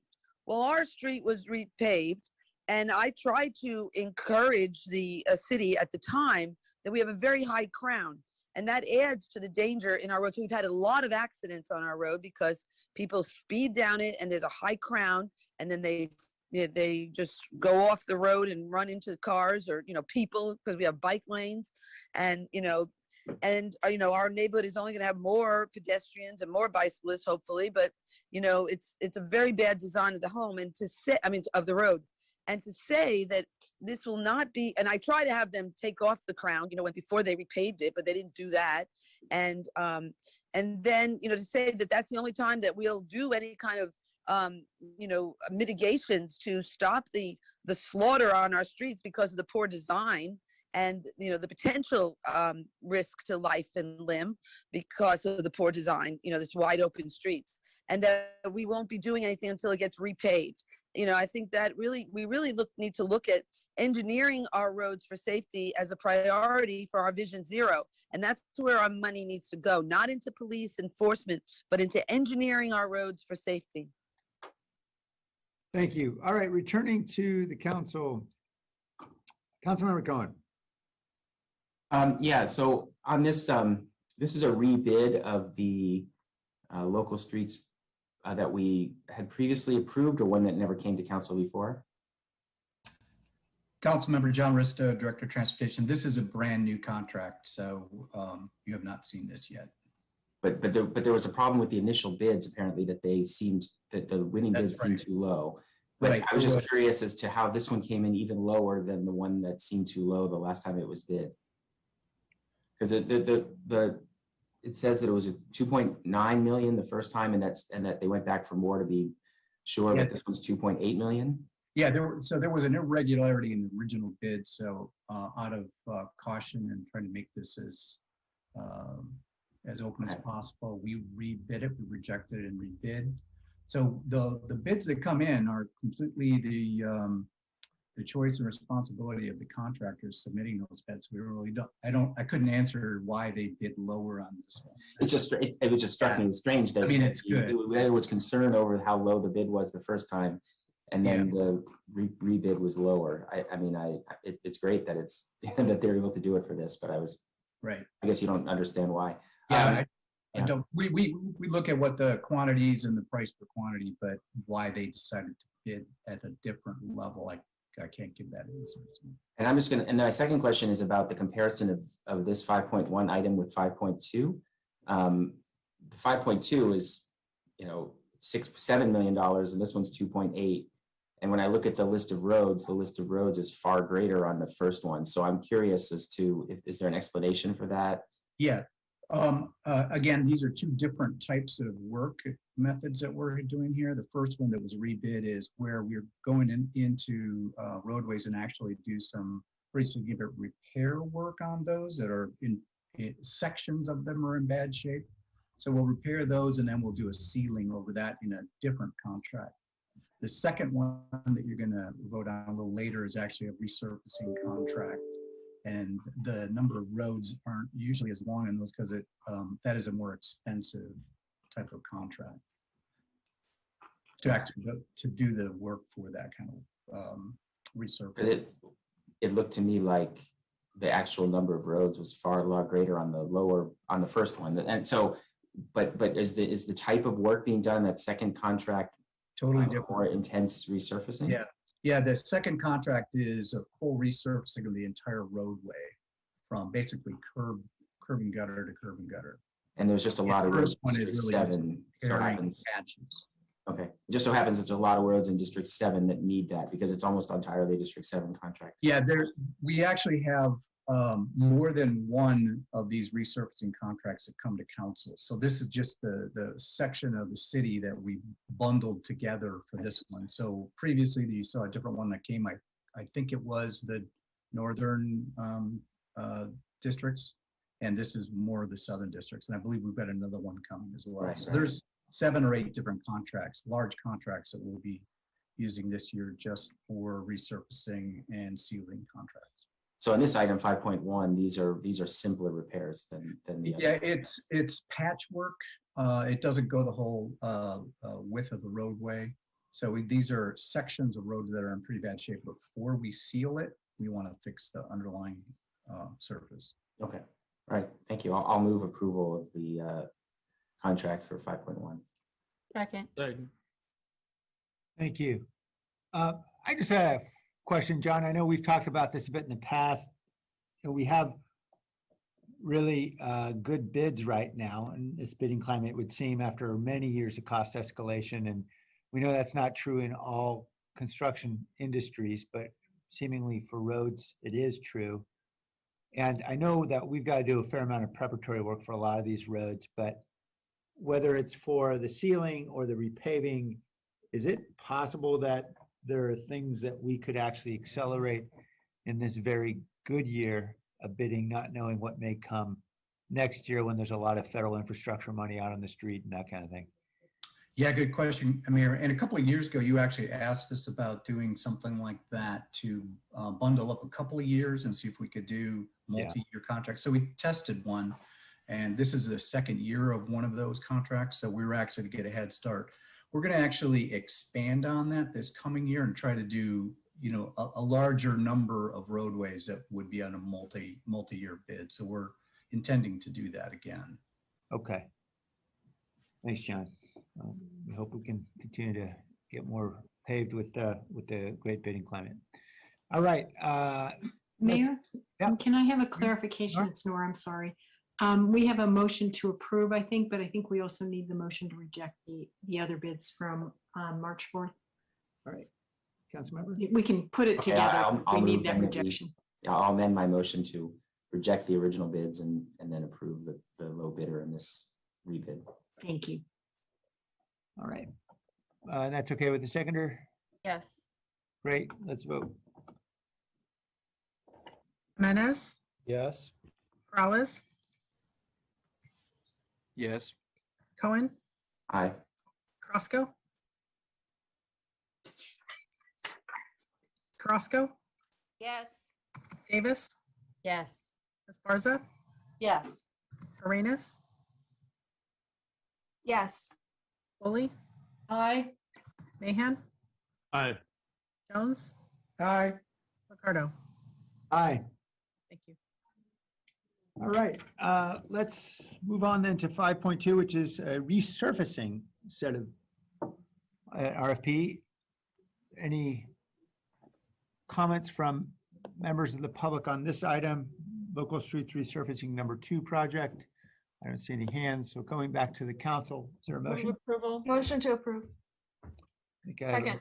Councilmember Davis and a second, Councilmember Arenas. All right, let's vote. Jimenez, Yes. Morales, Yes. Cohen, Aye. Crosco, Aye. Davis, Yes. Esparza, Yes. Arenas, Yes. Foley, Aye. Mahan, Aye. Jones, Aye. Ricardo. Aye. Thank you. All right, 6.1 is the dewatered biosolids management strategy for the San Jose Santa Clara Regional Wastewater Facility. Biosolids having another name that we can't repeat since this is a family channel. There's a presentation. Mariana or Carrie? Thank you, Mayor Liccardo. I'm Carrie Romano, Director of Environmental Services. I'm joined today by our RWF CIP Deputy Director Mariana Chavez Vasquez. And Mariana, do you have the slides pull up?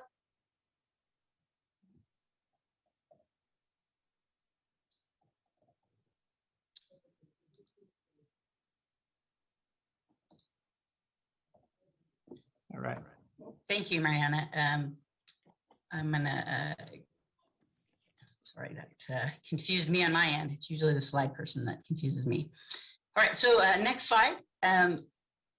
We'll just dive in. As many of you know that have had the opportunity to come out and visit our facility, at the regional wastewater facility, wastewater sludge currently undergoes mesothelic anaerobic digestion to reduce the volume of organic material and generate methane gas. And that's within the yellow area. The digested material, what we call biosolids, is then pumped into open air lagoons, which is the blue area on the map, where it stabilizes for approximately 3 years before it is dried by the sun for approximately 6 months in open air drying beds, again, the blue area. All the sun-dried biosolids are then hauled to the adjacent Newbie Island landfill, the orange area, and used as alternative daily cover. In 2020, this process resulted in just under 3,500 truck trips to dispose of just under 60,000 tons of biosolids, comprised of it's about 80% solids at that point.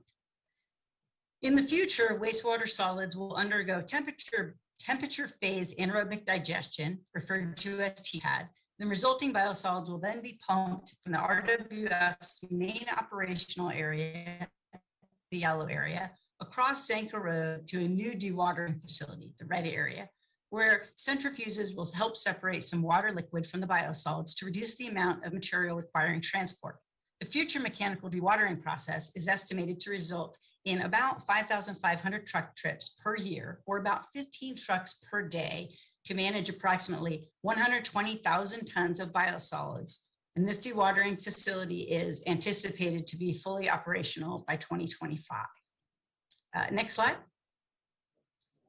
Little bit of kind of how we got here. So in November 2013, the Treatment Plant Advisory Committee recommended, and the San Jose City Council approved the adoption of the Plant Master Plan, as did the City of Santa Clara, and certified the final EIR. In December 2013, Santa Clara took similar action. My apologies. This Plant Master Plan and the resulting approved EIR was a result of many years of extensive community engagement to develop the overarching environmental principles for the Plant Master Plan. These principles included economic, social, and operational principles. And it's these principles that we've based all of our decisions and recommendations coming forward. But also included in there was the Milpitas guiding principles. And principle number 4 is important when we talk about biosolids. Principle 4 for the Milpitas guiding principles stated that outdated infrastructure and open air drying systems for solids are public nuisances inappropriate to an urban area. These outdated systems should be replaced or retrofitted to incorporate the most current available technologies to significantly reduce or eliminate environmental impacts such as odor, visual, and energy consumption within the first phases of the Plant Master Plan. And so if we look towards kind of how we've embraced those policies going forward, Mariana, next slide. What has occurred since the Plant Master Plan is we've approved the biosolids transition strategy. So in 2015, again, TPAC and City Council approved this biosolids transition strategy. And since then, we've been working on kind of the final touches to how we would implement this strategy. So in 2015, we said we'd modify our digestion process as part of the digestion and thickener facilities upgrade to improve our biogas production and pathogen destruction. And we would proceed with the design phases and new mechanical dewatering facility so that we could move forward in the Plant Master Plan implementation as well as the Milpitas guiding principles. So in effect, we've moved forward to transition from solar drying of biosolids to a more mechanical process. In 2019, we did a study of the biosolids market, and that market assessment confirmed that the applications of biosolids on rangeland and agricultural land continued to be a popular option for us, second to composting. The market assessment, though, did find that there's limited capacity for local operations to take that now, again, 120,000 tons of material, 15 truckloads every day, 365 days of the year. So we had to come up with something that was a little bit more entrepreneurial to ensure that we had long-term cost stability, but also someone to take this material. Because again, those 15 truckloads are going to need to leave the facility each and every day. An easy solution for us would be to transport those materials to the Central Valley. And there are some facilities that could take our material and turn it into compost in the Central Valley. But we didn't believe that that was the most environmentally proactive solution. And as we see on this slide, in 2016, Senate Bill 1383, which you've heard a lot about in our study sessions for solid waste, 1383 has CalRecycle developing regulations that reduce emissions of short-lived climate pollutants such as methane. So we didn't want to just take, we can no longer just take the material for landfill disposal And that it also means that all of the solid waste throughout the state will be looking for composting. So we'd have some competition in the market for solid waste from food systems, household systems, as well as from biosolids such as we are producing. So if we go to the next slide. So we're proposing something that, again, is very sustainable, makes good use of our resources, reduces odors in the community, and provides flexibility.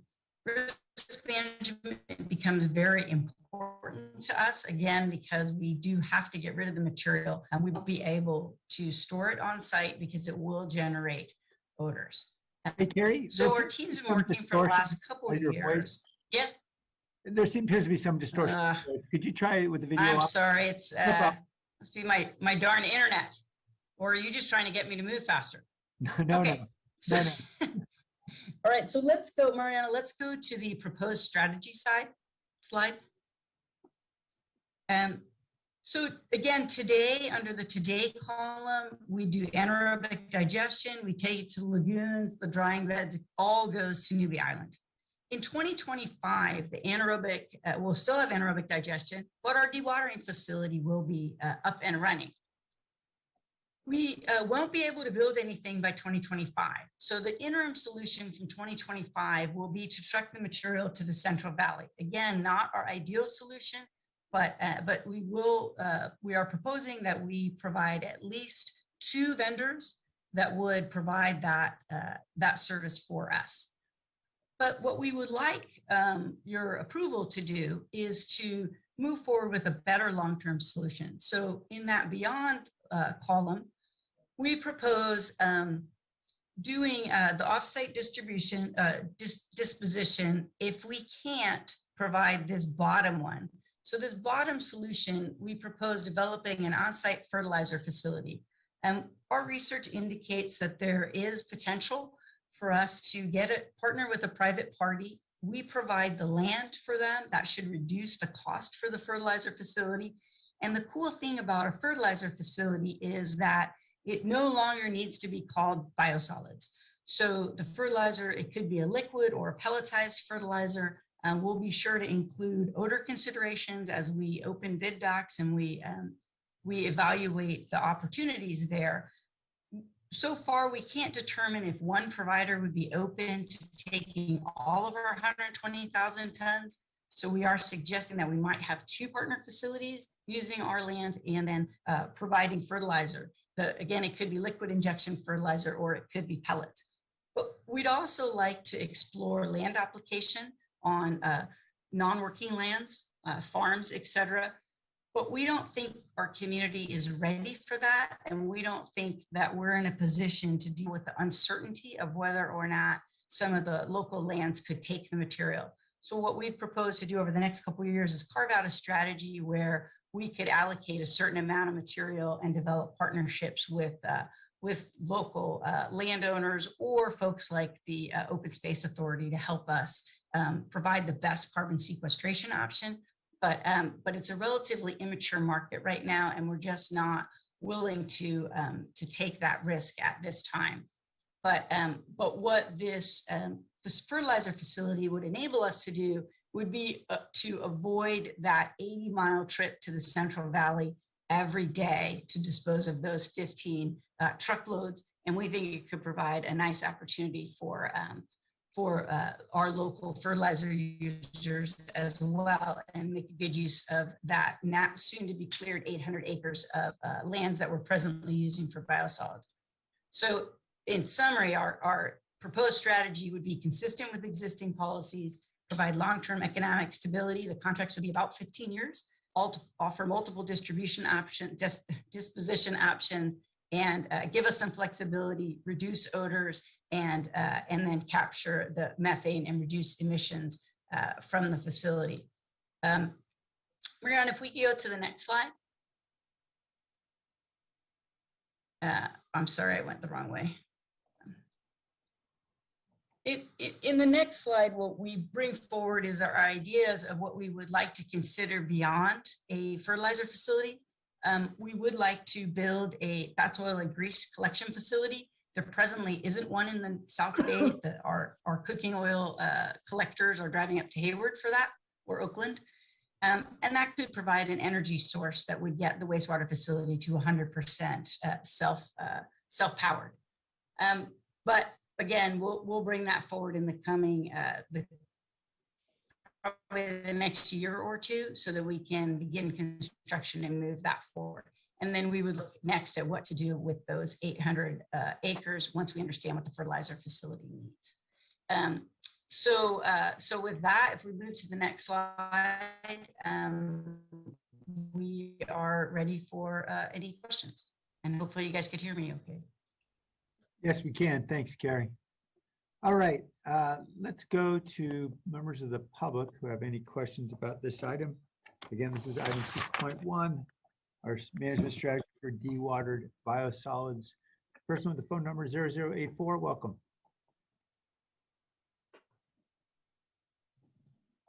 Yes. Yes, good afternoon. I hope you can hear me. Yes, we can. Thank you. Great, thank you. Members of the council, my name is Jim Dunbar, and I am the general manager for Listec International, and we actually own and operate a large-scale biosolids processing facility within the immediate Bay Area, the largest one.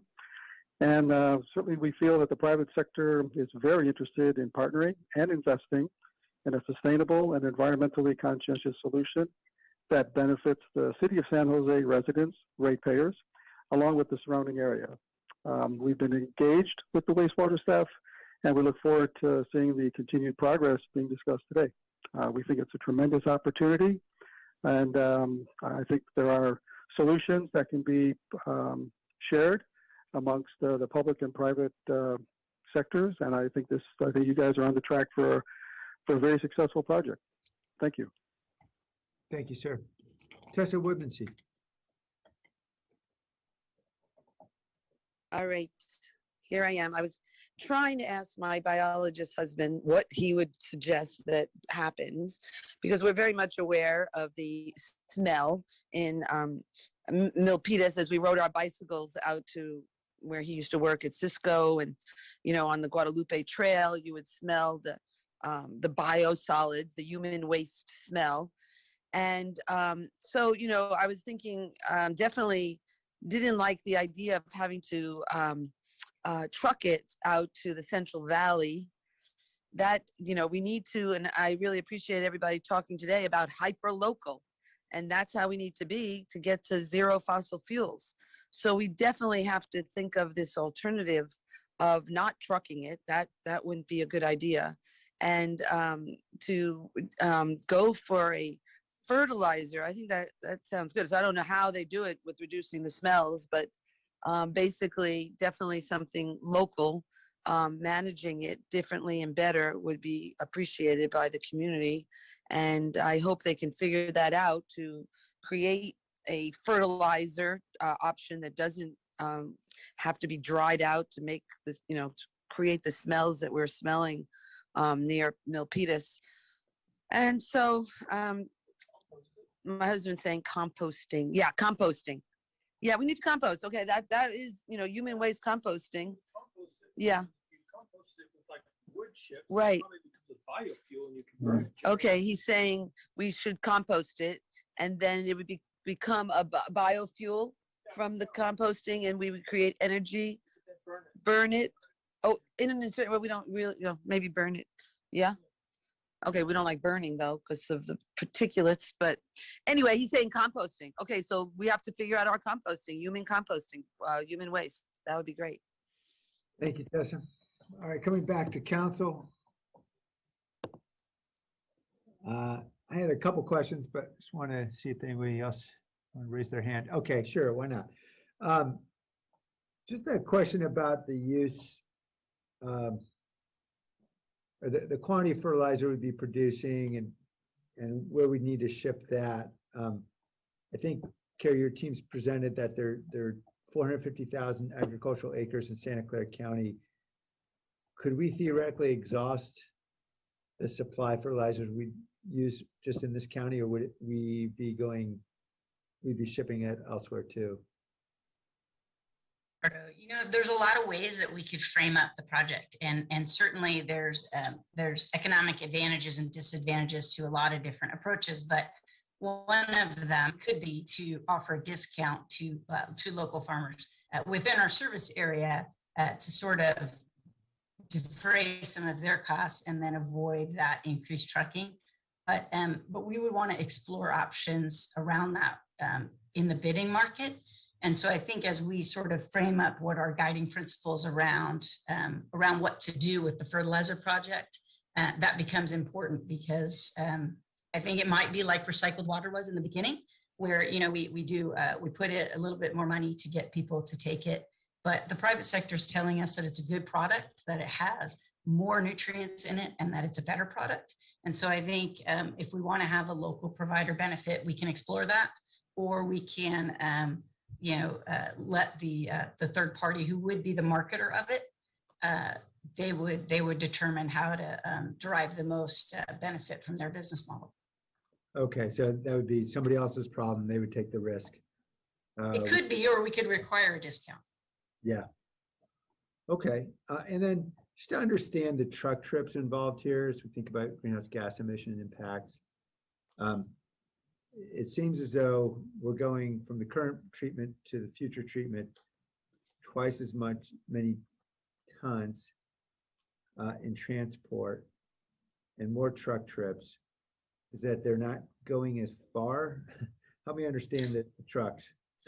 So right now they just go once a year in the fall for about 3 weeks. We truck everything to Newbie Island. Yeah. And so it's a very short trip.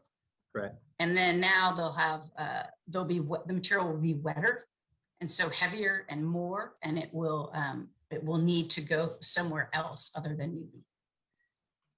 And so there wouldn't be truck trips from the biosolids process, but obviously the fertilizer would need to move to the customers. Yeah. But even if we truck the biosolids to the Central Valley, there would still be truck trips to the eventual customers.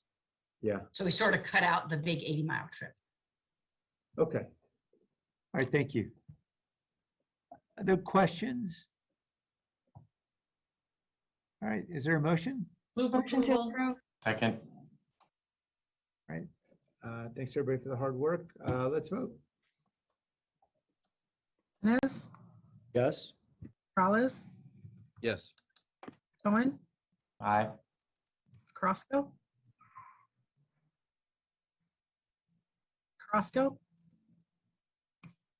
Davis, Yes. Esparza, Yes. Arenas, Yes. Foley, Aye. Mahan, Aye. Jones, Aye. Ricardo. Aye. Going back to Crosco. Aye. Thank you. All right, we're on to item 6.2, staying at the wastewater facility, a master consultant agreement with Black and Beach Corporation for consulting services. There's no presentation. Is there a motion? Move approval. Second. Motion from Councilmember Jimenez. Is there any public comment on this item 6.2, the master consultant agreement? Okay, let's vote then on this item 6.2. Inez, Yes. Morales, Yes. Cohen, Aye. Crosco, Davis, Yes. Esparza, Yes. Arenas, Yes. Foley, Aye. Mahan, Aye. Jones, Aye. Ricardo. Aye. Going back to Crosco. Aye. Thank you. All right, item 6.3, also at the wastewater facility. This is the First Amendment to the Master Consulting Agreement with Candy Jenks for engineering services. Is there a motion? I move to approve. Second. Motion from Councilmember Cohen, second from Councilmember Davis. Is there any public comment on 6.3, the Master Amendment to the Consulting Agreement with Candy Jenks for engineering services on the wastewater facility? I see no hands. Coming back to the council, any comments? Let's vote. Inez, Yes. Morales, Yes. Cohen, Aye. Crosco, Aye. Davis, Yes. Esparza, Yes. Arenas, Yes. Foley, Aye. Mahan, Aye. Jones, Aye. Ricardo. Aye. All right, going from the wastewater facility to the shark tank. Item 8.1 is the amendment to the second amended and restated arena management agreement. I want to really thank everyone for their incredibly hard work on this. I know there were many, Jessica Zank, I know Nancy Klein, of course, the negotiations, I think Johnny Pham, everyone who worked so hard to get to this agreement, and certainly thank you to the Sharks for their partnership, their continued partnership now for about 3 decades or so. We will first go to, I don't think we have a presentation on this, is that right? Nope. Okay, we're going to go right to public comment. Tessa Woodmansee.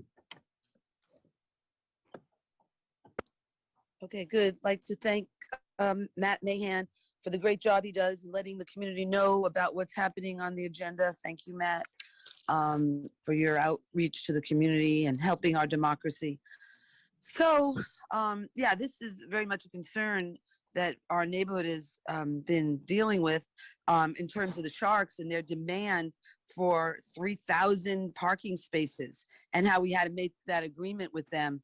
And even after we had just, the city had passed a climate emergency, you signed the agreement to allow for the, to commit to 3,000 parking spaces, which is just so much in the wrong direction in terms of climate change of what we need to be doing. And the compromises we're making for economic gain have got to be, reevaluated as we are facing hello, could people mute yourselves? Mute, please. Thank you. Thank you. And so anyway, this is really critical to our neighborhood vitality. I mean, actually to life on Earth, that we have to make these changes. Radical changes is what the science is saying we have to do. And we're not doing that. And to allow, and to facilitate 3,000 to maybe 5,000 parking spaces. It's been, maybe they compromised, but basically, are you still hearing me? Yes. Oh, yeah, good. Okay, good, thanks. So, that's a very critical, these are the critical decisions that we're making that are not thinking about our future in regards to the impacts of the cars, the devastation from cars themselves, and of course, climate change is the most critical, and we're not making the changes. And, if the Sharks say that they can't be here without the cars, well, then we should let them go. Okay, returning to the council. Again, I want to thank the Sharks, particularly Lucy Luframento, who I believe is outside counsel, for her work in this negotiation. I neglected to thank Cameron Day, who I know has been deeply engaged in this work with Johnny Pham in the city attorney's office. Okay, is there a question or a comment? Or a motion? Motion to approve. Thank you. Thank you, Councilmember Arenas. Wake up, people. Here we go. This agreement was important, by the way, and it was a product of a lot of hard work. So hope we emphatically approve it. Let's vote.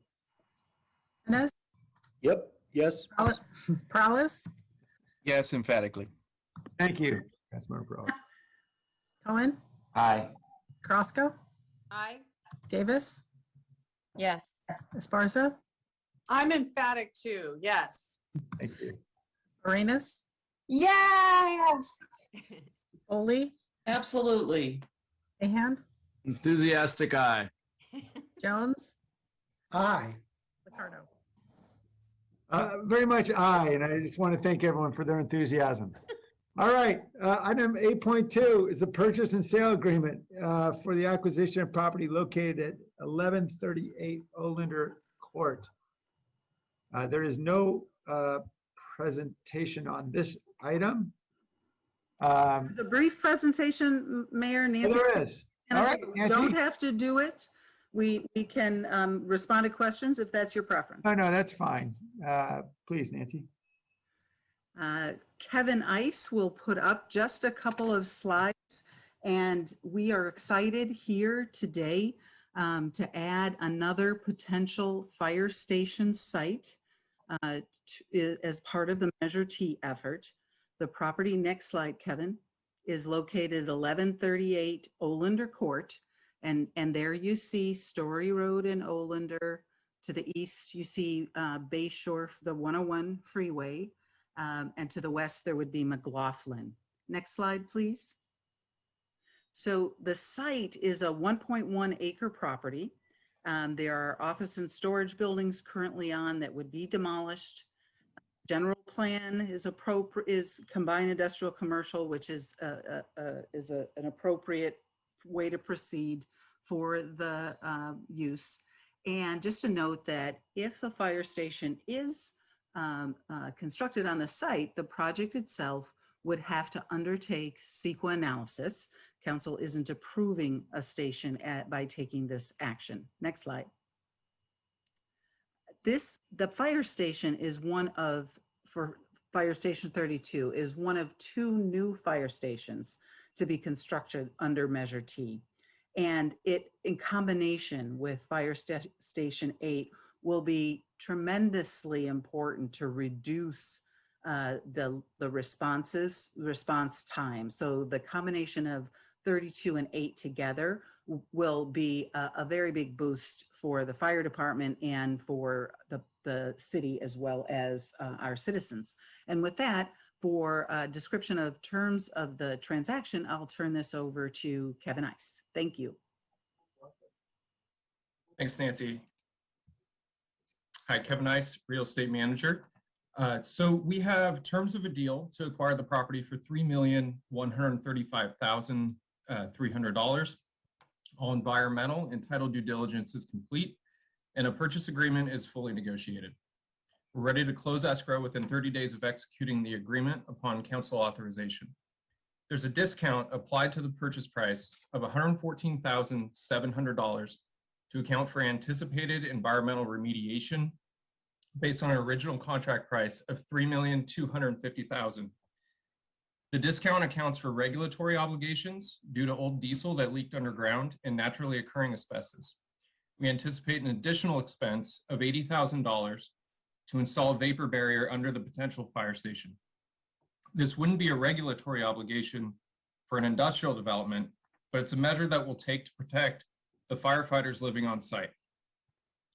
Because it wouldn't be required for industrial development, the seller would not agree to discounting it off of the selling price. In our search for a site for Fire Station 32, we ran into 2 main challenges. First, available properties were generally larger than we needed. This area has large industrial and commercial parcels that have correspondingly higher land values.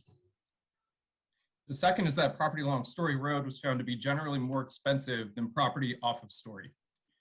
Due to these challenges, we began approaching off-market properties. The Olander property was never listed for sale. Buyer identified Olander as an attractive location during a site visit to the neighboring property, so we began discussions with the owner.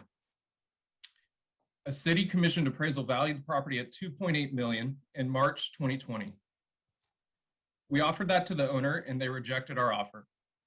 They said that they didn't plan to sell the property if we don't come to terms with them, and they told us at the time that they wouldn't sell for anything less than $4 million. So we continued to track the property over the last year while we explored other off-market properties. Over that time, we found industrial properties in San Jose in general to be increasing in price. This is driven primarily by demand for e-commerce, which is led by Amazon, but is a broad market trend throughout the city.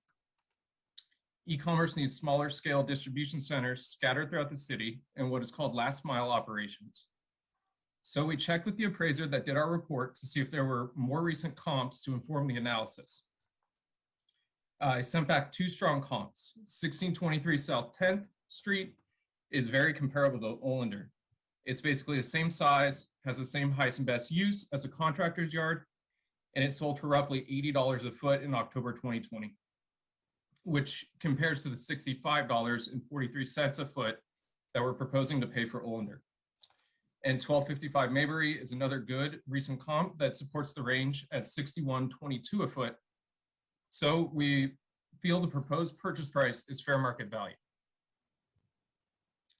This slide is showing an outline of what a potential fire station project could look like. Before construction begins, staff is planning now to maintain site security to ensure the property is maintained in a safe and clean manner. There will be daily security sweeps from the city's private security contractor to check the grounds and the buildings. We're also in discussions with the police department about the possibility of using the site for training until construction starts, which will provide an additional presence and help with maintenance. And Beautify San Jose has been making weekly rounds to help maintain the property as well. With that, staff is happy to take any questions. Fire Chief Sapien and Matt Kano, Director of Public Works, are also on the panel and available for questions. Great. Thank you, Kevin. And thank you for your work moving us ahead on this important fire station.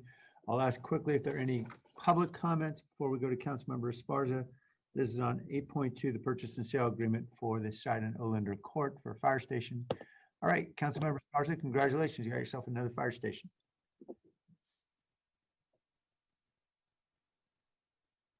Oh, Councilmember Esparza? I think I'm frozen. Sorry. Nope. Thank you. So I just wanted to, first off, I wanted to thank everyone at the fire department, Public Works, and the real estate team for all their hard work on this. Chief Sapien, Nancy Klein, Matt Kano, Kevin Ice, David French, and Aaron, I always mispronounce your name, Aaron Frailer, sorry. And so I'd like to thank everyone that worked really hard to make this happen. This is a really exciting acquisition for us. It's an area that really needs a new fire station. As many of you know, this will help relieve the pressure actually on both sides to respond to fire calls. So that's something to look forward to. I had a concern that I just wanted to put out there because it is being addressed. And this is the security. So there are plans to bring in security for a building that will likely be empty for several months. And so I think it's important that we let the community know that the city will be taking its responsibilities for acquiring this property until construction actually begins. And so I just, again, wanted to say how appreciative I am of all this work. And I think the community will be very excited to see this come to fruition. And with that, I'll make a motion to approve. Second. Thank you. There's a motion and second. Any comments? All right. I just want to thank everybody who's been working so well together collaboratively on moving forward these Measure T projects. I think by any measure, the city's just been incredibly successful in getting shovels in the ground. And so many of these are essential public safety projects like this one, which we know, given how Station 26 is just overwhelmed with calls. And really, those guys are all working incredibly hard. These men and women, I should say. It's great to see another station that's going to help pick up some of that load. So thanks to everyone for your hard work. Let's vote. Jimenez, Yes. Morales, Yes. Cohen, Aye. Roscoe, Aye. Davis, Yes. Esparza, Yes. Arenas, Yes. Foley, Aye. Mahan, Aye. Jones, Aye. Pardo. Aye. I'm mindful that we're now into what would be our dinner hour, but since we have only one item left, I'm going to assume everyone's okay with plowing ahead here. That is item 8.3, which is assessment of fair housing. We do have a presentation from Jackie. Welcome. Yes, great. Thank you. I am Jackie Morales-Ferrand, and I am the Director of Housing. And joining me today is Reagan Henninger, who's our Deputy Director, and Kristen Clements, our Division Manager. Today, we are presenting the first phase of our Assessment of Fair Housing report that outlines our findings. Our second phase will be focusing on strategies to address the findings, which we will come back to do a further presentation. Next slide.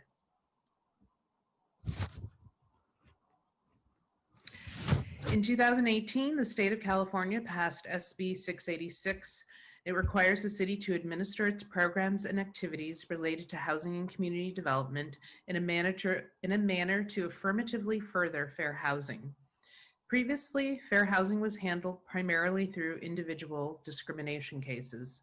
This new rule, based on the federal affirmatively furthering fair housing, requires that cities proactively take meaningful action to overcome patterns of segregation and foster communities free from barriers that restrict access to opportunities based on protected characteristics. Specifically, this means taking meaningful actions that together address segregated living patterns with integrated and balanced neighborhoods, transforming racially and ethnically concentrated areas of poverty into areas of opportunity, and fostering and maintaining compliance with civil rights and fair housing laws. The duty to affirmatively further fair housing extends to all of the city's activities and programs related to housing and community development. Next slide. The AFH specifically impacts how we invest our federal dollars, our HUD dollars, how we must include specific action in our 6th cycle of the housing element that will be led by PBCE starting this fall, and again, using the both and approach, both removing barriers for people to live where they want and increasing investments in underserved neighborhoods to lift them out and create opportunities where they live. I'm now turning it over to Kristen Clements.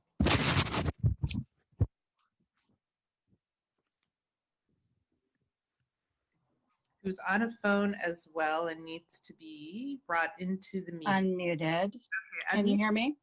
Yes, hear you. Thank you. So why do we need to do this work? I'm going to try to prop myself up. So to assess our fair housing needs. The growth of communities all over the US and in San Jose, as it grew and it built a lot of single family housing, was underwritten by the federal government through the Homeowners Loan Corporation, Fannie Mae, Freddie Mac, the Veterans Administration, and the Federal Housing Administration, FHA. This was part of an intentional planned set of government policies to build homeownership opportunities and to employ people, especially returning GIs. Suburbanization never would have happened at such a scale without these federal investments and policies. And it was a monumental achievement. After World War II, this work lifted millions of families into the middle class, and it transformed our country. It allowed families to build wealth, to have assets, to have stability and security, and have wealth that they could pass on to their children. But this work was overtly racist. Richard Rothstein writes in The Color of Law that the federal government's support of the housing delivery system was the biggest and the most important policy to create segregation post-World War II. That by conditions on use of capital, through underwriting criteria, what the agencies would and would not finance, and what they required developers and banks to do, these had distinct racist components to them.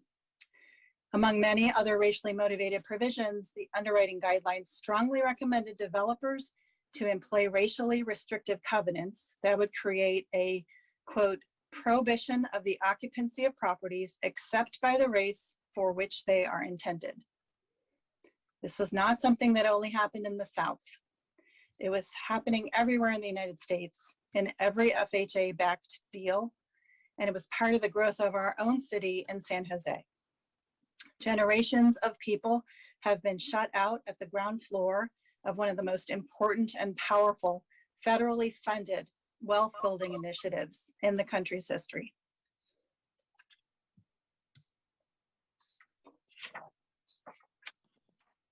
So today, we can still see differing rates of homeownership among the racial groups, and that is a major component of what's called the racial wealth gap.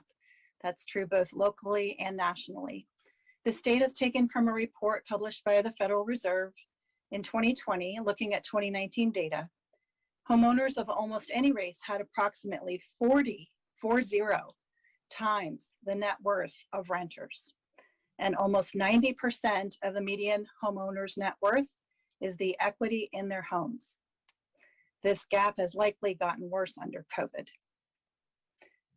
In San Jose, the overall homeownership rate, excuse me, is 55%, but our Black homeownership is far lower at only 21%. And our homeownership rate for Latino and Latina-led households is only 37%. So what does this mean for our residents' ability to accrue assets? We have not found good local data on this, but this graph shows national data from 2019. And in that year in the US, non-Hispanic whites' median household net worth, which is the red bar, was $1,000. But Black household median net worth in the green was only $24,000. Latino and Latina household median net worth in dark blue was $36,000. Asian and Pacific Islanders are wrapped up in the purple bar entitled Other. They had a median net worth of $75,000.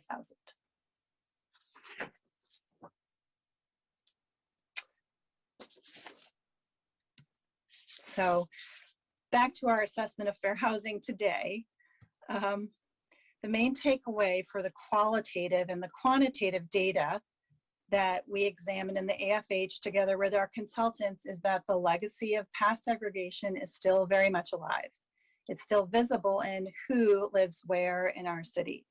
And some of you have seen this map before. It's a scatter plot by race and ethnicity. On the map, each dot represents 75 persons. The orange dots are non-Hispanic whites. Purple dots are Asian and Pacific Islanders.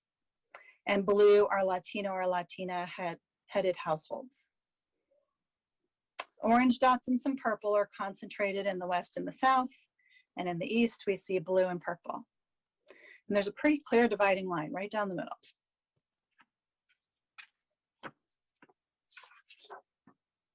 One thing to note about the dots on the map, on both sides of the central dividing line of the city, there's purple in different places, which may give the impression that Asian and Pacific Islanders, or API, people are spread uniformly throughout the city. But for those who know San Jose, we know that it is not the same communities spread evenly throughout the city. HUD's tools for our assessment of fair housing analysis, unfortunately, don't give us the ability to disaggregate the data as much as we would like. But when you do disaggregate any API data, you see wide variations by subpopulation. So for example, this is median household incomes in the city of San Jose, and we selected certain API subgroups out of it. So if you look at all San Jose households in the green, and then you compare all Asian households together, you would think that the Asian households are doing better on average than the green average of San Jose households. But when you disaggregate it, you can see that is not true for everybody. So that Vietnamese Americans in San Jose substantially lower median household income than Asian Indian or Chinese Americans.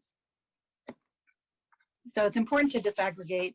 We are committed to deepening our analysis and incorporating more disaggregated API data as much as possible as we move forward with further analysis, and try to get some of the nuances that have been lost, unfortunately, when this disaggregation is not possible due to data limitations. But we will be looking at them in our strategy recommendations.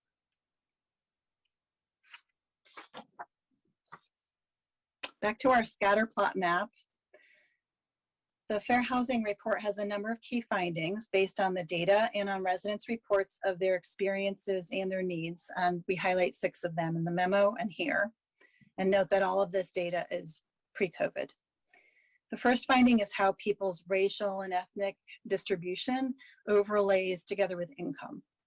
And one way to look at this is in terms of what HUD calls racially and ethnically concentrated areas of poverty.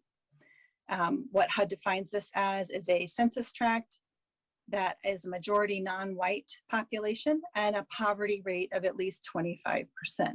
They call these recap areas. San Jose has a disproportionately high percentage of the county's recap areas. We have 6 out of the 8 in the county So we have 75%, but we're only 53% of the population. We're only 14% of the land mass. So this, the recaps issue is really San Jose's to own in our county. And they may be areas that we want to focus some attention on. You can see that almost all of them are located east of Highway 101. They're in the little circle and they're highlighted in fuchsia. It's a little hard to see on this map.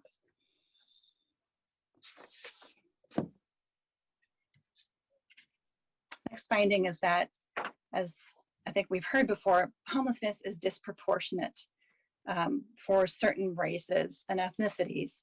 Black, Indigenous, and Latino and Latina households are disproportionately likely to be homeless compared to their presence in the general population. So this graphic is from a county publication. It does use the word Latinx. You may notice we have shifted over to Latino, Latina as the adjective per council's discussion on this very topic. And we're going with GARE guidance on how to talk about this. So in orange, you can see the bars, the percentage of the homeless population that is people of that race or ethnicity in the homeless population. The blue bar is their underlying population overall in the county. And so all three of these groups disproportionately represented. In contrast, non-Hispanic whites and Asian Americans both are underrepresented in the homeless population. A few more findings. Latino, Latina headed households and Black households experience disproportionate housing needs, and HUD defines these as having a housing cost burden, which means paying more than 30% of your gross income for housing. It may include overcrowding, or it may include physical housing problems like lack of a complete kitchen or plumbing. And of low-income households in San Jose, 73% of them experience at least one housing problem. Second, displacement is a fair housing issue and affects certain communities of color more than others.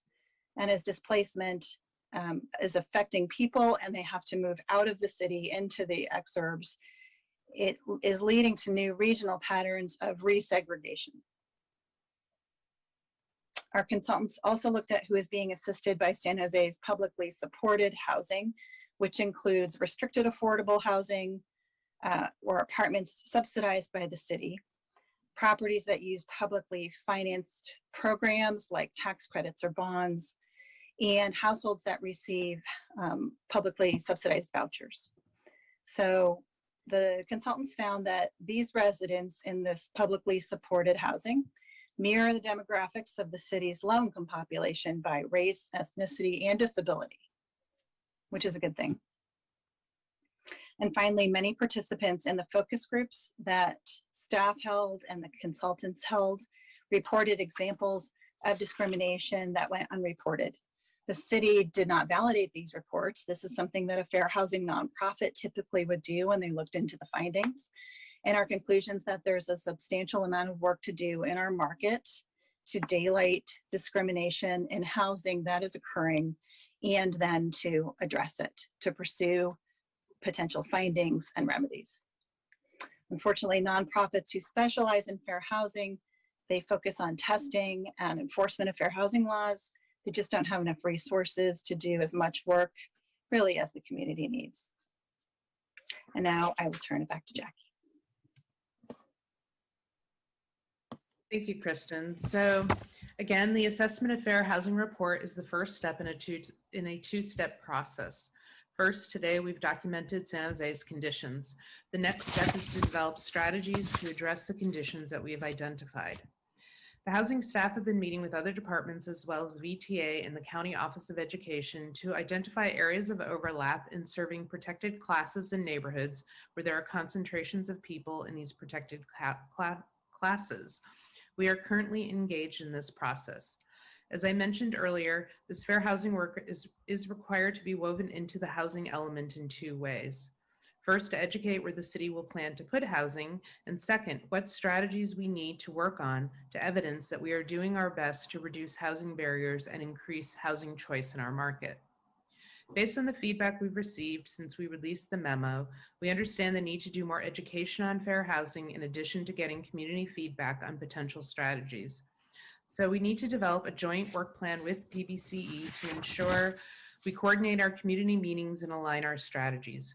Once we meet with PBCE, we will finalize the timing of our next steps. So what I've done here is just given you a broad overview of planning to return to council in early 2022. We'll finalize the Housing Commission and NSC and CDC committees upon our coordination with the Planning Department. And with that, we are open for questions. Thank you. Thank you. Thanks, everybody. Thank you, Kristen, for your hard work, and everyone. Lots of work still ahead, of course. All right, let's go to the public first, and then we'll come back to the community, or to the council, rather. Tessa Woodmansee. Okay, good, thank you. I spoke to my Filipino neighbor who is right next door to a hotel that is being planned in our community. And I say the bigger problem of housing inequality and housing problems, because we have a housing crisis, is the greed and of our city to financialize our lands, to create profit. That's what they say. It's all about business. We have to develop businesses because that's what makes the city money. And what Andrew Boone said, who ran for city council, he says we need to be making money by taxing the corporations instead of always building. Now we're building hotels because you make the, a transient occupancy tax. And what else my Filipino neighbor, she's a realtor or whatever she does with real estate, she said when she looked at the redlining in our historic neighborhood that we're trying to get historic designation, and it was challenged because of the redlining, it actually was for Jews. It was Jews that were written in with Sheely. It was, Sheely, most probably a German, and he had in his contract with redlining that it should not go to Jews. So anyway, getting back to the issues of, we're not dealing with our housing crisis, that we're building hotels. That is wrong. And that is the greed and selfishness and greed of our city to say they want businesses because they make more money for the city. We need to evaluate how we're spending our money to reduce our overall income so that the residents can support our community, not businesses, and especially businesses that are fossil fuel based. And that's where we need to change. And so the housing needs to be changed at 615. It needs to be back to the original residential plan so we can build an eco village without any car infrastructure, and to build food security into where we're building housing, which both Councilmember Cohn and Jones said that we should be building. These are the kind of changes we need, is residential. Thank you. Oscar Castro. Welcome, Oscar. Thank you, Mayor. Good afternoon, Mayor and Council. My name is José Castro, Working Partnerships, here to provide comment on this matter. We would like to take a moment to thank staff and all parties involved in getting this item here today. A lot of extensive outreach and stakeholder meetings have been done in order to capture an accurate portrayal of the housing landscape and its correlation to communities of color. We'd like to thank all the council members who submitted memos on this item. Each of you brought to light very important issues and made recommendations which should lead the way for substantive strategies to solve glaring issues such as disparate impact on Black and Latina communities, continued housing discrimination, and threats of eviction, and of course, the very real issue of displacement taking place throughout San Jose. We would like to also point out another real issue laid out in the staff report regarding tenants, particularly African-American and Latina tenants living in households with problem properties, which may be in subpar housing conditions and possibly with code enforcement cases already on file. This has been a very real issue for a long time affecting communities, and it's one we'd definitely like to see addressed. We look forward to seeing the strategies put forth as part of this assessment to specifically address this issue, which has been affecting those most impacted directly for years. Further exploration of policies centered around protection and preservation are critical and display a commitment to racial equity. Many of you have all made the reference to how past policies have seriously impacted communities of color. We look forward to seeing a collection of strategies to combat this very issue. Thank you for the opportunity to provide comment. Thank you. Silicon Valley at home?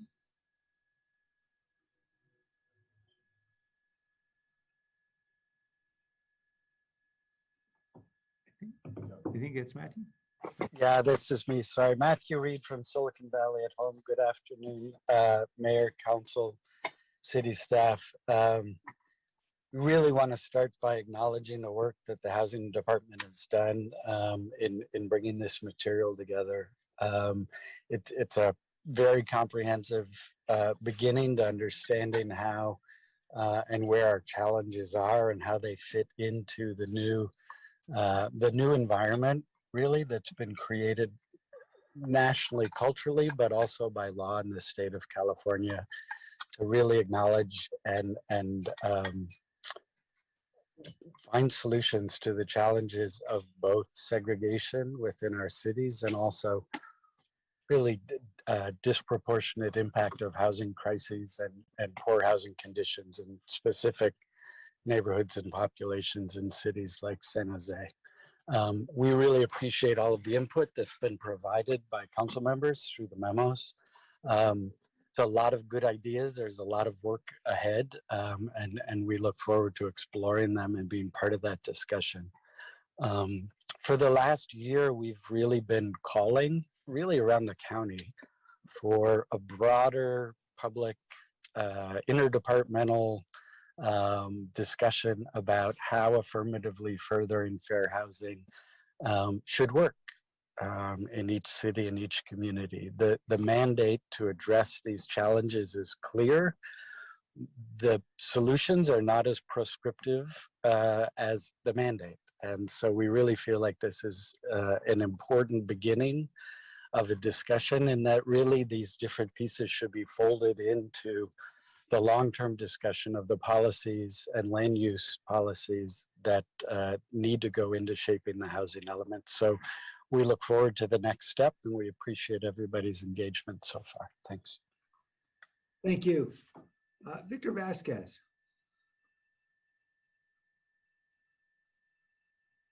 Good evening, Victor Vasquez, Director at Somos Mayfair for Community Organizing Policy.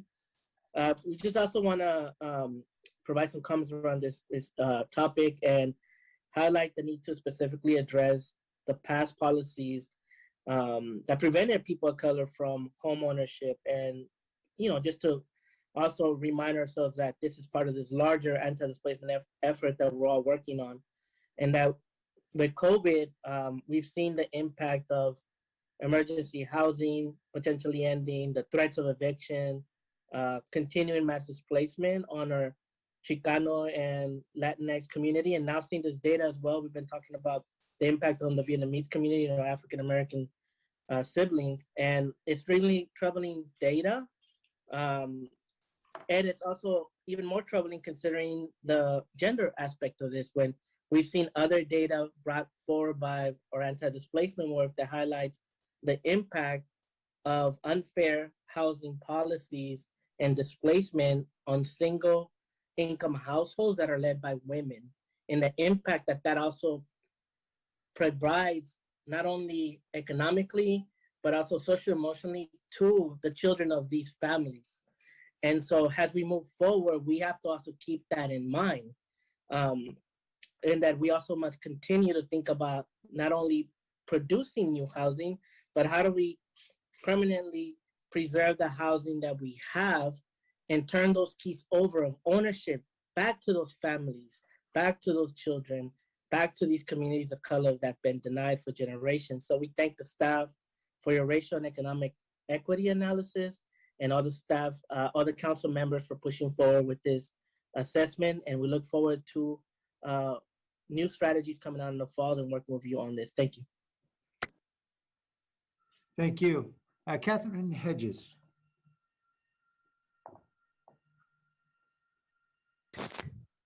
Good evening. I was very glad to see the report. I haven't read it in full, but I read a summary. I'm very glad that San Jose is making such a good start on addressing the historic inequity in our city. And I'm also glad that the effect of this on people with disabilities is being considered, because we're impacted so much by the high price of housing in this area. Thank you very much. Thank you. Gabriel Manrique. Good afternoon, Mayor and Council. My name is Gabriel Manrique, community organizer with Luna. Our communities are indeed struggling and we need to create solutions as soon as possible. We are currently dealing with issues such as mass displacements, housing discriminations, and the rest of eviction. The staff report on this item shows that African American and Latino households are particularly affected by these issues. That is a very real problem. The new developments in San Jose are not supporting our most impacted communities of color. I think it is time to address this issue and have fair housing. We look forward to set our stars not rooted in combating these serious issues coming back to council later this year. And I've seen this throughout the work I do with the communities. A lot of folks, especially the Latino community, are pretty much leaving the city because rent is getting higher and there's not a lot of support from the city. So I'm looking forward to work with the city to address this issue in the future. Thank you. Thank you. All right, coming back to the council. I'm going to probably have to leave the discussion shortly. Happy though to support many ideas of my colleagues. I just want to again thank the Housing Department for their work, and I just want to call out one important overarching issue that I just think we need to grapple with as we work through these really challenging sets of problems.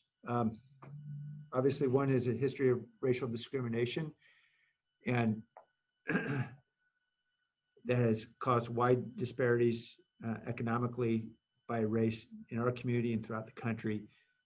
At the same time, we're grappling with a housing crisis. And I think that there are many good ideas my colleagues have raised, but I think it's really important that we be as explicit as possible and have our eyes wide open to the trade-offs that we're making in policy choices. There's certainly, for example, a strong desire to see home ownership emphasized, and there's, of course, for all the obvious reasons, we all would want to see more home ownership, particularly in communities where home ownership has been far too sparse.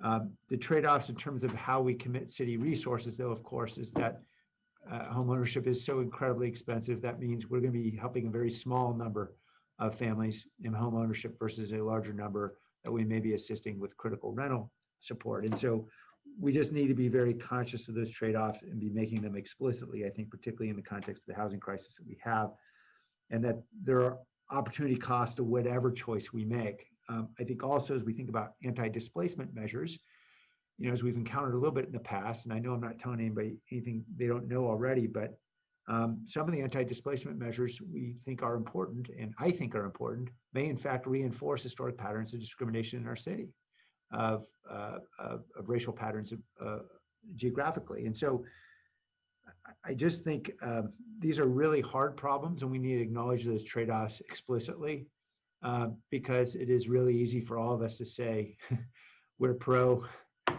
fill in the blank and ignore the fact that there's a cost to the decision we're making. So really appreciate the hard work housing staff to get us up and running. I know this is cross-departmental, but of course led by housing, and look forward to supporting creative ideas that can hopefully maybe soften some of these trade-offs. I know there are lots of creative ideas around home ownership, for example, involving joint ownership models and land trusts and so forth. And we certainly want to explore all those because these trade-offs are really, really hard given the scarcity of resources and the severity of need.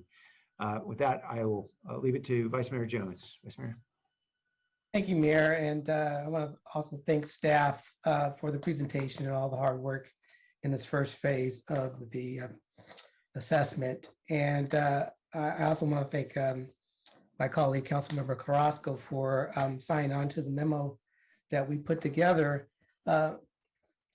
Oftentimes, you look at these proposals and initiatives through the lens of your life experience. So I was looking back at the fact that I grew up in Sacramento on a all-black street in an all-white neighborhood, on the railroad tracks, right next to a wastewater treatment plant, down the street from an airport. And I did notice growing up that it was different, but you just assume that's the way it is. As I got older and I realized that the houses on my street that I grew up on didn't appreciate as fast as all the other houses in the neighborhood, it was an additional realization that something just wasn't right. I also was successful in winning a housing discrimination complaint in Fremont when I applied to, and my roommate applied to for an apartment. We showed up and they told us there were no apartments available. So we left, called back, and they told us there were plenty of apartments available. We showed back up and they told us there's no apartments. So, and that happened, decades ago, but it's a reflection of the history and the patterns of discrimination that are impacting our communities today. So that was a main motivator for us to put together this memo. And we did focus around home ownership. And because as been discussed, and we all know that the pathway to wealth creation is owning property, is owning a home. And I agree with the mayor that we're going to have to make some hard trade-offs and how we're going to allocate our resources. But I'm firmly convinced that we should dedicate a certain portion of our resources to create stability in our community, to create an opportunity for wealth creation that's generational. And to do that, we have to provide a vehicle or a means for Latinos, African Americans, and other marginalized groups to be able to buy homes. We also want to address the impacts of displacement, particularly around gentrification. We also want to address the issues around particularly African American home ownership. And so I put out an additional memo that hopefully you've had a chance to look at, which consolidates all the memos from Councilmember Esparza and Arenas, as well as my memo with Carrasco and myself, to further the initiatives that they all propose, as well as align and create a strategy with the Biden administration's $100 million allocation to further African American home ownership. And I just want to make it clear that part of my main focus is to address a group in San Jose that's marginalized as well as on the brink of extinction. If you look at the African American population in San Jose, it's declining significantly. And if we don't take measures to address that and provide some stability, then 10, 20, 30 years from now, the population is just not going to be here.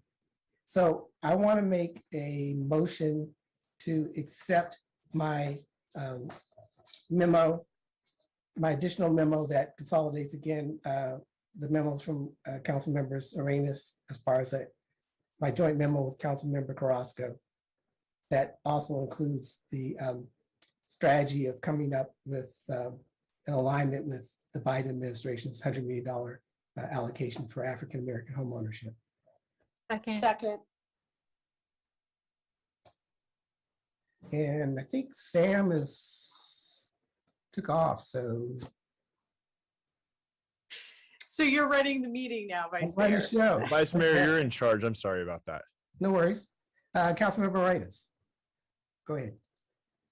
Thank you, Vice Mayor. And thank you for considering my memo. I really appreciate the perspective you just provided now from, I think you said the lens of life experience, and that reflects in your memo and the thoughtfulness and including the rest of our memos into your the overall effort. And so, I want to also do the same in sharing through the lens of life experience, as you said. I love your expressions, Vice Mayor. You have the best expressions. the best one that I've heard so far, and correct me if I'm wrong, but was this the juice worth the squeeze? That's Is that correct. it? Is the juice worth the squeeze? Yep. Wait, is the squeeze worth the juice? No. No, that's the not- juice. Is the The juice? juice. Is the juice? Councilman Carrasco just turned it around. Okay. All right. Well, the point is, you were very poignant about sharing your life experience, and so that really prompted me to think about how I grew up here in the city of San Jose, because I grew up on the east side, and when my parents purchased a home for $90,000, which is absolutely unheard of these days. You can't purchase a home in the east side for less than $500,000. But that doesn't mean that the cost, the wages have grown with that appreciation of our homes in the east side. And so with that very humble home that my parents own, they were able to secure with equity that did grow, and it grew because of what led up to the 2008 housing crisis, as we all know. But before the crisis sprung on us, they were able to secure homes for myself and a couple of other of my siblings. And they're the reason why I'm able to have this generational wealth that I don't know how our families on the east side will be able to reach if we don't have programs like and strategies like the ones that you outlined in your memo, Vice Mayor, because our wages aren't catching up. The cost of living isn't catching up. That's why we see overcrowding in a way that we hadn't seen it before. I mean, I think we've all have seen overcrowding as we were all growing up. I went to high school in Independence High, and my best friend was Vietnamese, and she never lived with her mother in the time that we went through high school, because they always had to be sparsed in different homes.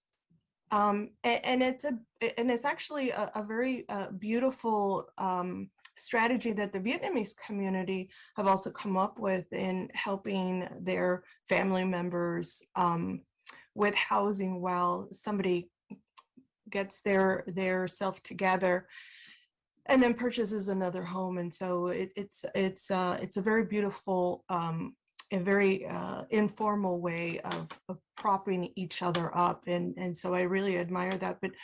But the reality is that and as we saw in the graph, Vietnamese were probably just as low as I think Latinos were, or around the same amount. I know that in my neighborhood, I grew up right next to Vietnamese and Filipinos, and Blacks and Latinos, and I love the diversity of having that neighborhood.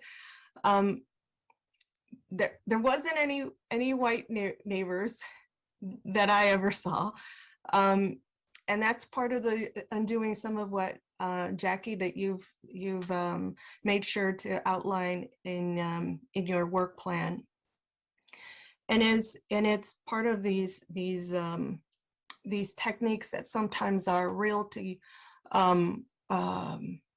industry creates for our residents. And so I think it's really important for us to do what we can for our families to make sure that they have home ownership as a possibility. We can't just provide rental assistance. We have to make sure that we up the ante there and we strive for home ownership. But we also take a look at what goes side and side with that. And that is that the industry, the service industries that employ many of our low-income earners in the city, we have to ask them to also support wages, because that doesn't, that's not separate. It's all a conversation together the government can't be the complete answer. We found ourselves, this nation found themselves in a place that we're finding ourselves now, where there's economic fallout. And we have to make sure that it's not just the solution of the government, but that it's also the industries around us, the real estate industry, the service industry, that come to play a part in how well our families do or don't. Because at this point, I can't say that there's families who are going to find a $90,000 home that will then create some equity, that will then provide some generational wealth for our families. That opportunity has come and gone. And so how do we provide that once again for our families?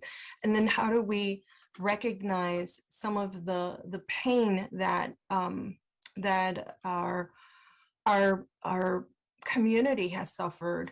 And I know that many of you have read The Color of Law. You've also read Professor Petty's book.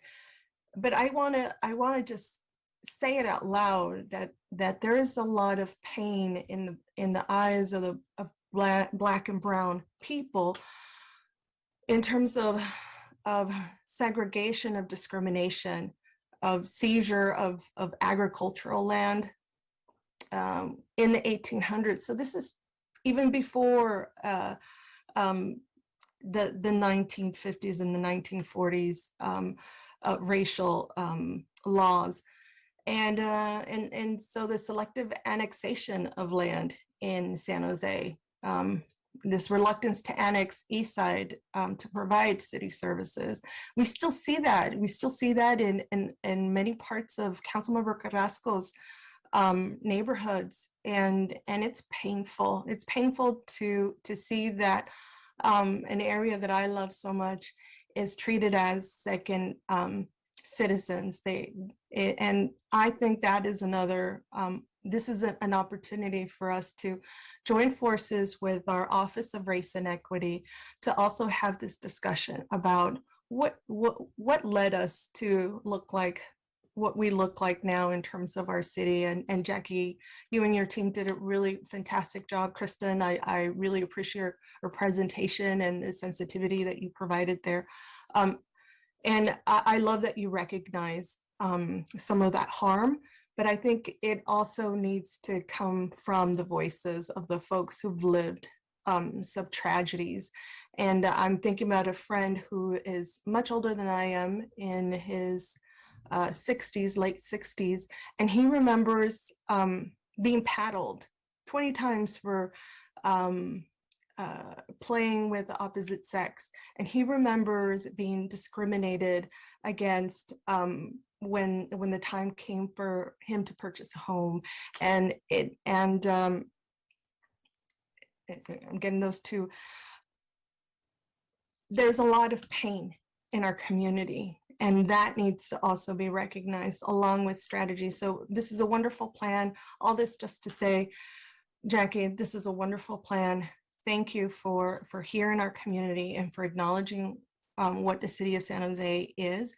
And I look forward to seeing these strategies that also address the previous fallouts of the housing crisis, and include some industries like our service industries that are responsible for lack of wages for our lower income communities. And I will say to the rest of my colleagues that there are other policies that relate to this problem of keeping some folks perpetually poor.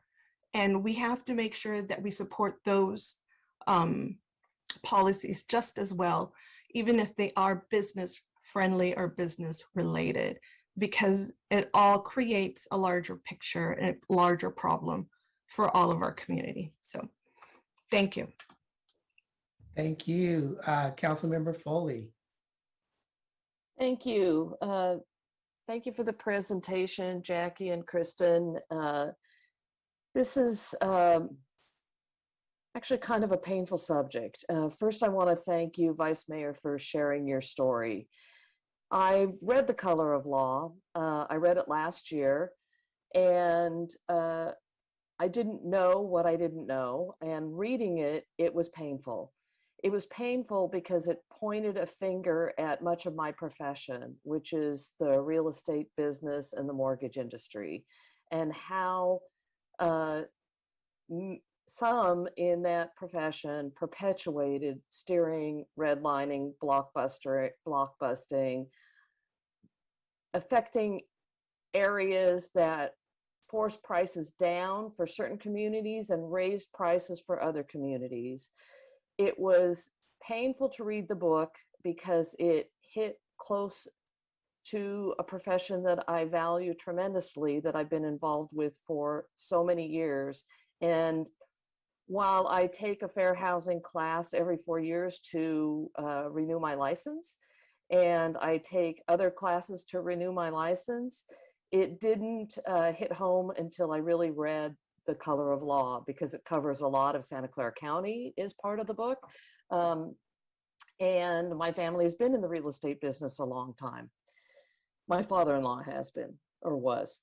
So when I read the book, I was frustrated, angry, and helpless to figure out what I could do to change things, other than in my little corner of the world to make sure that when I'm talking to an individual who wants to buy a home, that I pay attention to those protected classes, and I don't discriminate against any of the protected classes that are included in the fair housing, both state and federal laws.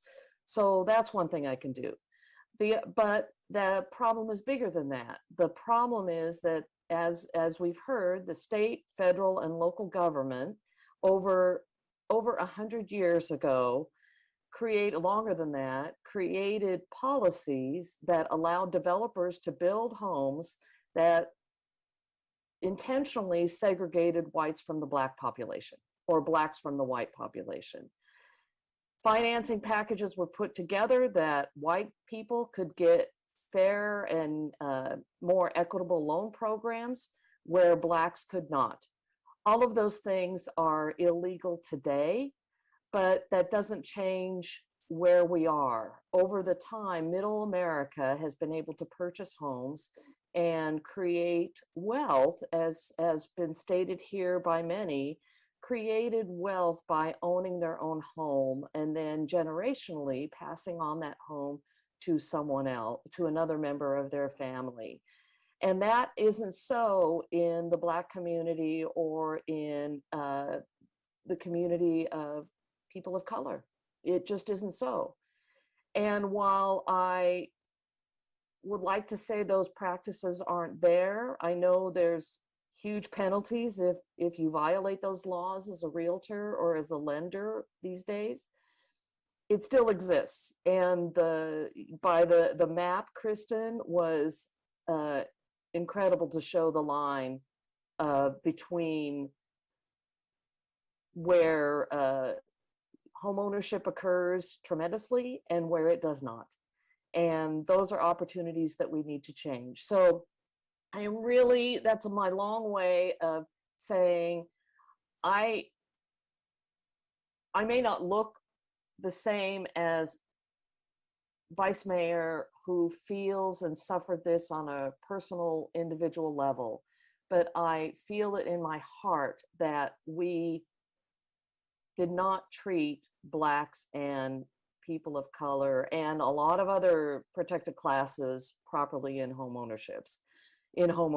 So I think this is the first step. This feels like action that I can actually take to help move forward to right some of those wrongs that have been perpetuated for years and years. So I'm really anxious to see the report that comes forth on how we can implement the strategies. I like the Vice Mayor's approach to funding. It will be difficult or expensive to help fund homeownership because the high cost of housing in Santa Clara County or in San Jose median price is about 1.3 right now, and you need the down payment. The down payment is the major stumbling block. The income is too, as pointed out by Councilmember Arenas, but the down payment is really what stands in the way for many people at this point. So with that, I'll finish it up because I know there's other people who want to speak. I just want to say how important this issue is, how critical it is we move forward with it, and how we take this opportunity to right some wrongs and correct some injustices perpetuated by our ancestors. Thank you. Thank you, Councilmember Perales. Yeah, thank you very much, Vice Mayor, and to Jackie and her team. First off, I'm really excited and just proud that not only we as a city, our state as well, though, has continued the work set out under former President Obama on this assessment of fair housing, because as we're talking about today, we know how important that component of building wealth really is, that home ownership, and and obviously the step before that, just being able to find affordable housing that hopefully can help lead you into that next level of wealth, which is home ownership, and something that has really been exclusive throughout the years, as we point out here, and as the Fair Housing Report obviously denotes, and I won't jump into that reality that we've all been talking about right now, but it is true. It is true on policies that existed. Lawmakers, policymakers like ourselves that were in positions to create those inequities, to create that injustice and set us up to where we're at today. And quite frankly, we need to work twice as hard to be able to undo that. It's not simply now about creating an even playing field or eliminating some of those barriers or racist laws and policies. We have to work doubly hard to go back and undo those wrongs if we're truly going to make it an equitable society, a place where everybody does have an opportunity to actually build wealth, build that American dream, which doesn't quite exist the same way if you cannot get into home ownership. And as we know, so many that benefit because someone's great-great-grandparents were able to get into home ownership, or even just your grandparents, but that succession of wealth and what that creates for the next generations, and how that has not been the case for individuals that look like me, and as our Vice Mayor pointed out. And so I think it's just really, it is exciting that we're actually diving deep into this work. And so I want to say thank you, Jackie, again, to you and your team, and to be able to really take a deeper dive here, look at some strategies to be able to undo this, efforts of redlining, other discriminatory practices. I know we're going to start off with one that we've been working on for some time, the Affordable Housing Siting Policy, coming back to Council in just a few weeks. And I look forward to the ongoing work and staff presentation as well after the summer and in the fall. And I appreciate my colleagues' memorandums, and will support all that effort, and appreciate as well the emphasis on ensuring robust outreach.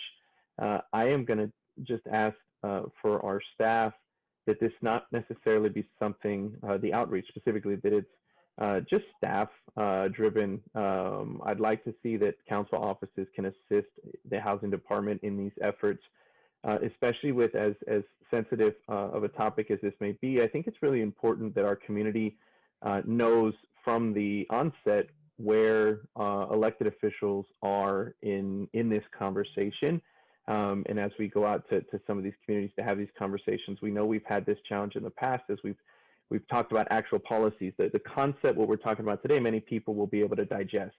But once it comes down to policies, and what changes we're going to be making, again, like the Affordable Housing Siting Policy or other policies that we've talked about, that then raise concerns within communities where they want to push back on actually addressing these challenges, I think it's important that we have council voices there as well at the onset. And so I would just ask that you coordinate closely with our council offices, and that where we or our teams have opportunities to be able to participate in that outreach, I think it would be beneficial.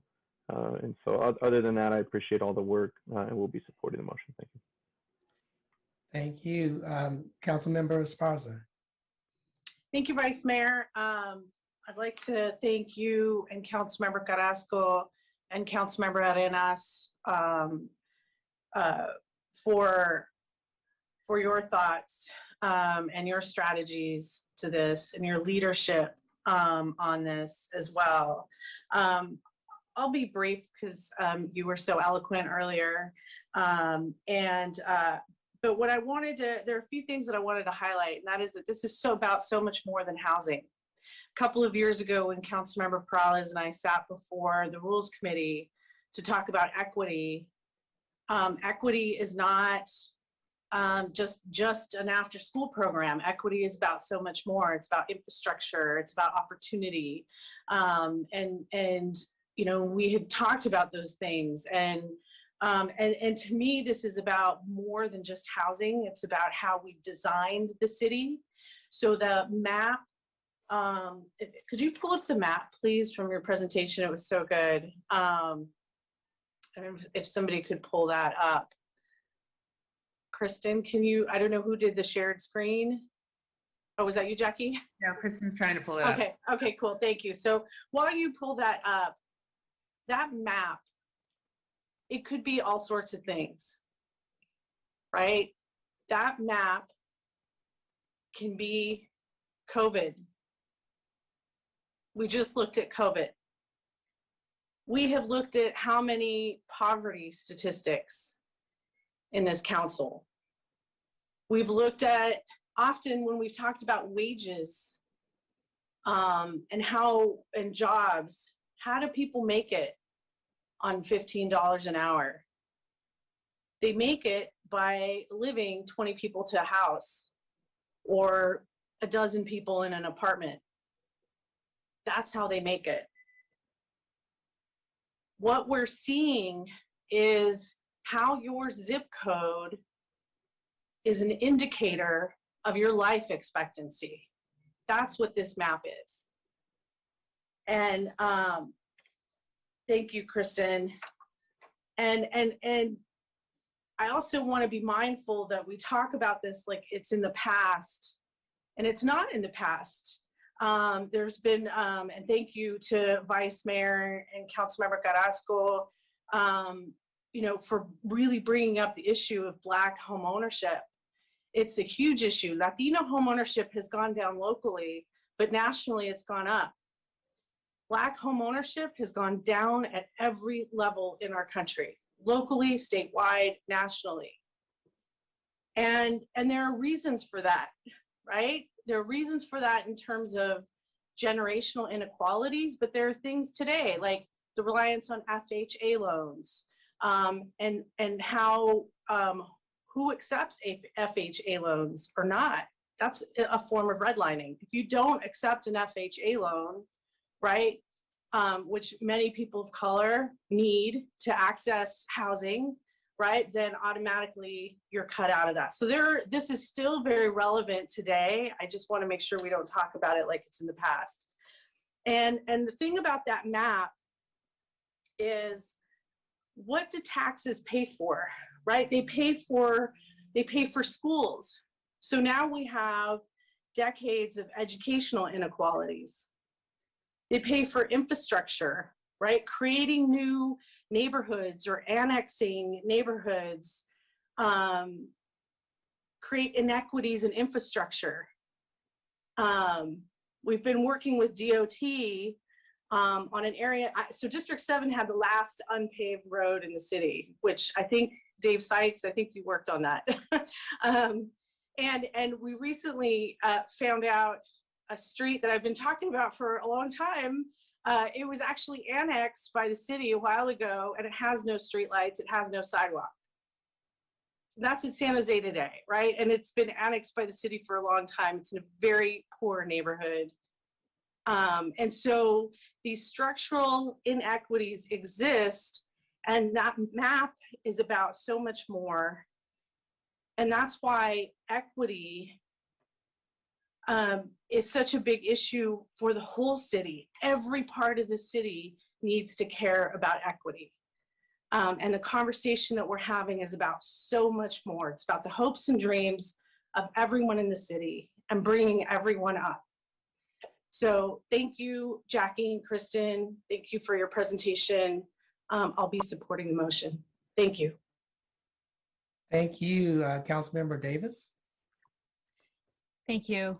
I just want to thank all my colleagues for their comments today. I feel like you are also eloquent on this topic, and this is a topic that, like Councilmember Foley, it's uncomfortable to talk about, and there's not really a good reason for it to be uncomfortable to talk about. I was watching a video today about my lunch break about Trevor Noah. Somebody asked him, what would he want to, what about South Africa would he want to bring into America? And he said, the way we talk about race, we just talk about it. It's not, you don't have to point fingers, you don't have to blame, you just have to know the history, because if you don't know the history, you can't know what needs to be fixed or changed. And so I want to thank the housing staff for the data, bringing us the data, and also breaking out the data. So when you see Asian, for example, and knowing that our Asian population is very diverse in our city, and breaking it out even further, and acknowledging the limitations of the data that we have available to us, that isn't able to give us a full picture, but giving us as a fuller picture than just a cursory look. I really appreciate that. It helps to pinpoint our issues. And I just want to share, Councilmember Arenas, your story about homeownership and help with the down payment. My parents did the exact same thing with, I don't know if all three of us kids benefited from that, but I know at least two of us did, myself included. And that is, generational wealth is such an important piece of this. And that's why I'm so grateful for Vice Mayor and everyone who's talked about supporting homeownership. I just think that the issue of generational wealth is something that we can do something about, and that we should do something about. And I'm glad that we're taking those first steps today. Thank you. Thank you, Councilmember Carrasco. Thank you, Vice Mayor.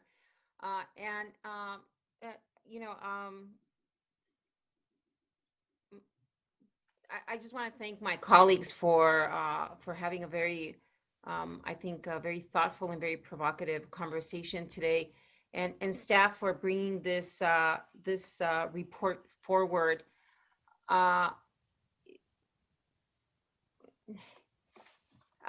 This is a painful conversation to have.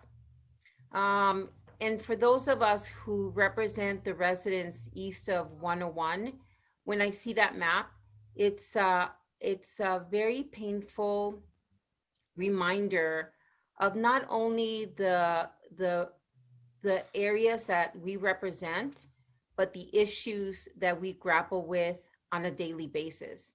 And by the way, we don't just represent them, we live in that district. And earlier today, I was at a press conference with the mayor and vice mayor, with Councilmember Cohen and and a few other folks to talk about gun violence. And I may have shared this before with folks, but at least on two separate occasions, I've had to yell down the hallway so that my three teenagers would duck and cover as we've heard gunshots down the street in front of my house and tires screeching as the cars are are driving away. And it is nothing that I wish any mother go through as she's trying to keep her children safe and not knowing where this is coming from, where it's going, and God forbid it pierce a wall through your house and some tragedy pierce your family. This is, but this is what my neighbors live with. And this is what I live with. And this is what my children are living with. And it makes me question so many other issues. And I must admit that sometimes I've envied the harmony of some of the other districts. And, because there's some districts that are safer and have not had to experience this. And so I bring that up only because if you put that map up again, because I think that Councilmember Esparza did such a great job in highlighting a few things that I think are worth repeating. And Jackie, if you can put that map up again, because I think we need to look at it. It's a painful map to look at. And I want to make a point. The east side of San Jose, east of 101, did not happen by accident. It was intentionally designed. And it was designed by policy. And certain demographic groups were pushed into the east side of San Jose. Now, we've come to love the east side. I love the east side. My son won't leave the east side. But we love it because of its history, and we love it because of the people and how dynamic it is. We don't love the injustices. We don't love how under-resourced it's been and the issues that have come about due to how under-resourced it's been. But it was a strategic move based on policies that were passed and enacted by individuals that were not on this council, but we've also had opportunities in the past to change certain things, and the majority of the council at times have chosen not to. And so I'm grateful that today we have an opportunity to make some changes.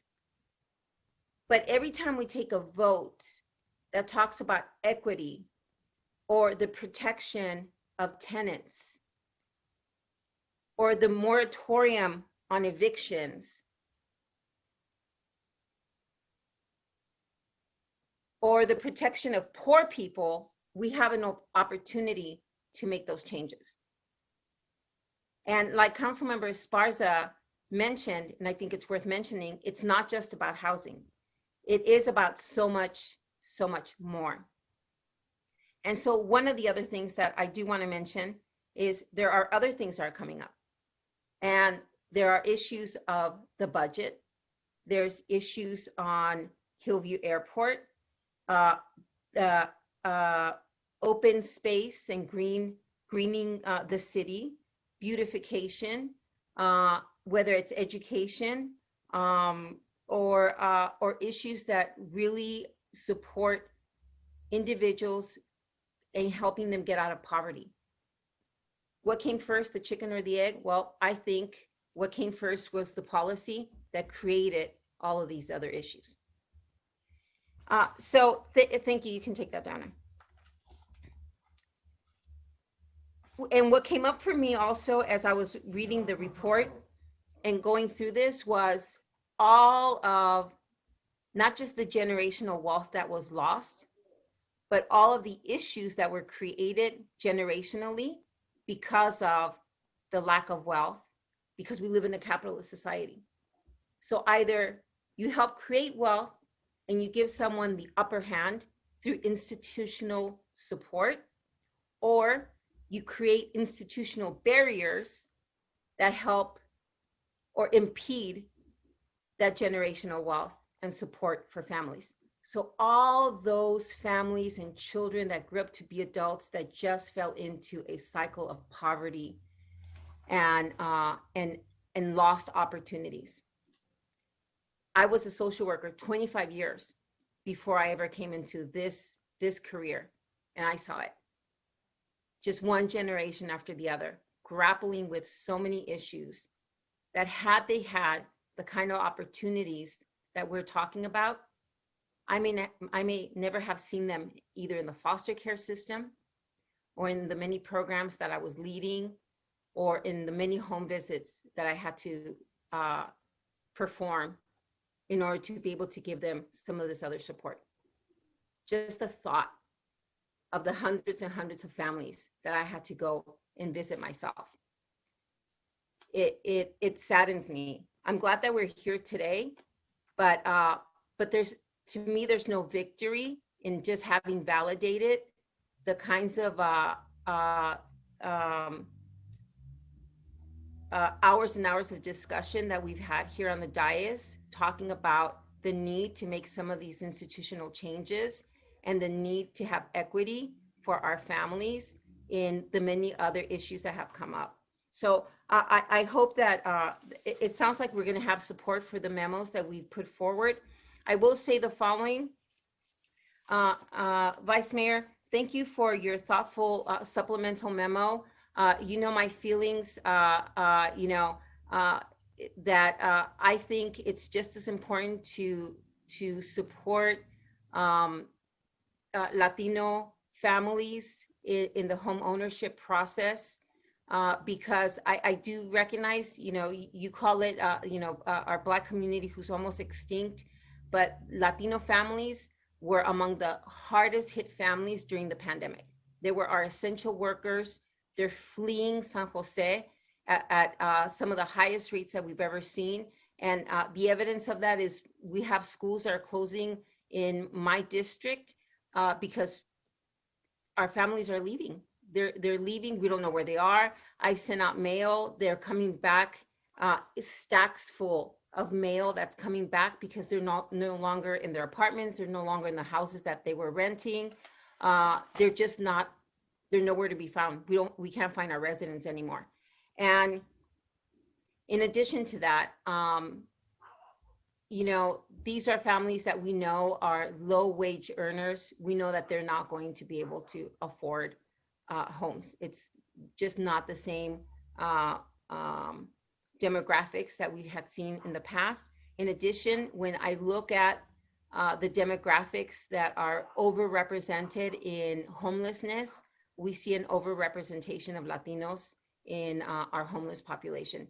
And if there's anything that we can do to support our families and anything that we can do to make sure that we put strategies in place so that they can also enjoy that generational wealth that comes through home ownership, we need to make sure that we do everything that we can to make sure that that happens here in the city of San Jose. So with that, thank you so much. Of course, I'm going to be supporting the memos that are here, and I want to thank my colleagues for such thoughtful conversations, and hope that as we continue and move forward in having further discussions, and as we're looking at the end of our moratorium on evictions, as we're looking at other ways that we can support the east side of San Jose. I may represent the east side of San Jose, but all of you, it's incumbent upon every single one of us to make sure that the east side of San Jose is healthy, that the residents that I represent just by vote are your residents. These are your folks. They're your residents, and you represent them just as much as I do, and that you that I know that you care about them, and that you want to make sure that they're just as healthy as I do. So I hope that as other issues come up, you'll be just as concerned. Thank you so much. Thank you, Councilmember Carrasco. The mayor has returned just in time to call the vote. I don't do any work. I just show up for the vote. Vice Mayor, I'm sorry. Were there any other folks to call, or should we just go straight to it? No other folks. Okay, great. Tony? Jimenez, Yes. Perales, Yes. Cohen, Aye. Roscoe, Aye. Davis, Yes. Esparza, Yes. Arenas, Yes. Foley, Aye. Mahan, Aye. Jones, Aye. Ricardo. Aye. Thank you. All right, thanks, everybody. We'll now go to the public for public comment, open forum. Calling user number 1.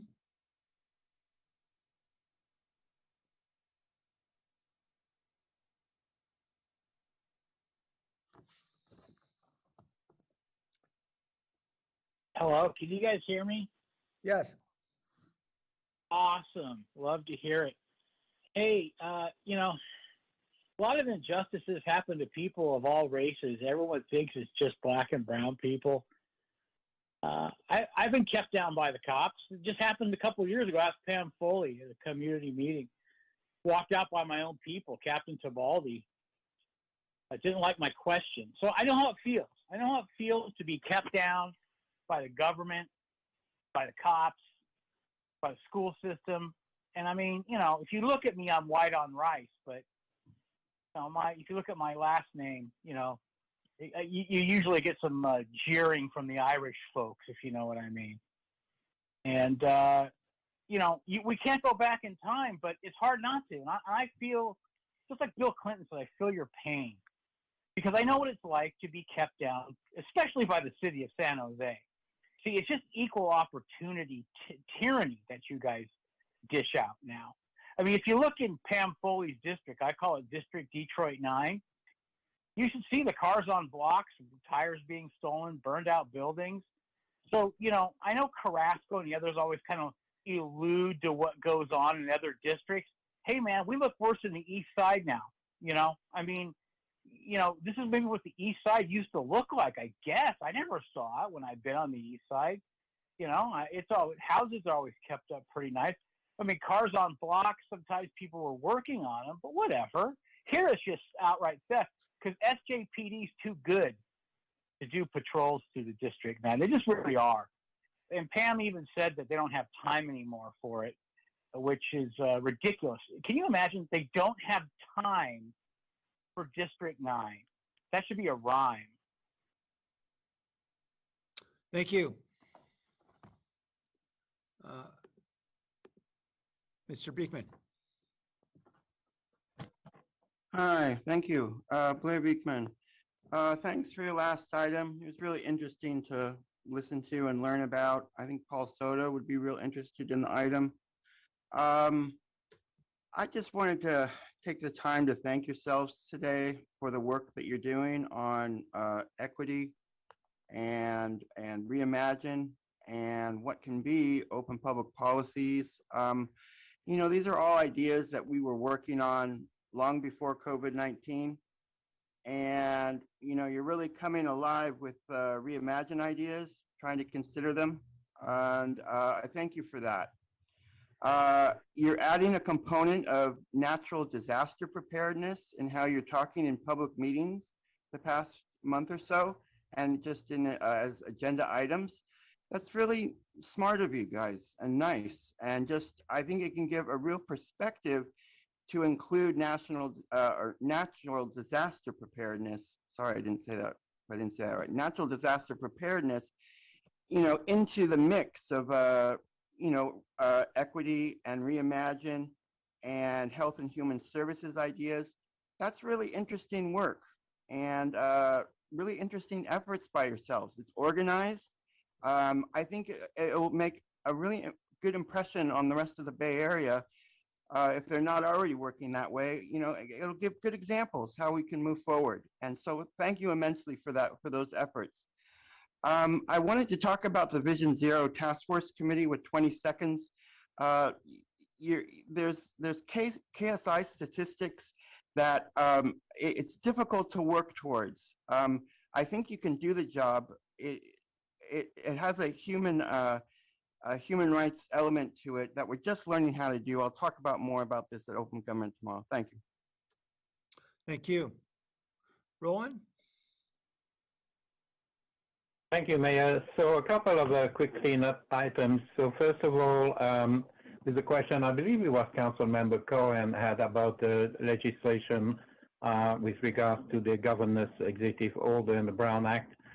You may recall that one of your constituents actually initially brought up the suggestion at the NTCA back legislative committee last year, and then Chair Judy Pierce latched onto the idea, and here we are. So the three bills are 703, 361, and 339. I like 703 personally.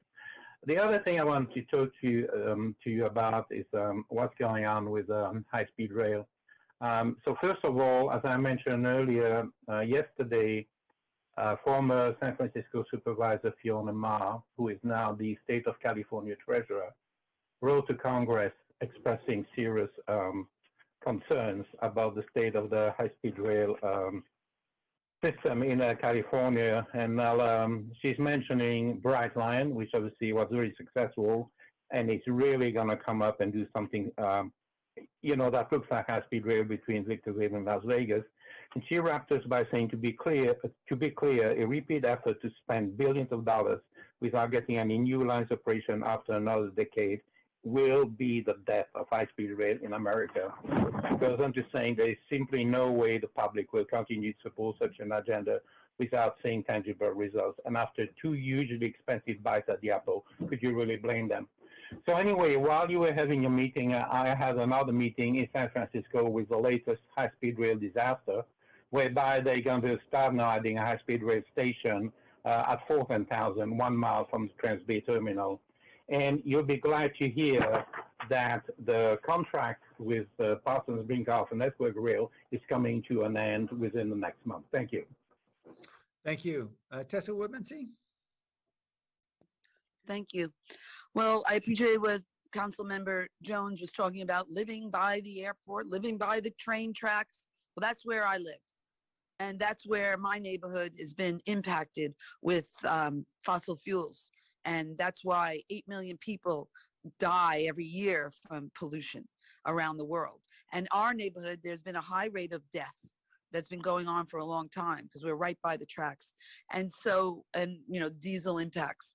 And so basically, the thing is that this neighborhood is also part of it. And when we're dealing with our neighborhood at 615 Stockton Avenue and the design, like all the council people were talking, it's all about our policies. And the policy, which is our general plan that has created given emphasis to commercial development, when we need to go back to a simpler way of life that meets our basic needs, which are food, clothing, and shelter. And this property at 615 was planned in 2014. Developers were coming to our neighborhood to do a beautiful townhouses, but it was rejected because you can't do, it was all commercial development that was changed after we bought our property here. And so it's really looking at, and that's where Deb Davis, when she says, well, that's the, he wants to do a hotel. No, the owner does not want to do a hotel. He wants to do housing, but he can't do it. And these are the continual stopping that you've been doing of housing. You say you care about housing crisis, but you don't, because our property, even the 615, was was proposed to be affordable housing, and you all decided, especially led by Republican value Deb Davis, to say that we could not have housing at 615 because it was too close to commercial property at the cement factory. So you're stopping housing development. Thank you. All right, the meeting's adjourned. Thanks, everybody. Stay safe.